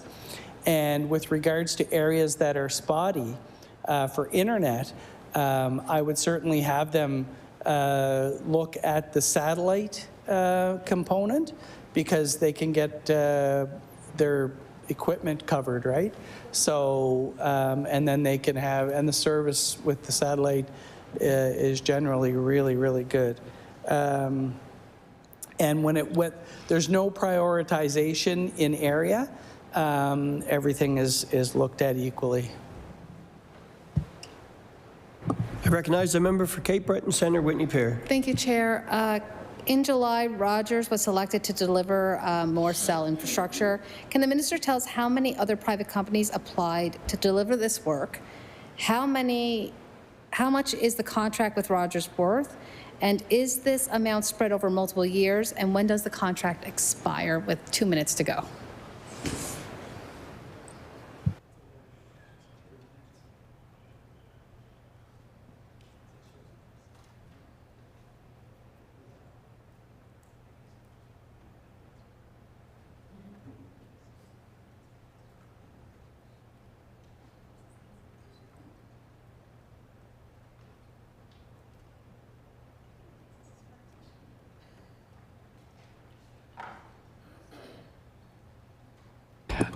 I recognize the Minister for Public Works.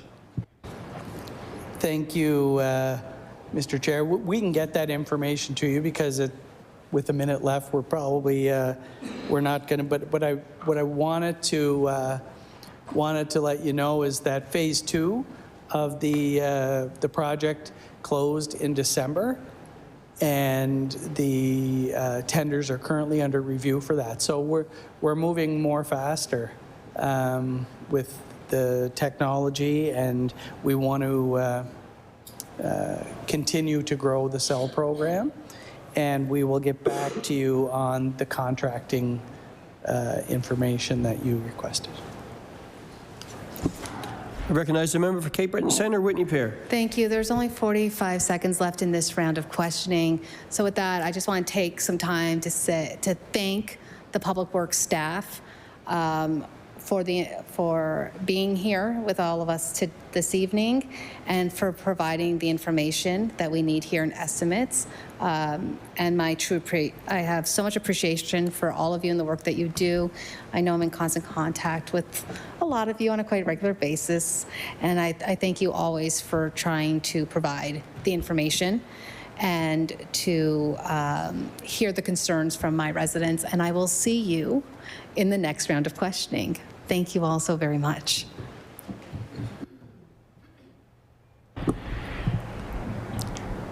Time for the NDP question is ended. Before I go to the Liberal time again, I'm looking to the Minister and staff to see if you want a bathroom break. 5, 10 minutes? 10? So committee's in recess for 10 minutes.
Order, please. It is now the Liberals' turn. I recognize the leader of the Liberal Party. Thank you, Mr. Chair. I'm actually going to concede my time to the member from Cumberland North. North, yes. But I just in a quick response to the last question that was asked, and I think it's important to recognize that this isn't about clippable moments. You're not even allowed to clip it. It's against the rules to clip it. So when I ask a question about rail, it's not about clipping it and an I gotcha moment. It's a government that's talking about interprovincial trade that now, years later, I feel that the rail bed that we have in Cape Breton should be protected, or at least discussed. If Mr. Chair, the government is big on interprovincial trade. We're big on resource development. We all support that.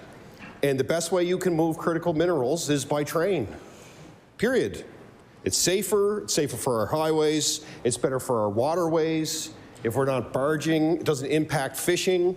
Like, there's a whole number of reasons why I brought that up. It has nothing to do with politics. The rail, there's staff in this building that were involved those years ago with former ministers ensuring that we could keep that rail bed from being taken out.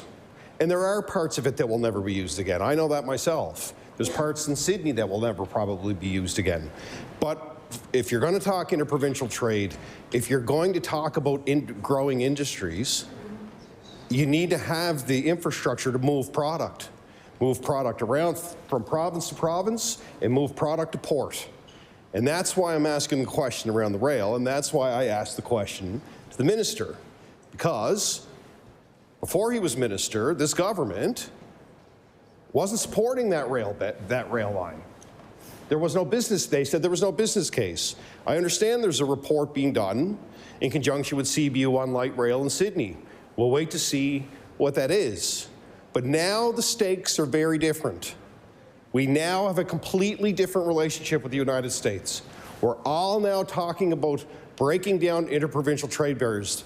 The Premier tabled his bill 2 days ago. We're happy to support it as caucus, on the record publicly multiple times. So if you're going to do that, that rail bed now becomes more significant in the whole scheme of things. So I just want to get that on the record. I have no questions at this point. I'm actually going to pass, at this point, Mr. Speaker, I'm going to pass my time over to my colleague from Cumberland North. I recognize the Minister of Public Works. Thank you, Mr. Chair. And look, I recognize that the member is passionate about Cape Breton as I am as well. And I continue to advocate for Cape Breton. I always will, always do. But at the end of the day, this government is doing great things for Nova Scotia, great things for Cape Breton. And, clearly, the member talks about, before. Well, this is now. And when I look at what this government has done, I have to get it on the record. When I was in opposition, we were looking for continuous glucose monitoring for diabetic patients. It was done. We're looking for indexing tax brackets for Nova Scotians. That was done. School lunch program, that was done. Raising the income levels for home improvement grants, that was done. And now we're looking at building interprovincial trade for Nova Scotia. So for me, it's been a pleasure to be supportive of this, to see the Minister of Finance stand here and table the budget that we tabled this past year. Just did my heart good to see the things in there that are there to help Nova Scotians. A tax break for every Nova Scotian family. $1,000 per family approximately, depending on the situation. Mr. Chair, those are the things that when people are thinking about how they're going to heat their homes, how they're going to put food on the table, any reduction that they can get in their tax base is helpful for them. And I'm proud of that. When it comes to resource development, this government has said, we're taking the no out of Nova Scotia. And that's the right thing to do. It's the absolute right thing to do. It's time that we grow the province. It's time for us to come into our own as a province. Wouldn't it be wonderful, Mr. Chair, if at some point Nova Scotia stood on its own and didn't have to rely on payments from other provinces to make things work here? And that's what this government is trying to do. We're trying to pave the way for the future. We're trying to grow, we're trying to build, and we're trying to solve issues as we go. And that's what it's all about. And I wanted to get, just want to get that on the record as well, that what's good for Cape Breton is good for Nova Scotia. What's good for Nova Scotia is good for Cape Breton. And we'll continue to work hard for both, Mr. Chair. When I look at the areas of development and I look at the projects that are underway for Nova Scotia, and if I look specifically at Cape Breton, the new Waterford School that's just opened and had its first coal bowl, the health center in New Waterford, the hospital that's being built on the north side, the hospital redevelopment, the new community college in Sydney, Mr. Chair. I was a part of that, as was the member for Sydney Member 2, as was the previous government, as was this government. It takes more than, and I know he's been around for a long time, I know he's been around for 10 years. But at the same time, that community college made a real difference. It put people to work. It revitalized a downtown core. It helped us to grow that college. And the programming that we put in place there is going to benefit Cape Breton for many years to come. And that's what's important. The people that work, the people that came home from out west to work on those projects, and the new projects, the new school that's announced, there's two, one for Glace Bay, one for Northside. That's going to put people to work. I met recently with some of the construction folks, and I'm understanding there's work there for 7 years plus in Cape Breton. But in this role, Mr. Chair, I have to look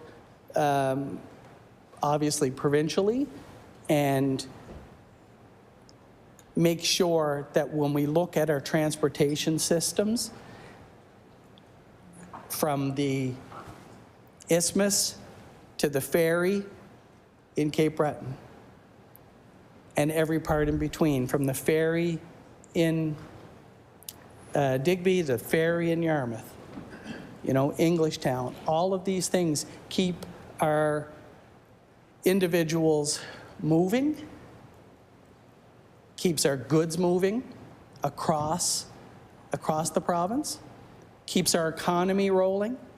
I think I mentioned at the last in the last section about the 1 million when we talked about the impact, the economic impact that that has on Nova Scotia. We talk about 10,000 people employed directly and indirectly in this province through road building activities. We talk about not just, that's just the salaries that come from that work. Not even taking into account the actual materials, the equipment, the stakeholders, all that are involved in growing the economy of Nova Scotia. So I feel this department absolutely does its part in building up Nova Scotia.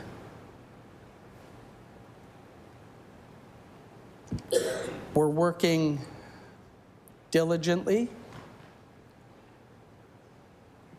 We're putting a 5-year plan out every single year. We're investing $500 million in the future. We've got the JRTA, we're future-proofing our transportation system. We're building for growth. You know, this province is going to continue to grow because of the work of this government, because of the investments that are being made. But we have to build the infrastructure to support that. Building, I think it's 242 new housing units.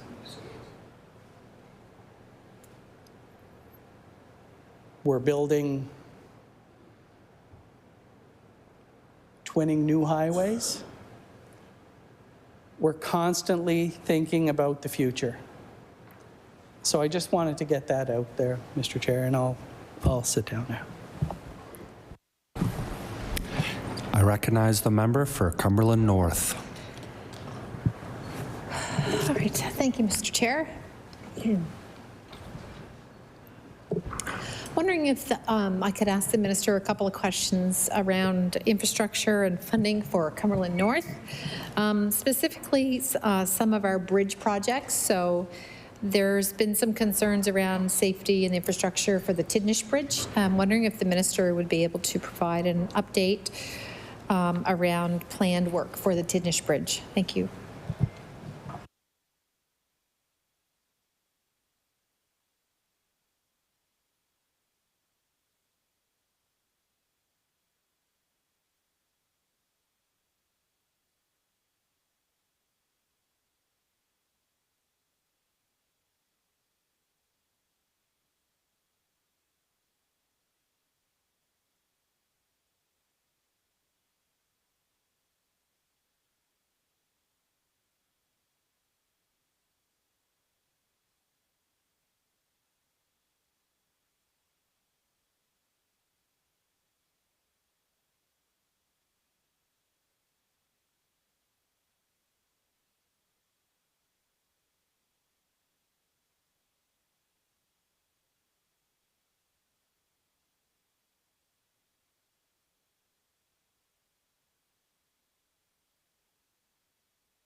I recognize the Minister of Public Works.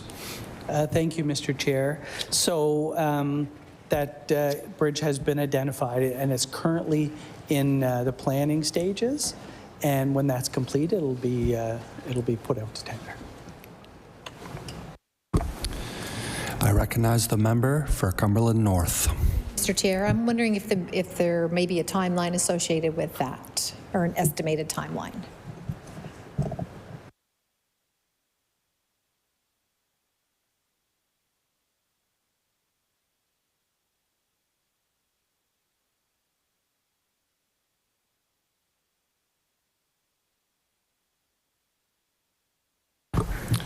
I recognize the Minister of Public Works.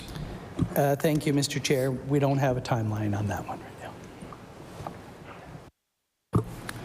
I recognize the member for Cumberland North. Thank you, Mr. Chair. Second bridge that's been a priority, and I know I've spoken with the department staff about this a few times, so it's the bridge in Wallace that connects Wallace to Ferry Road. And I believe one of the reasons that the work was postponed is because it came in over budget. I think it was double, if I recall. And I guess some of the concerns, and this is something I've discussed with area manager, who's very good, I might add, but there's a significant safety concern. So the decking on the bridge, there's quite a few pieces missing. Like if a motorcycle was to come along, they've identified that as a significant safety risk. And I'm wondering if there's any update or report on when that decking on that bridge in Wallace might be replaced.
I recognize the Minister of Public Works.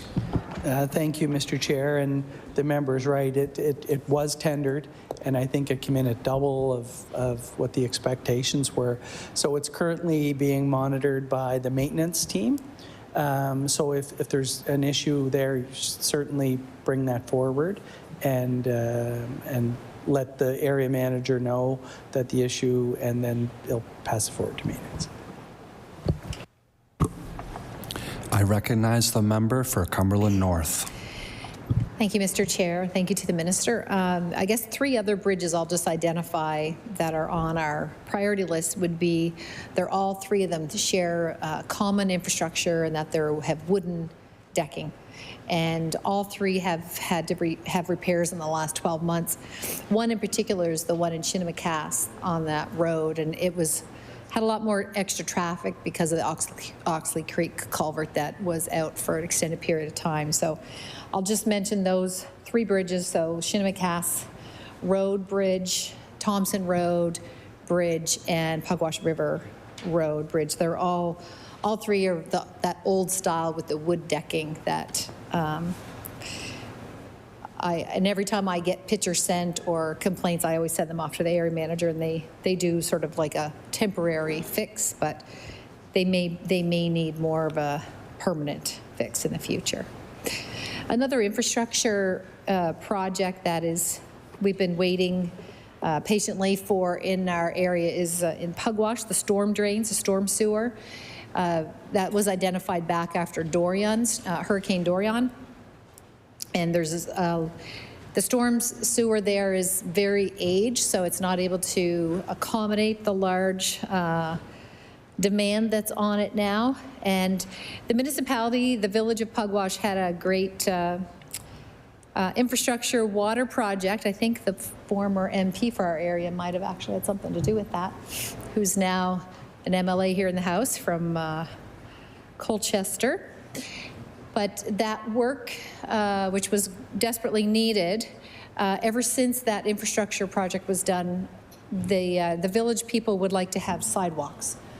And we've been very blessed in that village. We have a new library, a new hospital now, and a new stage on the waterfront. There's been some investment with housing in the village.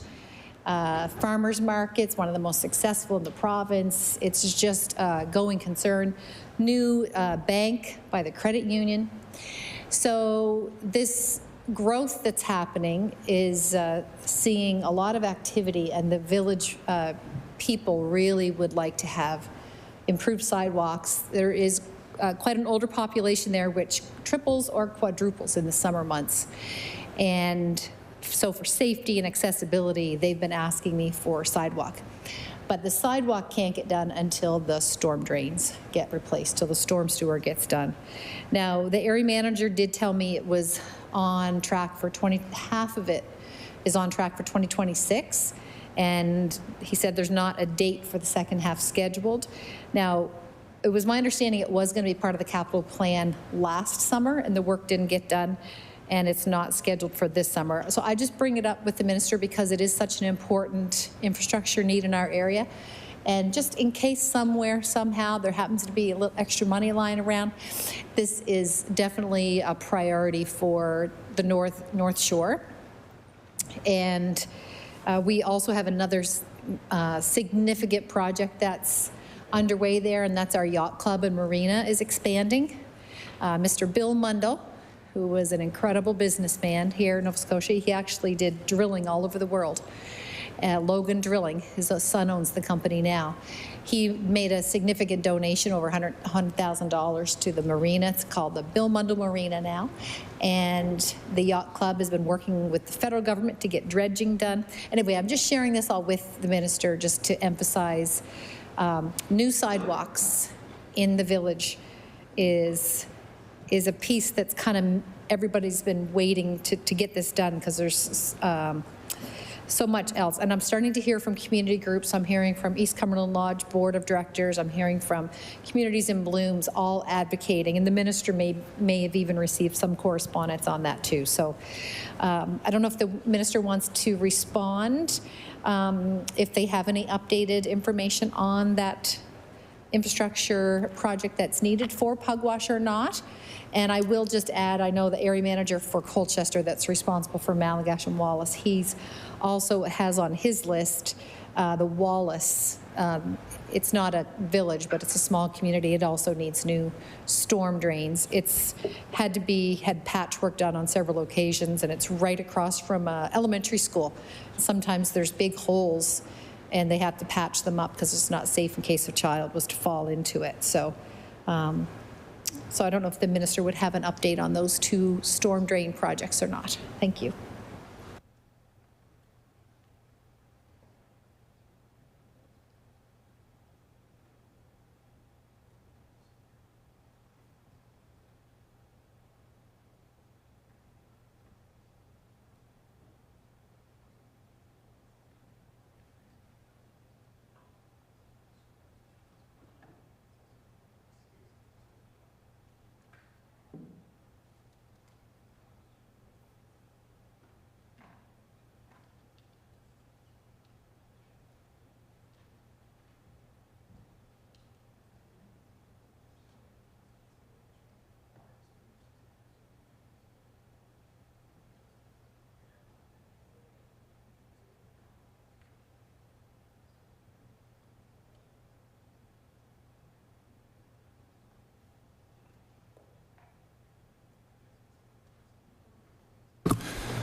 I recognize the Minister of Public Works.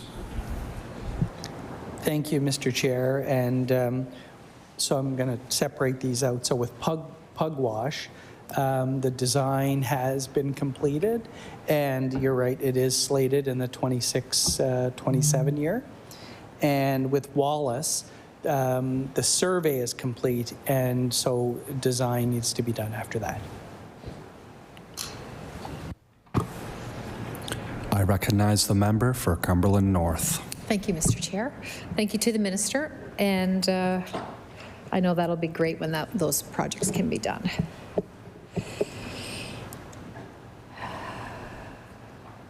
One of the issues that I've brought to the department each year is the concern around management, and I do think that it's not purposeful. I think that it's maybe a capacity issue for the manager. So Wallace and Malagash have been under the management of Colchester for, actually don't know how many years, but I think it's around 12 or 15 years. And when I first became an MLA, it was very evident that Wallace and Malagash were not really getting, certainly not getting managed like the rest of the area that I served in Cumberland. And they did go through 4 different area managers in 4 years, so I'm sure that did make a difference. And whenever I would call about things like vegetation management on the side of the road or something, they would say, well, we only have one grass cutter, for lack of a better word, and it's broke down, and it was like middle of July. So one of the things that I have asked on behalf of the people is for Wallace and Malagash to be placed back under the management of Cumberland County instead of Colchester County. And the area manager for Colchester is great, and I know he's doing his best, and I think he probably gets 80% of his calls from this little area of Wallace and Malagash. They're a very vocal, politically active group of people in that area, and the area manager certainly has done a lot actually in the last 12 months in that area, small projects and larger projects. So I do want to give him some credit. He's very responsive as well whenever I reach out to him with concerns. But I do think overall, in the big picture, it may be better. I'm still making that request that area be placed back under Cumberland management.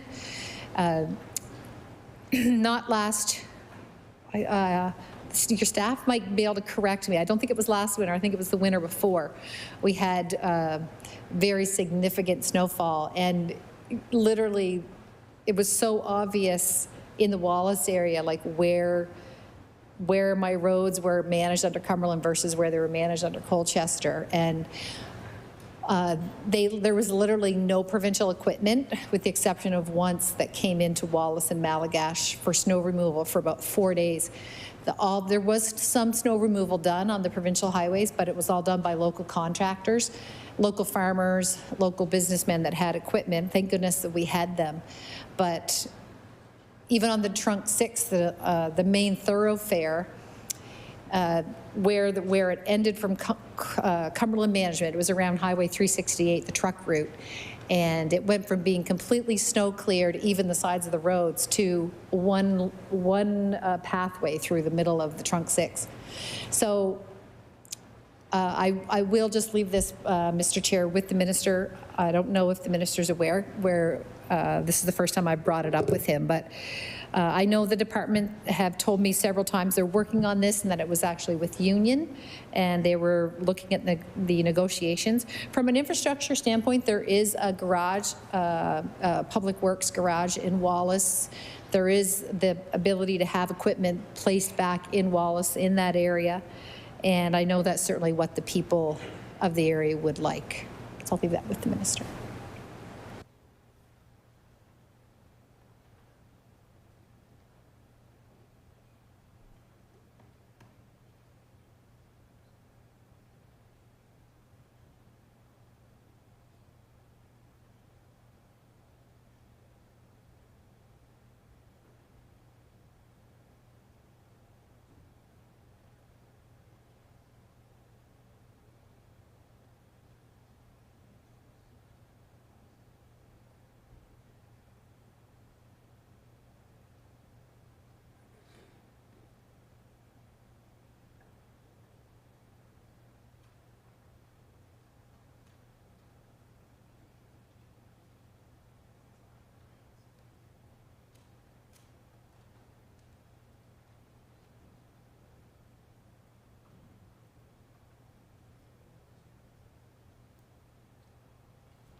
I recognize the Minister of Public Works.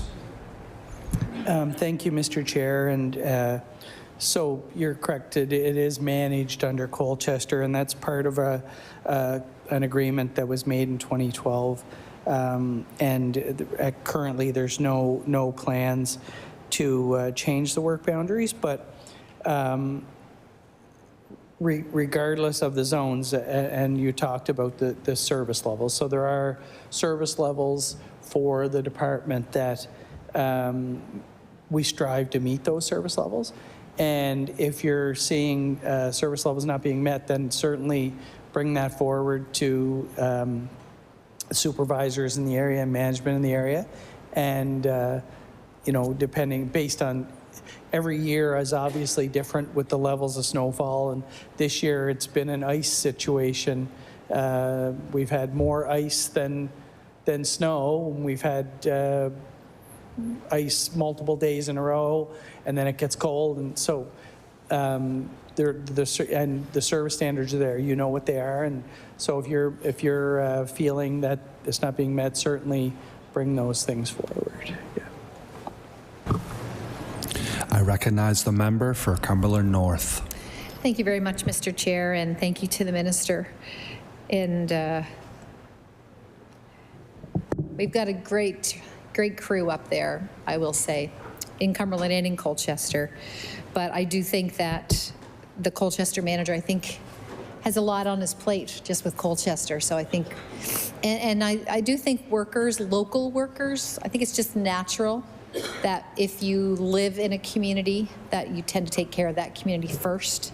So if the workers are living in Tatamagouche or River John, those areas seem to be getting service versus the Malagash and Wallace, where they're not in that garage. So on behalf of the residents there, I just, again, make that request.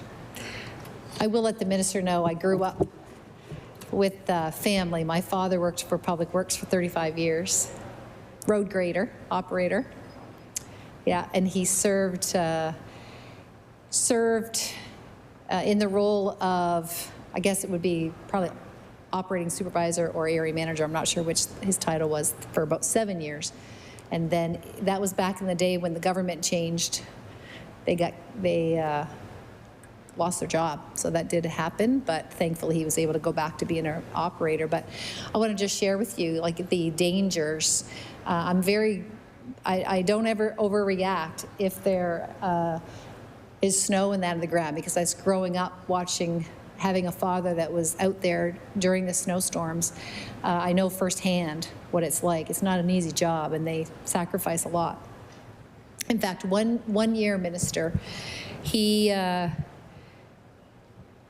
was driving in front of one of the operators, and the road conditions were changed very fast, turned to ice, so he pulled off to the side of the road to talk to the operator, and a car came around, lost control, and actually hit my father. And if he hadn't have jumped, he probably would have been killed, but it broke both his legs, yeah, while he was working. So it can be a very dangerous job. Minister, when it comes to roadside maintenance, I don't know if the department has looked at making any significant changes there. And I know it costs a lot of money, but I do have to bring this up because it is a budget line somewhere. But it's been an ongoing issue each summer, in particular, roadside vegetation management, and it's pretty much the same everywhere, I would say. Now, the area manager for Colchester that's taking care of Wallace and Malagash, he actually tried something new last summer, because there's this crazy weed, I don't know the name of it, in Malagash that it just takes over. And he actually tried something new last spring and cut it before it got out of control, and it actually managed it much better in the summer. But I'm wondering if there's been any look at the department to increase the budget for roadside management. And part of it is for safety, is why I bring this up. So there's one road called the Tyndall Road, for example, that there's moose in that area. So I get, and a lot of deer. There's a lot of deer on the Gulf Shore Road too. But I get, most of the complaints I get about vegetation management are to do with safety, roadside safety, people not able to see the animals before they come up onto the highway. But there's also another reason, and that is tourism. So all one has to do is go over to Prince Edward Island in the summer and just see the difference between the manicured roadsides. And I do believe, I'm a little biased, but I do believe that Cumberland North is one of the most beautiful places around. And on one side we have the Bay of Fundy, and my colleague in Cumberland South, that's in his jurisdiction, but they call it the Little Cape Breton. And Cape Dore, just beautiful, beautiful sites. And then on my side, it's the Northumberland Strait, and just beautiful tourism potential. And we have a lot of tourism businesses there now. And the Amershire Country Inn is in Lorneville, Amherst Head area, and Cambria Sands and Malagash, and of course Yost Vineyards. They have a lot going on there in the summer.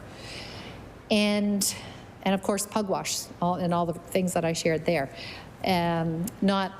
Not to leave out all of our beautiful provincial parks, which are some of the best in the province. But our roadsides are really not great. And even if they could be cut back twice a season instead of, usually in my area, Minister, and I don't know if it's the same in the province, I think it is, they're usually only able to get them done once. And a lot of times that's like late August. So they are pretty overgrown by the time that they are even done the first time. So I'm just wondering if this is something that departments looked at, and if it's something that maybe we could have more investment in both equipment for the operators as well as staffing time to make it more of a priority.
I recognize the Minister of Public Works. Thank you, Mr. Chair. And as the member was talking, it brought me back to my childhood, because I think that weed that you're talking about is the Japanese knotweed, or as we affectionately called them when we were kids, elephant ears. So I can remember those. We had them in our backyard. We played hide and seek in them. You wouldn't do that today because of the ticks. But back then we used those weeds for hide and seek, and then I can remember my dad getting a little angry with the kids and me, because we would pull them out and fight with them. And then, of course, you're pulling out the weeds and spreading it all out through the yard. So then he'd be out trying to pull the darn weeds all over the place. Yeah, I had to chuckle when you brought that up, because it brought me back. Minister Lohr talked about 1902 and him being here for that. I feel like I was here for that too. But vegetation management is obviously something that's very important, and safety is top priority. And again, you know, when we talk about the government, we talk about things that they've done. One of the things that they've done over the last number of years is double a RIM program. And the RIM program, the Rural Impact Mitigation, I keep wanting to say rural infrastructure, Rural Impact Mitigation Program. That's designed to do that maintenance patching and the shouldering and the ditching, but also that brush cutting. So that was 11 million when this government came in, and it's been doubled to 22. And then the last 2 years, it was an additional 14 million put into that. So the department recognizes the issue of vegetation management and safety, and the way, so we start with the 100 series highways and then move off to the trunks, routes, and local roads. But the thing, I guess, one of the things that I would certainly want to emphasize is that if a resident, and again with deer strikes, so we have that information. When a deer strike, we get notified if there's an issue with vegetation, it's taken care of. But if a resident notices an issue that they feel is unsafe due to vegetation around stop signs, that sort of thing, the OCC, give them that number, get them to call. And when you do that, I advise all of the constituents, because you get that ticket number. And that's your ticket to getting things done, right? So you get the ticket number, and then if nothing happens, when you follow up, and I know you know this, you can quote the ticket number to the supervisor. And so I believe I got this right. Ticket comes in, gets assigned by the OCC by area to the supervisor, and then the supervisor has to physically go in and clear that ticket. So certainly log all those, and that would be the same with any safety issue that's noticed. I recognize the member for Cumberland North. Thank you, Mr. Chair, and I'm smiling because, you know, most people. Thank the minister for the answer. Most people don't really like that OCC number, and I'm smiling because if the center was in Cumberland County and the people of Cape Breton were told, call Cumberland County to issue your road complaint, you'd probably hear the same thing, right? People want to talk to someone local, and so I understand from a systems management why it's done and why there's tickets and all this, but. And there may not be a different response time on things if it was a local number, but I do feel like I want to just mention that to the minister. I actually hear from people about that a fair amount. They get annoyed that they have to call. They want to, you know, 30 years ago they called their local manager, and everybody probably had that person's phone number or cell number or home number, I guess. And so a lot of people don't like that. In my area, they don't like that they're caught to call Cape Breton. And nothing against Cape Bretoners. There's a lot of similarities between the people of Cumberland and Cape Breton, actually, I think. Strong people, strong people. Minister, I also had here on my list the blue route. That's something that we've talked about in the past. There's a lot of tourists and there's a lot of avid cyclists in our area. Ferry Road was just paved 3 summers ago, I think 7-kilometer stretch, and it's part of the blue route, but the roadsides weren't done. Like the shoulder of the roads weren't paved, whereas I know in Colchester it was just done and the shoulders were paved there. So it doesn't seem to always be consistent. The reason I bring it up is we had a real sad tragedy this summer on the Tyndall, or sorry, not the Tyndall Road, but Route 366. It was right close to the area where the Oxley Creek culvert was being fixed, but anyway, tragically we had a cyclist killed. And so I received a lot of correspondence from people. We have a lot of cottages there, thousands of cottagers. But I had a lot of correspondence from people asking for the road, for not only for Route 366 to be repaved and maintained better, but also for the shoulders to be paved so that cyclists could travel that road more safely. And I believe, my understanding is Route 366 is part of the Blue Route, and that when it is repaved and redone, that the shoulders will be done and brought up to those standards. Can the minister share if there's a date in mind for that 366 to be repaved and made part of the Blue Route?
I recognize the Minister of Public Works.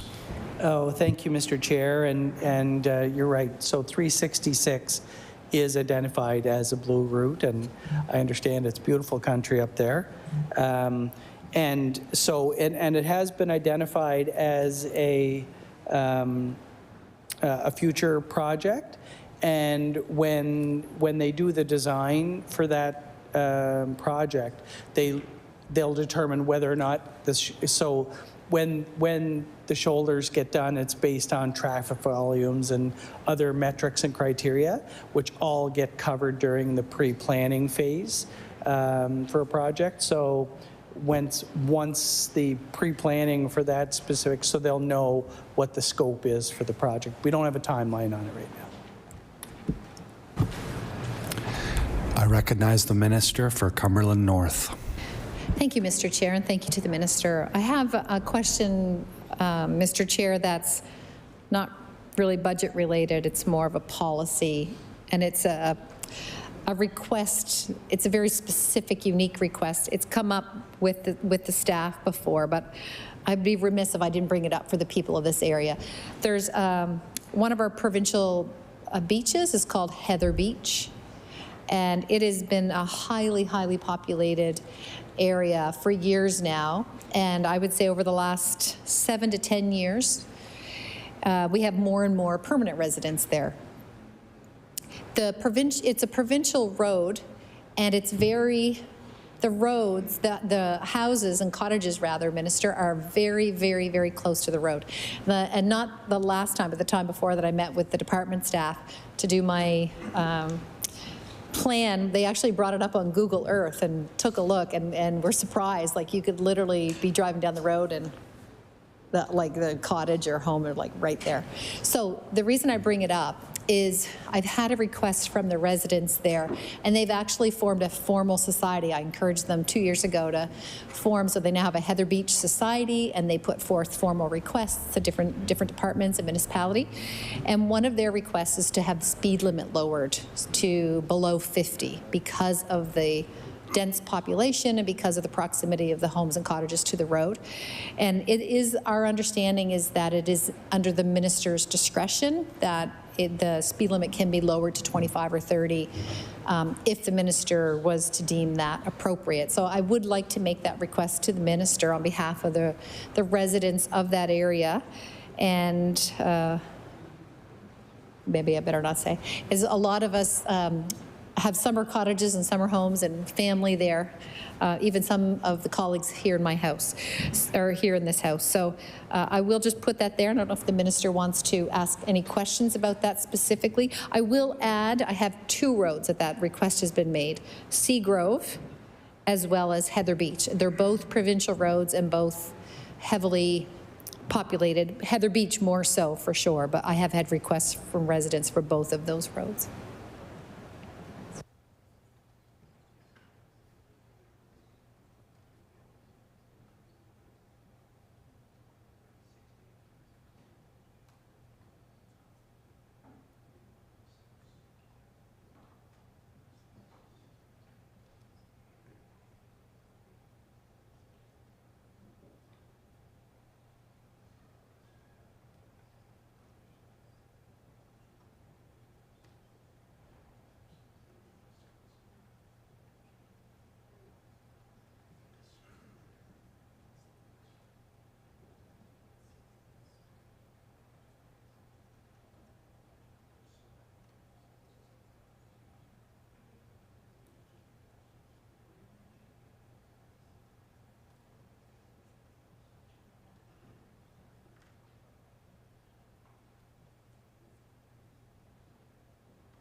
I recognize the Minister of Public Works. Thank you, Mr. Chair, and I'm chuckling because this situation when I was first elected. So I was first elected in 2021, and some folks have heard this story, but I think the election was a Tuesday. Wednesday, 2 old guys came to see me. And they've been to see me every week since. There's actually even a picture in my office of them.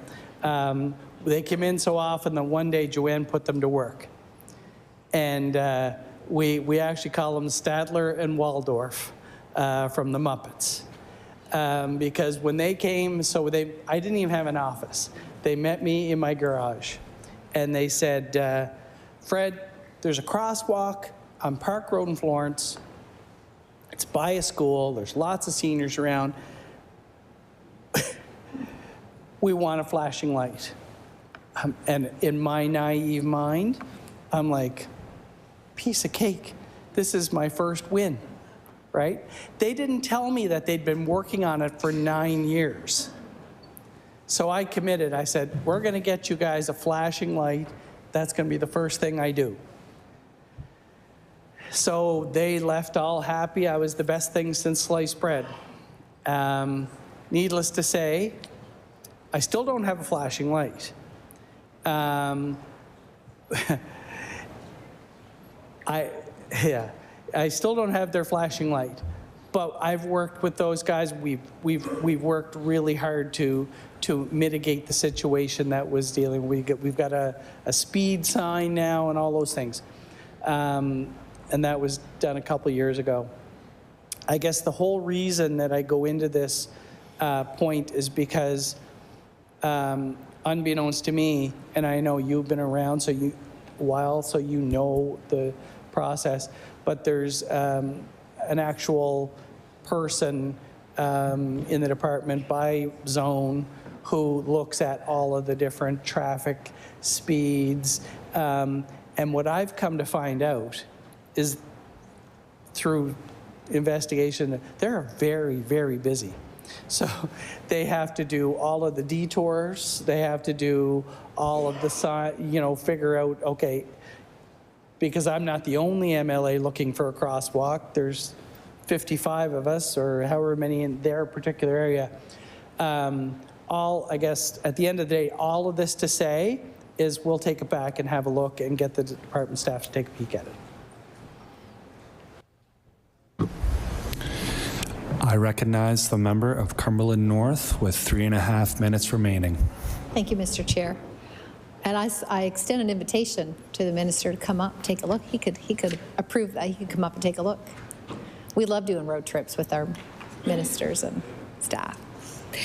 So the last question that I will bring up is probably, in honesty, the most important priority.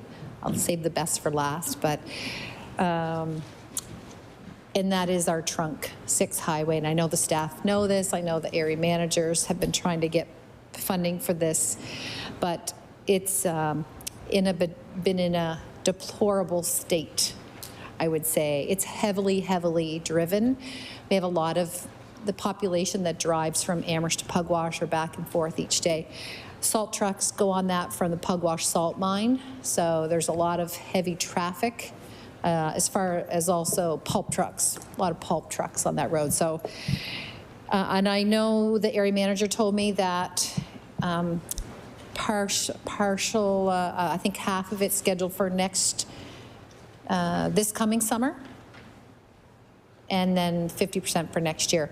But I bring it up because this has been the #1 priority for 4 years, and I know our trunks are important to get maintained, and I know that, again, if there happens to be a pot of money found somewhere, and it would be the #1 issue in my area, and that is getting the Trunk 6 completely done.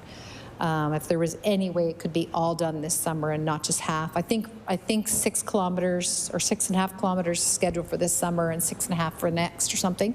It actually does leave exactly 3 kilometers with not being planned at all. And I did bring that up to our area manager, so he's aware, and he said he'll try to find a way to get it done. But I'll leave that, Mr. Chair, with the minister, just knowing that that is definitely the highest priority for the people of Cumberland North, is that trunk highway between Warren. 3 kilometers were done this summer. People were grateful for 3 kilometers, but the whole stretch really does need to be done. So I'll leave that with the minister. Thank you, Mr. Chair.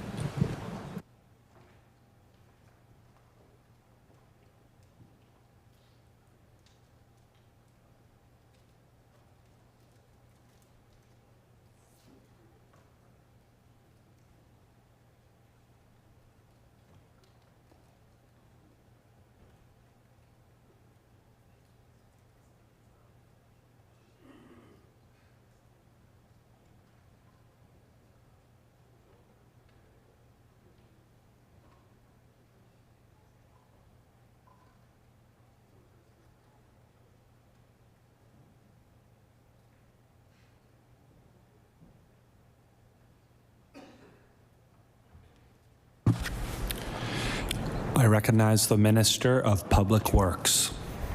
Thank you, Mr. Chair, and I recognize it's the #1 priority in your area, and this summer, so if you said everyone was happy with 3, well, they'll be double happy. So this year it's going to be from the Beecham Road, and I may get Shinnemascus River, 6.4. Order, please.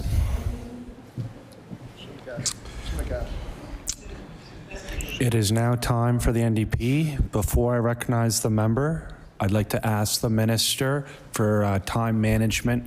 About how much time will you need for closing remarks? I recognize the Minister of Public Works. Just kidding. Just a couple of minutes. Thank Say you. 3 minutes. I recognize the member for Halifax Needham.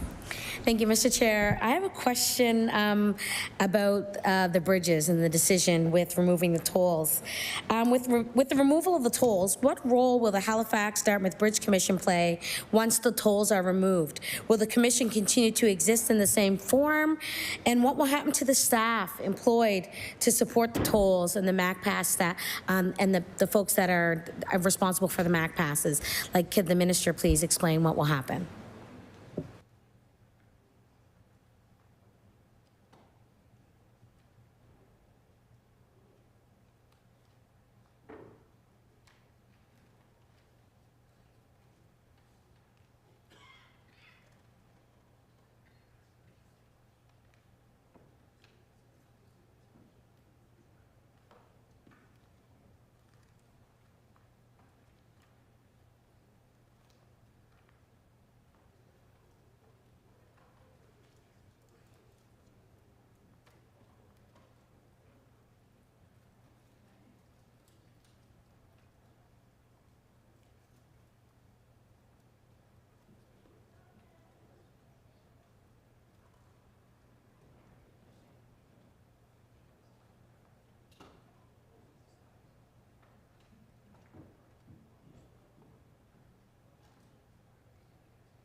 I recognize the Minister for Public Works.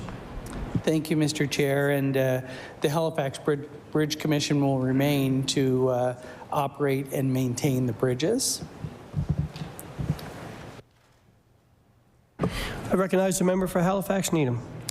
Thank you, Mr. Chair, and I'm grateful for that answer. I've received a few emails about people's uncertainty with their staffing positions, so I'm glad to hear that things will maintain as is. My next question is, with the removal of the tolls, does the province anticipate having to allocate more provincial dollars for the replacement bridge? And does the department have an idea of how much that will cost?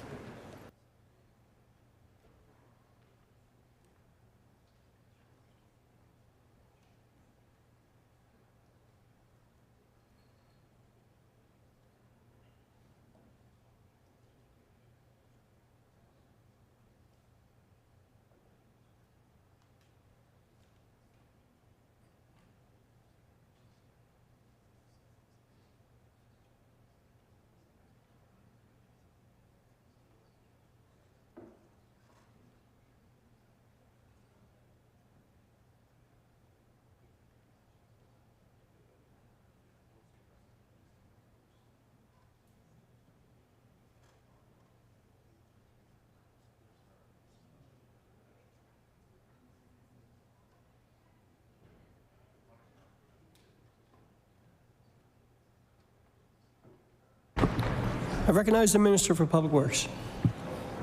Thank you, Mr. Chair. And obviously, that's far out. So there's a study underway right now to look at the McKay Bridge and the challenges with maintaining and repairing and that sort of thing. So we're looking forward to that. But it would be the same whether it was Halifax Harbour Bridges or the provinces. It would come out of the capital. It's capital. Yeah. I recognize the member for Halifax Needham. Thank you, Mr. Speaker. So I'm just curious to know what stage is the department at with planning the replacement bridge? Because I mean, I've spoken to the Halifax Harbour Bridges folks, and actually that was 2 years ago, and they had said that they were behind in getting a new replacement bridge. So now that we're taking this on as a government, I'm just curious to know where are we in the planning stages of the new McKay Bridge?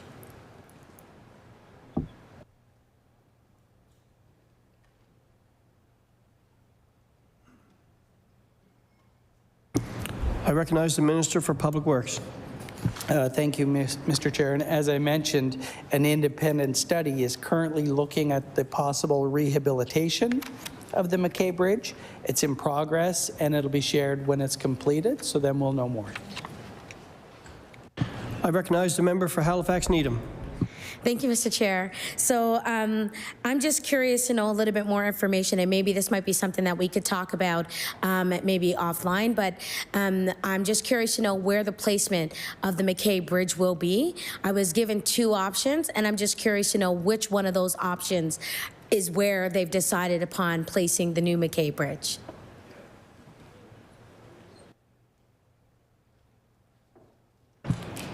I recognize the Minister for Public Works. Thank you, Mr. Chair. We're way too early to look at where or how or what would be required there, so I can't give you any specifics on a replacement. I recognize the member for Halifax Needham. Thank you, Mr. Chair, and I thank the Minister for that answer. Hopefully we can have a conversation about this offline. I'm going to pass it over to my colleague, Cape Breton Centre, Whitney Pier. I recognize the member for Cape Breton Centre, Whitney Pier. Thank you very much, Chair. Switching gears again, going back to cell and internet services. So there was a number of projects in the Eastern Zone have a note saying that the provider will be determined in the future. Can the minister outline the timeline for when the providers will be selected for projects that are supposed to come online? I believe it's next year.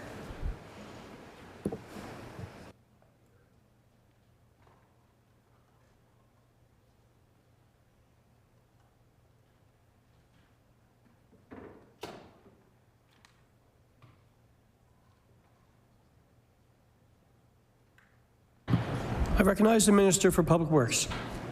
Thank you, Mr. Chair. Just wondering if you can be more specific about the projects that you're discussing so we can get you an accurate answer.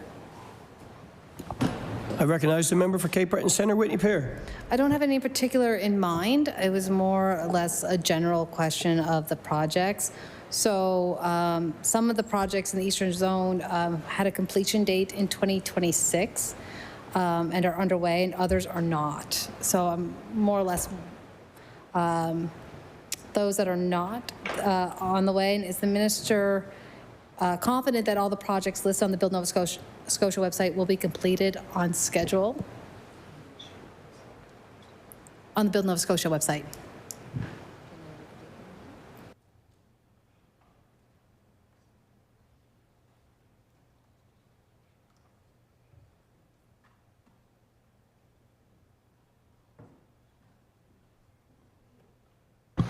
I recognize the Minister for Public Works. So I just want to confirm with the member that we're talking cell service and not internet? You're talking internet, okay. We need a couple more minutes.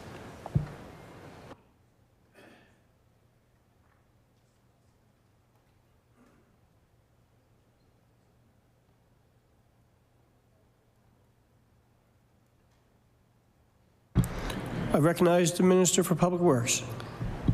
Thank you, Mr. Chair. And so with internet, there's less than 900 addresses remaining, and they are the most challenging addresses with regards to geography, et cetera.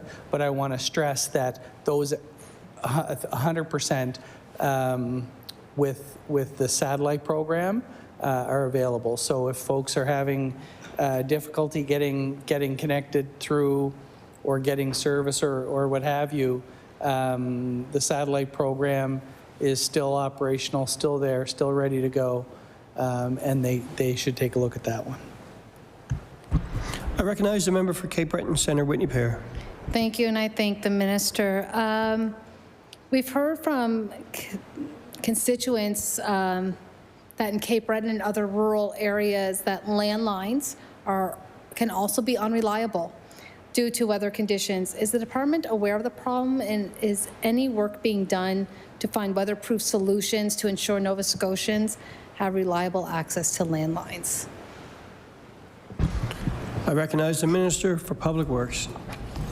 Thank you, Mr. Chair. Landlines are not a mandate of our department.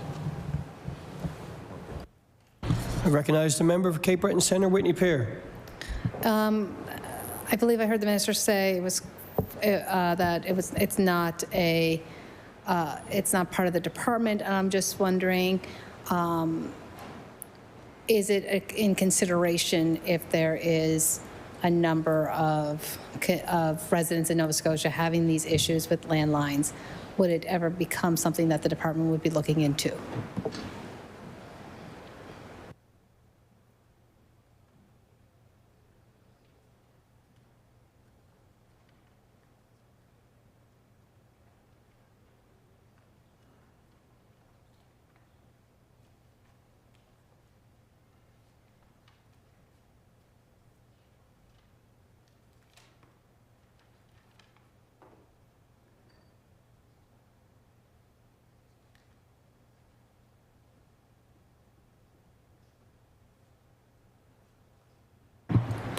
I recognize the Minister for Public Works. Thank you, Mr. Chair, and that would be regulated federally. So any concerns on that one, you should probably direct that to the CRTC. I recognize the member for Cape Breton Centre, Whitney Pear. Thank you, and I thank the minister. It is my understanding that Build Nova Scotia tracks feedback it receives to understand the challenges Nova Scotians are facing and advocates on behalf of Nova Scotians with telecommunications partners. Can the minister tell us how many individuals have submitted feedback on cell coverage in this last year?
I recognize the Minister for Public Works.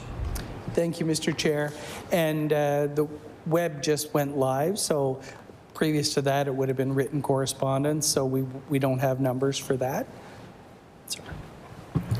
I recognize the member for Cape Breton Centre, Whitney Pear. Thank you. I'm just wondering if the minister could tell me, the minister said just went live. I'm just wondering if the minister could provide me with a time frame of when it went live, please.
I I recognize the Minister for Public Works. Thank you, Mr. Chair. So it's just been in this calendar year, so several weeks. So there wouldn't be data that, there wouldn't be enough time to give you accurate, data, yeah. I recognize the member for Cape Breton Centre, Whitney Pier. Thank you, Chair. I guess that will be a question for next year. So we'll book it. We'll book our appointment date then for that question. I only have 2 more on this. So can the minister outline the department's advocacy with telecommunication partners has looked like this past year?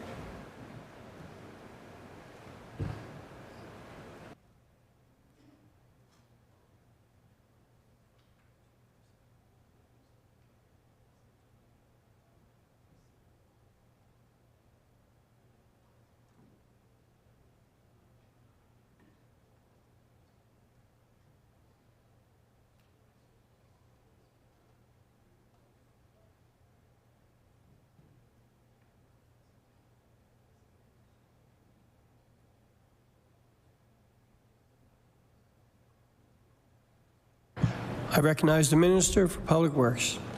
Thank you, Mr. Chair. And, I'm going to brag a little bit here, but we were the first government to deal with trade barriers in interprovincial. And we were also the first and only province to advocate with the CRTC around, and I actually saw those letters that were sent. There was 2 separate letters that were sent this year since December, advocating on the cell piece. So I'm very proud of the team for doing that advocacy on our behalf. Thank you. I recognize the member for Cape Breton Centre, Whitney Pier. Thank you. Unfortunately, the minister just led me to another question that I didn't realize I had. And that was, has the minister had any meetings, or has the department had any meetings with the CRTC? Recognize the Minister for Public Works. So happy you asked, Mr. Chair. Actually, as a result of the feedback that we provided, our department, through BUILD, was invited to attend hearings in Ottawa. And again, I think it was a bit of a shock when the province walked into these hearings to provide feedback. So yes, we've been involved, and kudos to BUILD for doing that work. I recognize the member for Cape Breton Centre, Whitney Pier.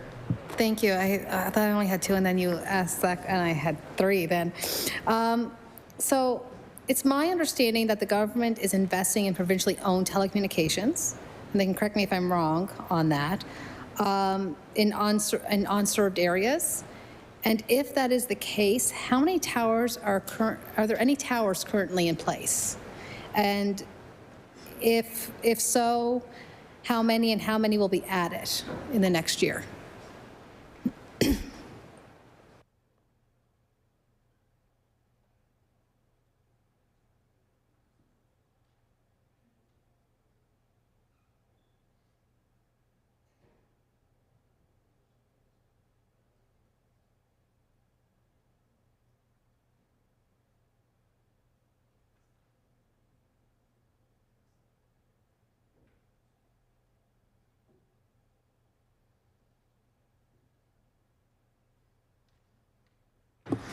I recognize the Minister of Public Works. Thank you, Mr. Chair. So in Phase 1, Rogers had 27 towers, and the province has 27 towers. And the first of those will hit the ground in this summer. And then Phase 2, as I mentioned earlier, just closed in December. I recognize the member for Cape Breton Centre, Whitney Pier. Thank you. And with the provincially owned towers, does the government expect to have greater connection reliability?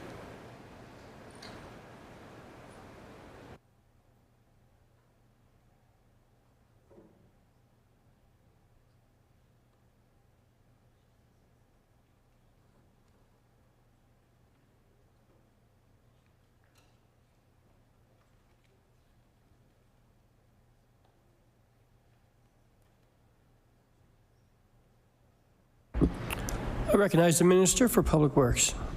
Thank you, Mr. Chair. So I can't remember if it was this member that asked the question or the other member, but so I'm going to go through this. The Cellular for Nova Scotia program will improve cellular network access to unserved areas of Nova Scotia. And the Cellular for Nova Scotia program objectives are to reach the following service coverage areas. So our goals, where Nova Scotians live, work, and play, is to have 99% basic voice coverage. So that means you pick up the phone, there's a dial tone, I can call you. 95% standard definition service, and standard definition service would provide quality audio or video for emails, internet browsing, and social media. And then when we go into higher quality, the goal would be to have 85% high definition service. So high definition provide high quality audio or video for emails, internet browsing, social media, video conferencing, and movie streaming. I recognize the member for Cape Breton Centre, Whitney Pier. Thank you, Chair. To the Minister, who knows me fairly well, I think, is going to enjoy this question. Are there other reasons why the government-owned towers are at times superior to privately owned towers?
I recognize the Minister for Public Works.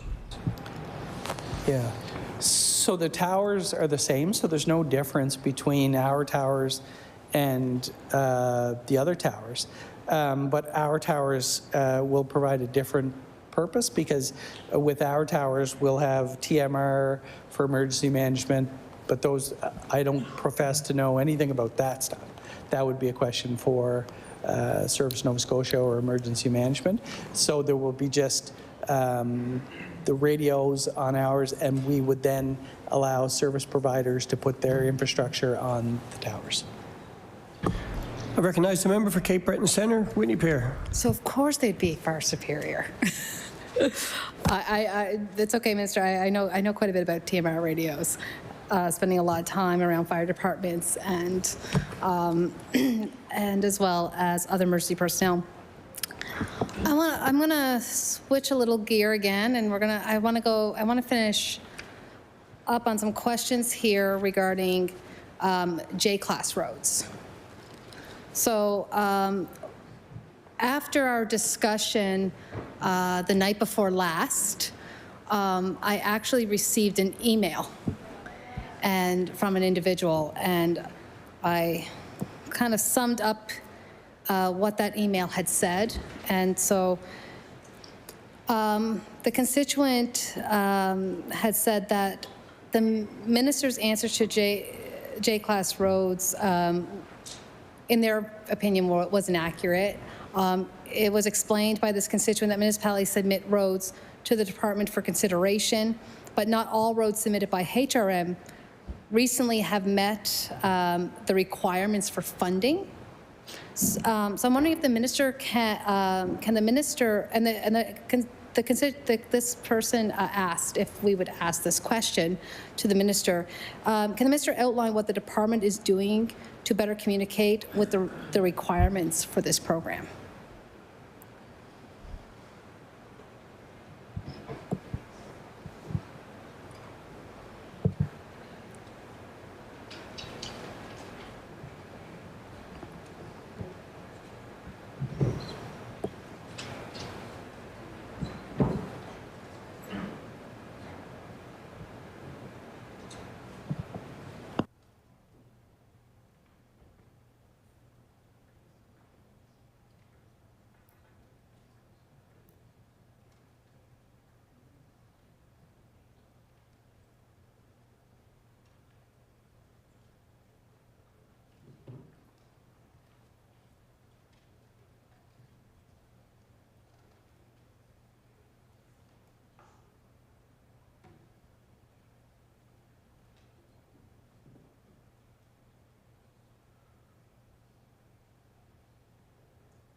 I recognize the Minister for Public Works.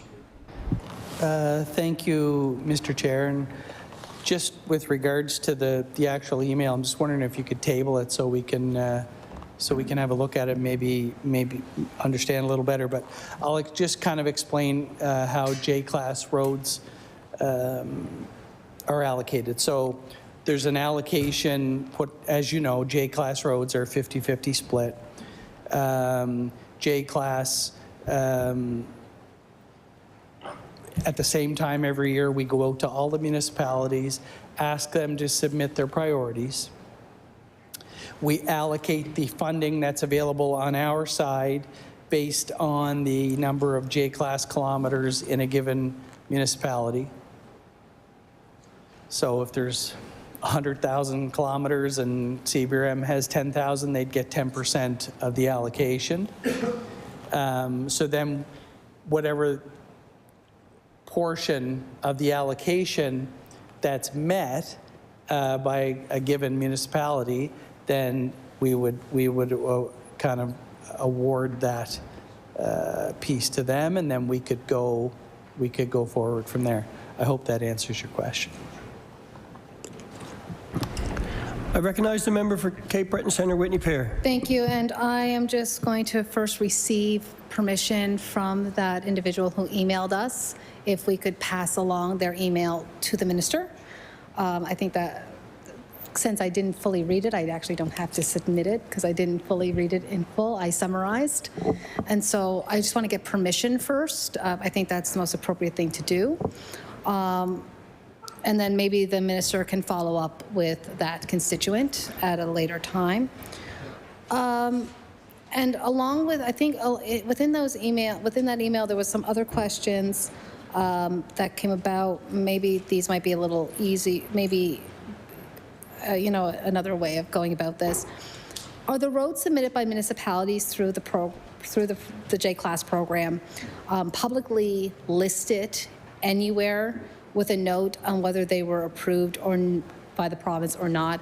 I know CBRM, we have our list, like CBRM would have a list of our J-Class roads, and we would, and during budget, you'd get the list of what was going forward. But I think what was being asked by a couple constituents was, is there a place where they can get a list of what roads were approved and which ones were not, and if they were anywhere public?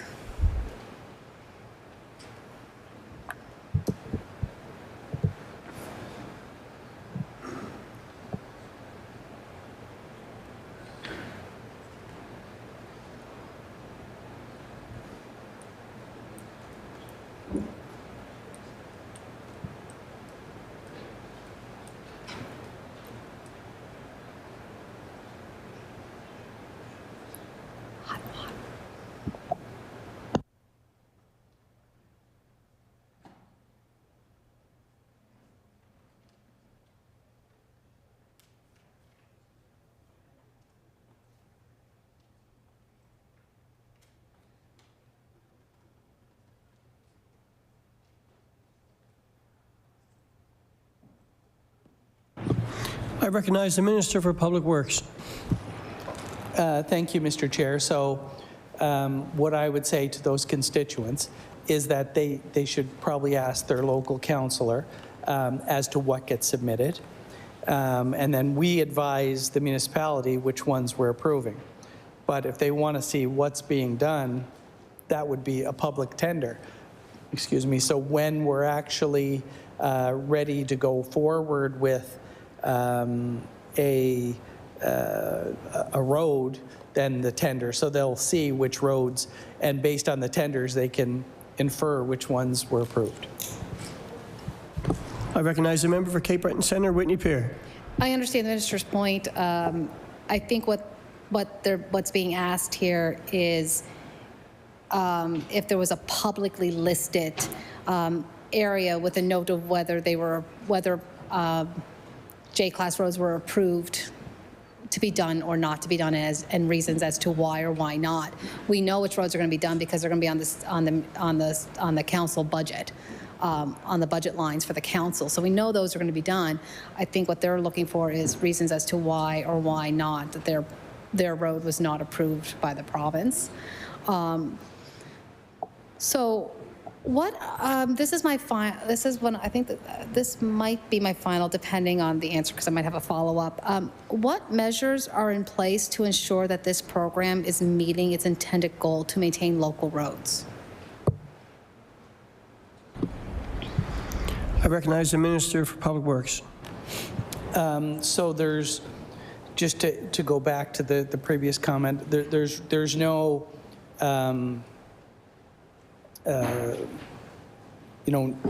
it's not approved by the province, if you get my drift. So a municipality would know what their allocation is. So there's $2 million available provincially right now, and then the municipality would put their priority list in. It would be, and they would know what their allocation is. So the only reason something would or wouldn't be approved is if it was top priority for a municipality and it fit within their allocation, then it would be approved. And then we would move forward with that.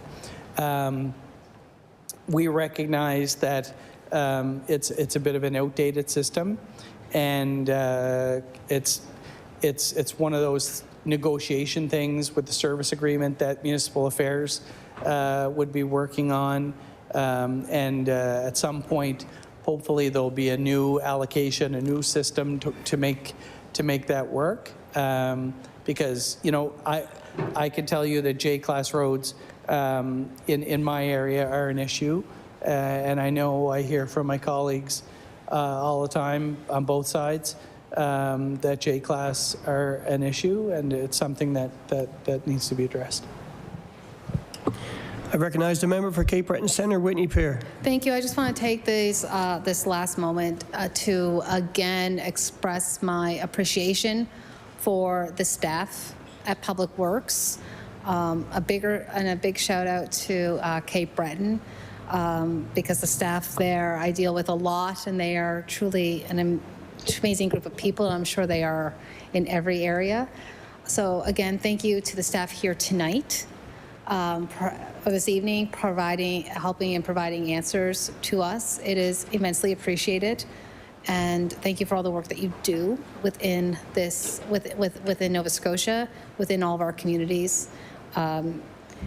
You stand in high regards in my estimation, and thank you to the minister for answering my questions and having this great respectful dialogue with me. Thank you. I recognize the Minister for Public Works. Thank you for that to the member, and thank you, Mr. Chair, and thank you to all the members of the committee. I do appreciate your thoughtful questions, and I hope that our time here has provided you with insight into my department's work. Of course, Public Works would achieve nothing without the hard work and dedication of our staff, both here in Halifax and across this great province. Many of these exceptional people have worked overtime during this budget and legislative session, tonight being no exception. And you all have no idea how much I appreciate that. We owe them all, and not just me, I think we all owe the staff a debt of gratitude, and it was great to hear the words from the member complimenting the staff, because we know how hard they work. I want to thank each and every one for their professionalism and dedication to the department. Mr. Chair, my appreciation extends beyond the walls of my department to our Crown corporations. I know the staff have been working equally hard at Build Nova Scotia and the new Link Nova Scotia and the Halifax Harbour Bridges. And again, thank you so much. In my opening remarks, I said that I'm proud of the work we do. I'm proud of the work we do to grow our economy and unlock our full potential, fix traffic and make transportation safer and more efficient, build and upgrade our schools, courts, and healthcare facilities, and so much more. This is the work of thousands of the most committed public servants in government. They do it every day on behalf of Nova Scotians, and they do a great job. And I absolutely feel privileged to be the minister of this department. And tonight is an example. We've had some snow earlier, followed by rain. The members of the Public Works family across this province are out keeping our roads safe so that we all get home. So with that, Mr. Chair, I'll read the resolution. Be it resolved that a sum not exceeding $840,141,000 be granted to the Lieutenant Governor to defray expenses in respect of the Department of Public Works pursuant to the estimate. Shall the resolution stand? Stand. The resolution stood. We have a choice to make. We have 16 minutes and we can sit in silence, or I'm asking for unanimous consent to consider the 4 hours of estimates elapsed. Can I have unanimous consent? Agreed. Thank you.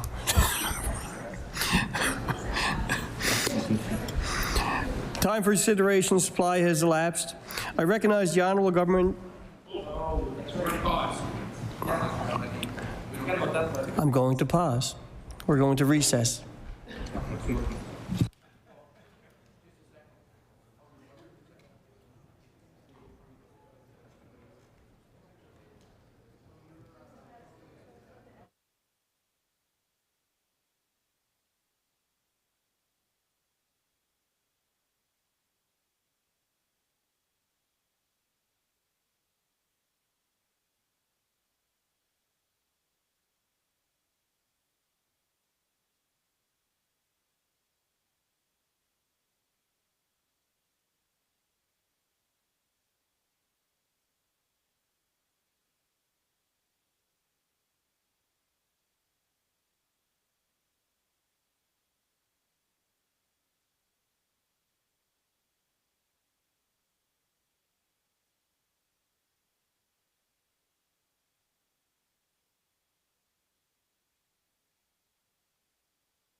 Order.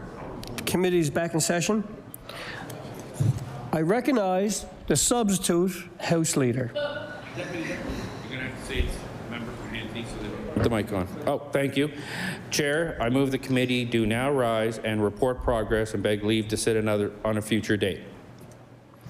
The motion is carried. The committee will now rise and report business of the House. Very good. We are in recess. Good job,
Order.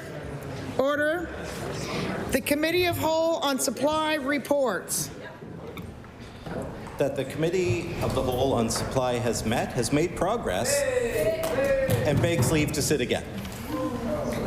I recognize the Honourable Deputy Government House Leader. Speaker, would you please call order of business government motions? Government motions. I recognize the Honourable Deputy Government House Leader. Speaker, would you please call address and reply?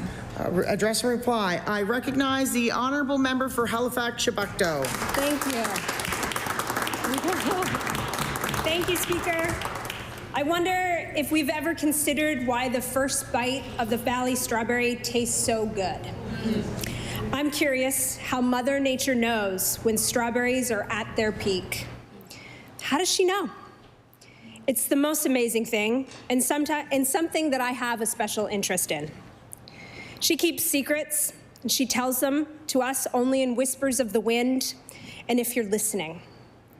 Many folk have a great ability to listen to Mother Nature's whispers, and they've been warning us that her whispers are getting faint as we ignore climate change. Imagine, if you will, the tender dance of seasons, each one bringing forth its own unique treasures. In this age of convenience and abundance, it is all too easy to lose sight of the delicate balance that governs our world. Yet, by embracing the wisdom of eating in season, we not only honor the rhythms of nature, but we also become stewards of our planet, nurturing its health and vitality for generations to come. I come from an agricultural background. Both sets of my grandparents were farmers. My maternal grandparents were beef farmers in Grand Pré, and my maternal grandparents were beef farmers. My paternal grandfather was a barn engineer with the Department of Agriculture and a pig farmer in the 80s. My father and his two brothers graduated from the Agricultural College and now own a trucking company in Kentville. They work with farmers to bring in seed, machinery, fertilizer, and packaging. So I have a very special interest in that. After I was elected, I spoke with many farmers, happy that someone with rural roots, small business experience, and from real world was representing our farmers, growers, and producers.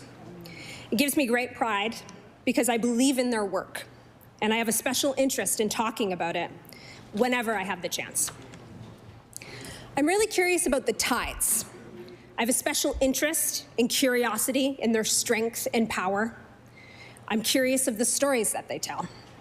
I think of the fishers who venture out for the sakes of their farmers, of their families, in moments when the tides are angry, defensive, and chaotic. I'm curious of the creatures who live beyond the tides. They bring such historic and economic importance to us as Nova Scotians.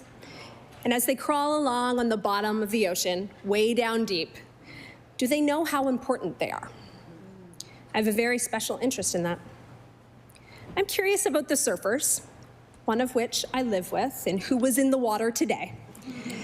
They make our tides their ocean playground, and they bubble over with excitement and have such a great respect for the power of an excellent set. The waves add great tourism value to our province, and it's our surfers who are great dignitaries of our beaches. I have a very special interest in languages, the beauty of languages and the complexity that they add to our culture. Mi'kmaq, Gaelic, French, these languages add to our mosaic society. They bring rhythms and styles to the rooms and where they are spoken. Languages are more than mere words. They are an essence of our identities and the vessels of our histories. I spent 3 years in Abu Dhabi. I learned about the respect that they give their language and the proper pedestal they place it upon. The call to prayer, sung out throughout the city 5 times a day, feels so warm, safe, and enchanting. And although I did not understand the words of the song sung, the rhythm is still in my heart. My time at the Embassy of Canada in Beijing was a very special blend of language. I thought, I was there on Canadian soil representing the federal government, I was in another land of great language. Mandarin, with its poetic cadence and its intricate characters, invites us to explore the depths of wisdom and the gateway for empathy and connection. I have a very special interest in small businesses. Small businesses are the backbone of our communities. Our entrepreneurs embrace ebbs and flow of both triumphs and challenges. They feel the pulse of progress in every heartbeat. They find the warmth and camaraderie in fellow dreamers. Our small businesses are where friendships are forged, where our children find their first jobs, and where the spirit of Nova Scotia thrives. I recognize the sacrifices that our small business owners make, the risks that they take, and the dreams that they chase. I have a very special interest in fostering a culture of support and celebration for our entrepreneurs. I have a very special interest in the people of Halifax-Chebucto. They are strong, perceptive people who have powerful morals and values. Our community is a mosaic of cultures, traditions, and aspirations, each piece contributing to the rich tapestry that makes Halifax-Chebucto unique. We have many schools in Halifax-Chebucto. Each classroom is a canvas, and each lesson a brushstroke. Each child painting a world where dreams know no bounds and the possibilities are endless. A world where everyone has a shot and no one is left behind. I find these schools of Halifax-Chebucto are our greatest treasure. The children who grace the lives with laughter and hope and their wide-eyed curiosity and boundless energy are the architects of our future. We must remember that the future of our society lies in the hands of these young souls. Are we setting them up for great success and with opportunities to thrive and grow? I have a very special interest in these kiddos. Now, of course, I'd be doing a disservice to Halifax if I didn't mention the late, great Alexa McDonough. She was the member for Halifax-Chebucto in 1981 to 1988. And I do understand that the boundaries have changed a few times since then, but I'm honored to say that in some ways, I'm filling her shoes as the member for Halifax-Chebucto. She was a great advocate for women's rights. Alexa stood in this very room as the lone MLA to support the women's right to choose. She also stood in support of 2S LGBTQIA+ and their fight for equality. She led as a strong role model with kindness and wit. And I'm very proud to say that I see some of these very same qualities in my own leader, the member for Dartmouth South. I will honor the legacy of those who came before me in Halifax-Chebucto, and I will pave the way for those who follow. I have a very special interest in that. I have an extra special interest in my family and my new extended family of my colleagues and the EDA of Halifax-Chebucto. I'm thankful for my EDA's time, their commitment, their curiosity, and their unwavering support and encouragement. We are rooted in a shared commitment to our community. Avon, who works hard and sits behind the desk on Quinpool Road, she provides me with great support and organization because I really need it. And she is kind and bright and thankful, and I'm thankful. And Charlotte, who just recently joined our team, I look forward to growing our relationship and working closer. To my dear team outside of politics, they've been so patient with my adventure into another world. They have been so proud and encouraging, and the team remains in very capable hands while I am so overjoyed to take a back seat. My husband, Sean, and our young son, Mac, have given me great strengths. Sean recognized something in me that I am blind to. And it was him who gave me the courage to put my name in the ballot in the first place. And I don't think he regrets it yet. I love coming home to them every night. They came to visit me here this evening. And I appreciate the hugs and kisses that I get at the door and how excited they are to see me. I work very hard for them, and I have a very special interest in that. Finally, I am reminded that so very few folk get to sit or stand and talk about their curiosities and interests in this room. I am honored to have this opportunity, and I hope this space creates an environment that fosters curiosity, a space where questions are welcome, and a space where curiosity is celebrated. Let us be the champions for curiosity, encouraging ourselves and others to remain forever inquisitive for the greater good of Nova Scotians. For it is through that curiosity that we grow and we learn and we evolve. Let us do good work, have special interests, and work hard for Nova Scotians. Thank you, Speaker.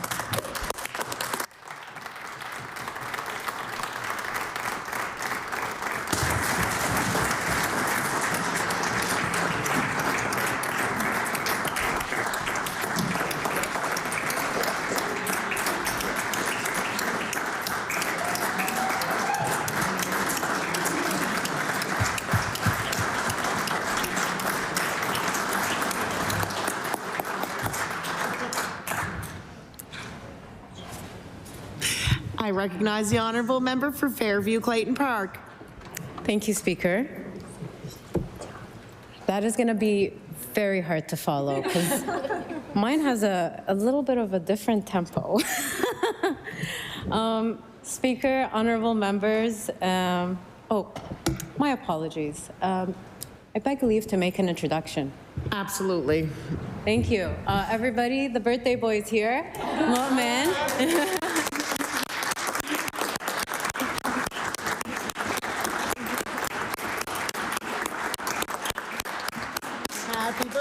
Happy birthday. I recognize the honourable member for Fairview Clayton Park. Thank you very much.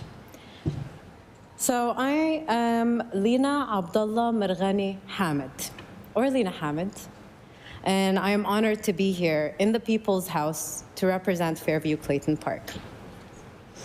I was born in Doha, Qatar, to Dr. Abdullah Mirghani Hamid and Noha Hassan Osman. I am the eldest of 3 beautiful humans that I get to call my siblings, Iman, Sarah, and Maryam.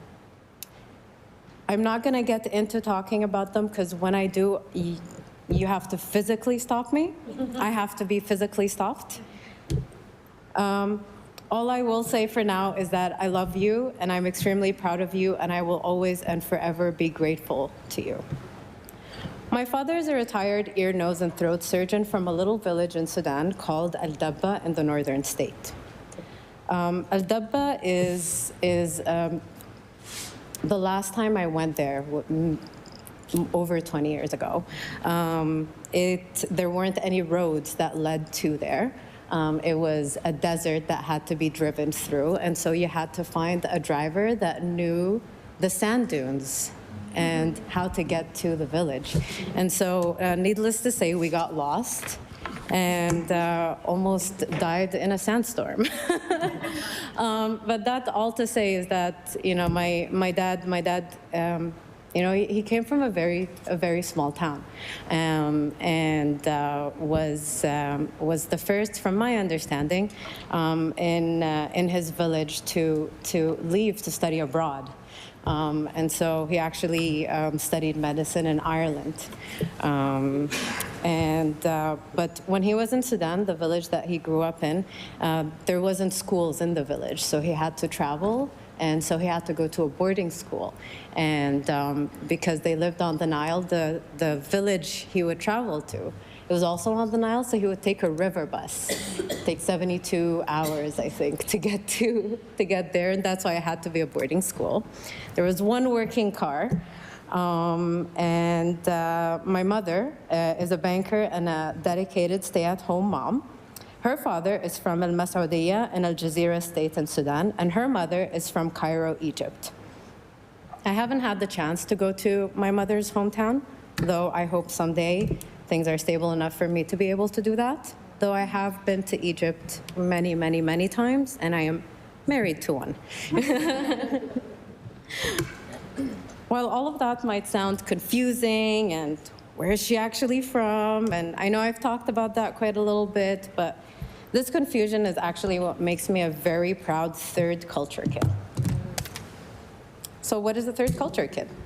It may not be obvious, but Sudan, Egypt, and Qatar are actually quite different from each other. Not only is the Arabic dialect, quite different, but so is the culture and the traditions. My mother, sisters, and I adopted my grandmother's Egyptian dialect, and so you can imagine how confused people were when we tried to tell them we were Sudanese. I'd like to add, too, for those who may not be aware, but Arabic dialects are basically half a step away from being different languages. And so the dialect spoken in Qatar is extremely different from the one spoken in Sudan. And sometimes people don't even understand each other, even though they're speaking the same language. So to top it off, Qatar is a melting pot of nationalities. So not only did I have to adapt to the varying sides of my families, the Sudanese side on my dad's side, and the half Sudanese, half Egyptian side on my mom's side, I had to adapt to the culture in Qatar. And I also had to learn to adapt to all the nationalities that surrounded us. And so to add to the complexity of all of that, this all happened during a huge wave of what we called Westernization going through the Middle East. And so, the reason I speak English without an accent is because it was introduced to us at a very young age. And so ultimately, what did that mean? And so a quote from a Nigerian poet, and I apologize, I should have asked how to read this name, so I apologize if I'm not pronouncing it correctly, but it's Ijeoma Ombeniyu. Perfectly describes it as, so here you are, too foreign for home, too foreign for here, never enough for both. So my identity obviously came with much confusion growing up. However, I realize now the advantages that actually has given me. My parents did not give me a hometown, but they gave me the world.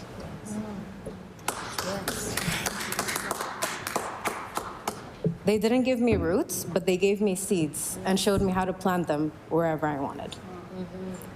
So with that experience, I chose Nova Scotia as my home and where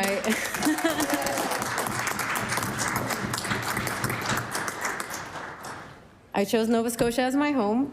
That's where I've laid those seeds, and those seeds have now established roots as a proud Nova Scotian and a proud Canadian. So being born into the life of an expat and being raised as a third culture kid has given me a really unique perspective on life and the world, and one that I'm thrilled to be introducing to the Nova Scotia House of Assembly. A perspective that the beautiful and resilient community of Fairview-Clayton Park recognized as one that they wanted in their corner. And I am beyond honored to be here to answer that call. Speaker, my childhood and upbringing opened my eyes quite early in life to the injustices of the world that we live in. Sure, dreaming big and aiming high and working hard pays off, but in reality, and this is more real to me than some of the other members in this chamber, we are all subject to the systems in which we exist. Systems that are inherently elitist, colonial, discriminatory, and deters civic engagement, particularly from people that look like me. Colonial systems that, unfortunately, do not consider something like a legislative calendar as an accessibility issue. Colonial systems that don't understand that accessibility comes with a lot of complexities. For me to arrive to this great honor, I did not simply dream about it. I did not have politicians in my life growing up.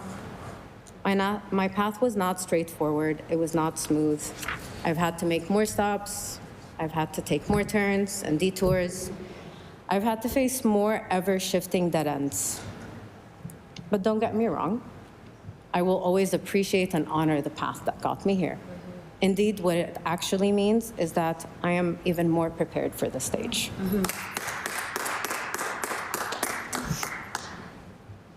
Speaker, I am proud to be the first Muslim woman and immigrant woman of African descent to be sworn into the Nova Scotia House of Assembly. I am also tremendously proud, beyond what I can describe into mere words, to be the first Sudanese Canadian to be elected into any provincial or federal office in Canada.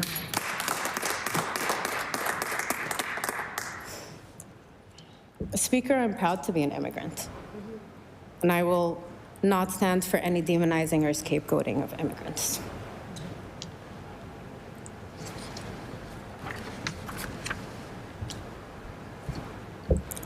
I also do ask for more than simple congratulatory words when I speak of my journey.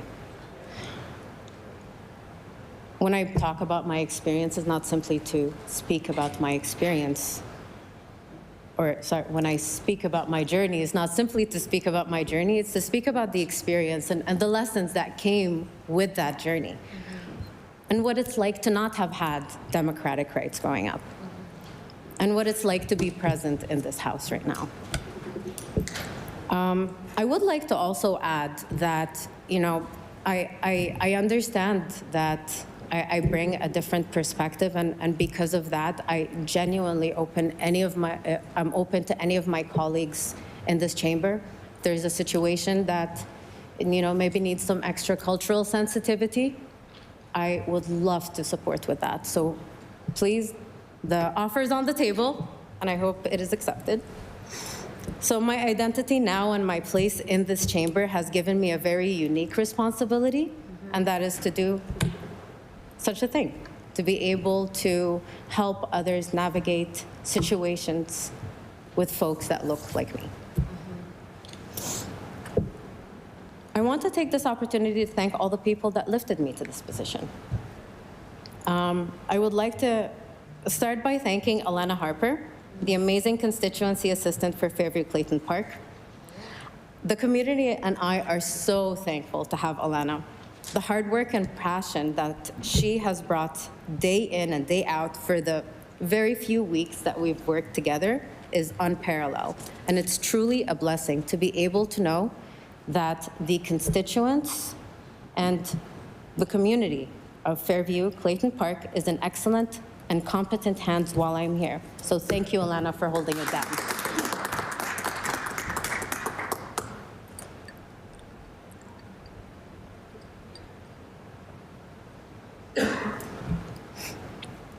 Crystal Smith, my campaign manager. The knowledge and finesse that Crystal brought to the campaign was invaluable. Crystal had my back when I was unsure, kept me motivated, and also kept me fed and hydrated. Because we all know we need someone like that. For your mentorship and friendship, until this very day, I will forever be indebted. To everyone who supported me during the campaign, the volunteers, the staff, the community members, your tireless efforts and countless hours dedicated to the campaign were core to the success. And from the bottom of my heart, I thank you. To the Sudanese and East African community of Nova Scotia, this is for all of us, and I thank you for rallying behind me and seeing the collective vision of having me represent Fairview Clayton Park. To my amazing family, my dad for always feeding my inquisitive and curious nature and making sure my debating skills were always sharp and ready to go. My mom for always believing in me almost blindly and having my back. My sisters for being my outlet when I needed to vent, for the unconditional support and love that they've given me, and for being my God-given lifetime BFFs. My husband, Mu'min Makhlouf, or Momo, you're a wonderful, kind, supportive, loving, empowering, supportive, selfless, and did I mention supportive? When I was approached to run and we had the chat that every member with a partner in this chamber has had to have, he was ecstatic. I was confused. Do you know what I'm asking you? I kept saying, this is going to be a huge commitment. We're going to have to make so many sacrifices. And his response every time was, you're going to be amazing. You can do it. This community would be lucky to have you in their corner.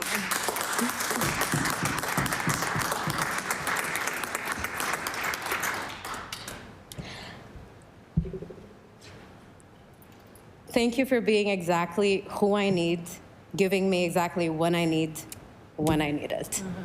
Thank you for your patience. Thank you for being you. And a quick shout out to Auntie Maggie, my mother-in-law, for raising an excellent man.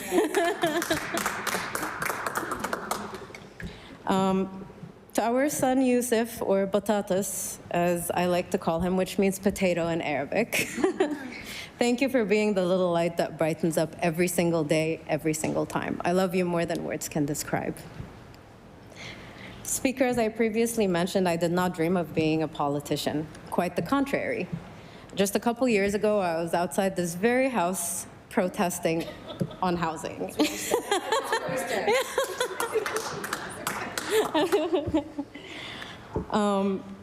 My advocacy for social justice and meaningful change for all Nova Scotians is what brought me to the conclusion that I needed to do more. When I was approached to run, I have to admit I was somewhat surprised. While I did briefly think about it once upon a time, I never really pictured myself to be a politician.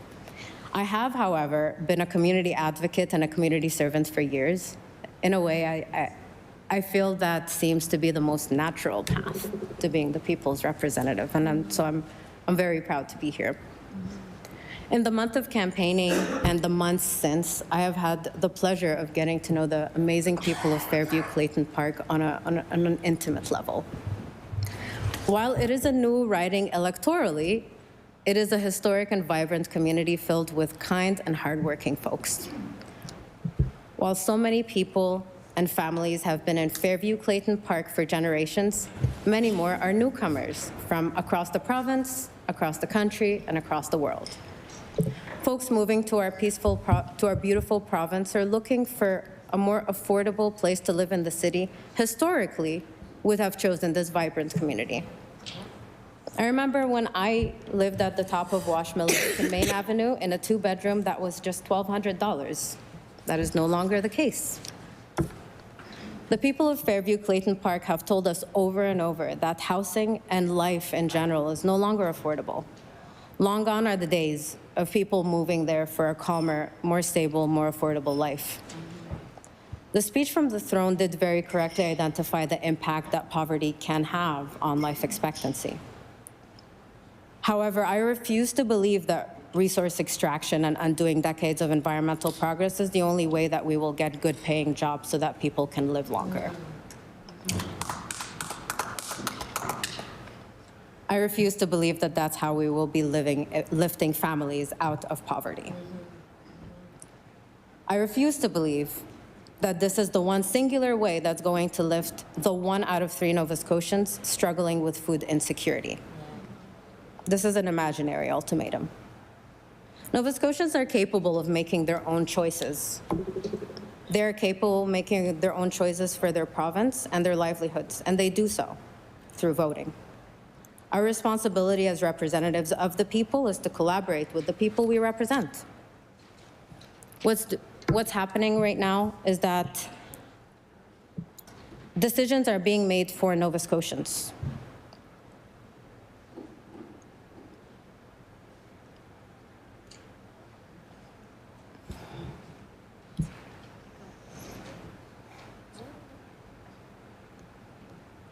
What is being assumed is that the Nova Scotians will sit back and accept the decisions that are being made on their behalf, simply because there are more numbers on the other side. On the flip side, however, we will listen to the folks that keep telling us over and over what matters most to them. We will listen to the folks that are expected to be the most impacted by economic uncertainty. We will listen to the Indigenous stewards of the land. We will amplify your voices, Nova Scotia, and we will bring them back to these chambers.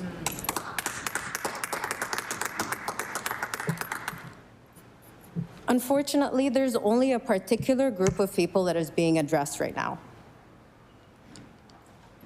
We have seen in the past 10 days from this government that there is just that one group of people that they care about.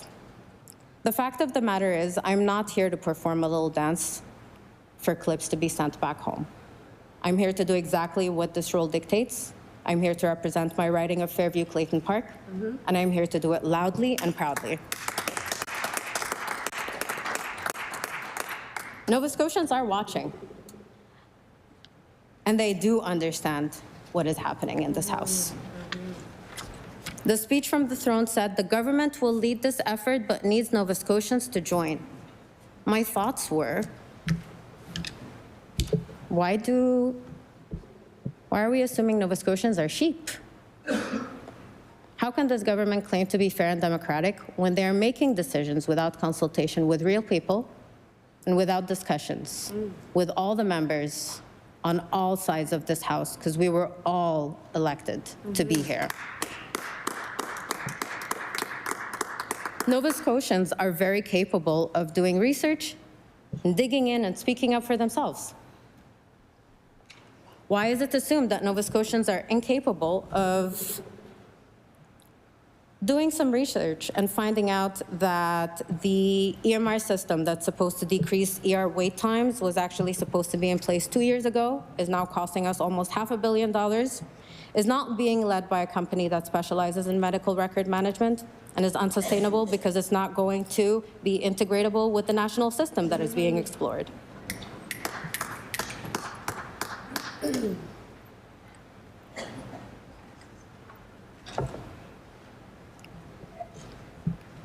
Why do they think that they can say they made record investments in public housing, though people can look up the history themselves? The real economic inaction here is the refusal to even discuss how money can be put back into Nova Scotians' pockets. The only time that we have seen real and noticeable decrease in child poverty was in 2020 when households had access to CERB. That is real solid proof that social policies work. Increasing minimum wage to a living wage, increasing income assistance rates, expanding access to the rental subsidy, building more non-market affordable housing, removing taxes off of groceries permanently. These are the types of real actions that will result in real economic growth. Anyone who has taken Economics 101 can tell you the impact of increasing purchasing power. The speech from the throne also made 6 separate mentions of special interest. If you believe in science, don't let this rhetoric scare you. It's just a way of dampening legitimate science-backed dissent, or at the very least, a simple discussion.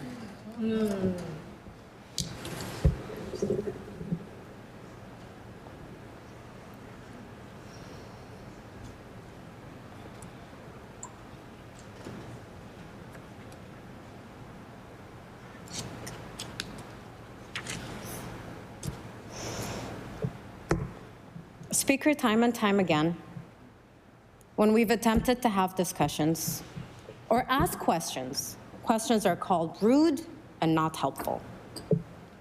This is the exact opposite of what we should be seeing in a democracy. I was born and raised in a monarchy, and I'm from a country that has been under a military dictatorship for decades. And again, like I've said before, this was the first time I voted.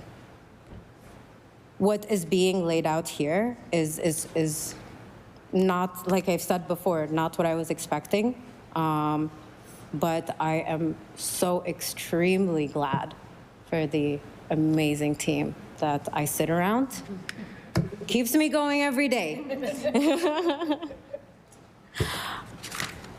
So with that, Speaker, I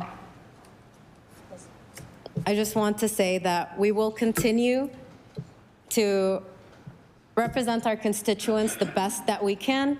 We will continue to echo the voices of Nova Scotians into these chambers, and I move to adjourn debate.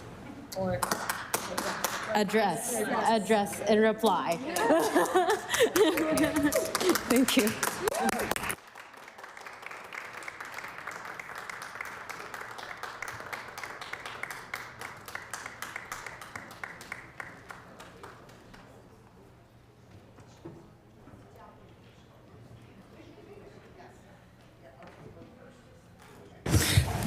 The motion is to adjourn debate on address and supply. All those in favor of the motion, please say aye. Aye. Contrary-minded, nay.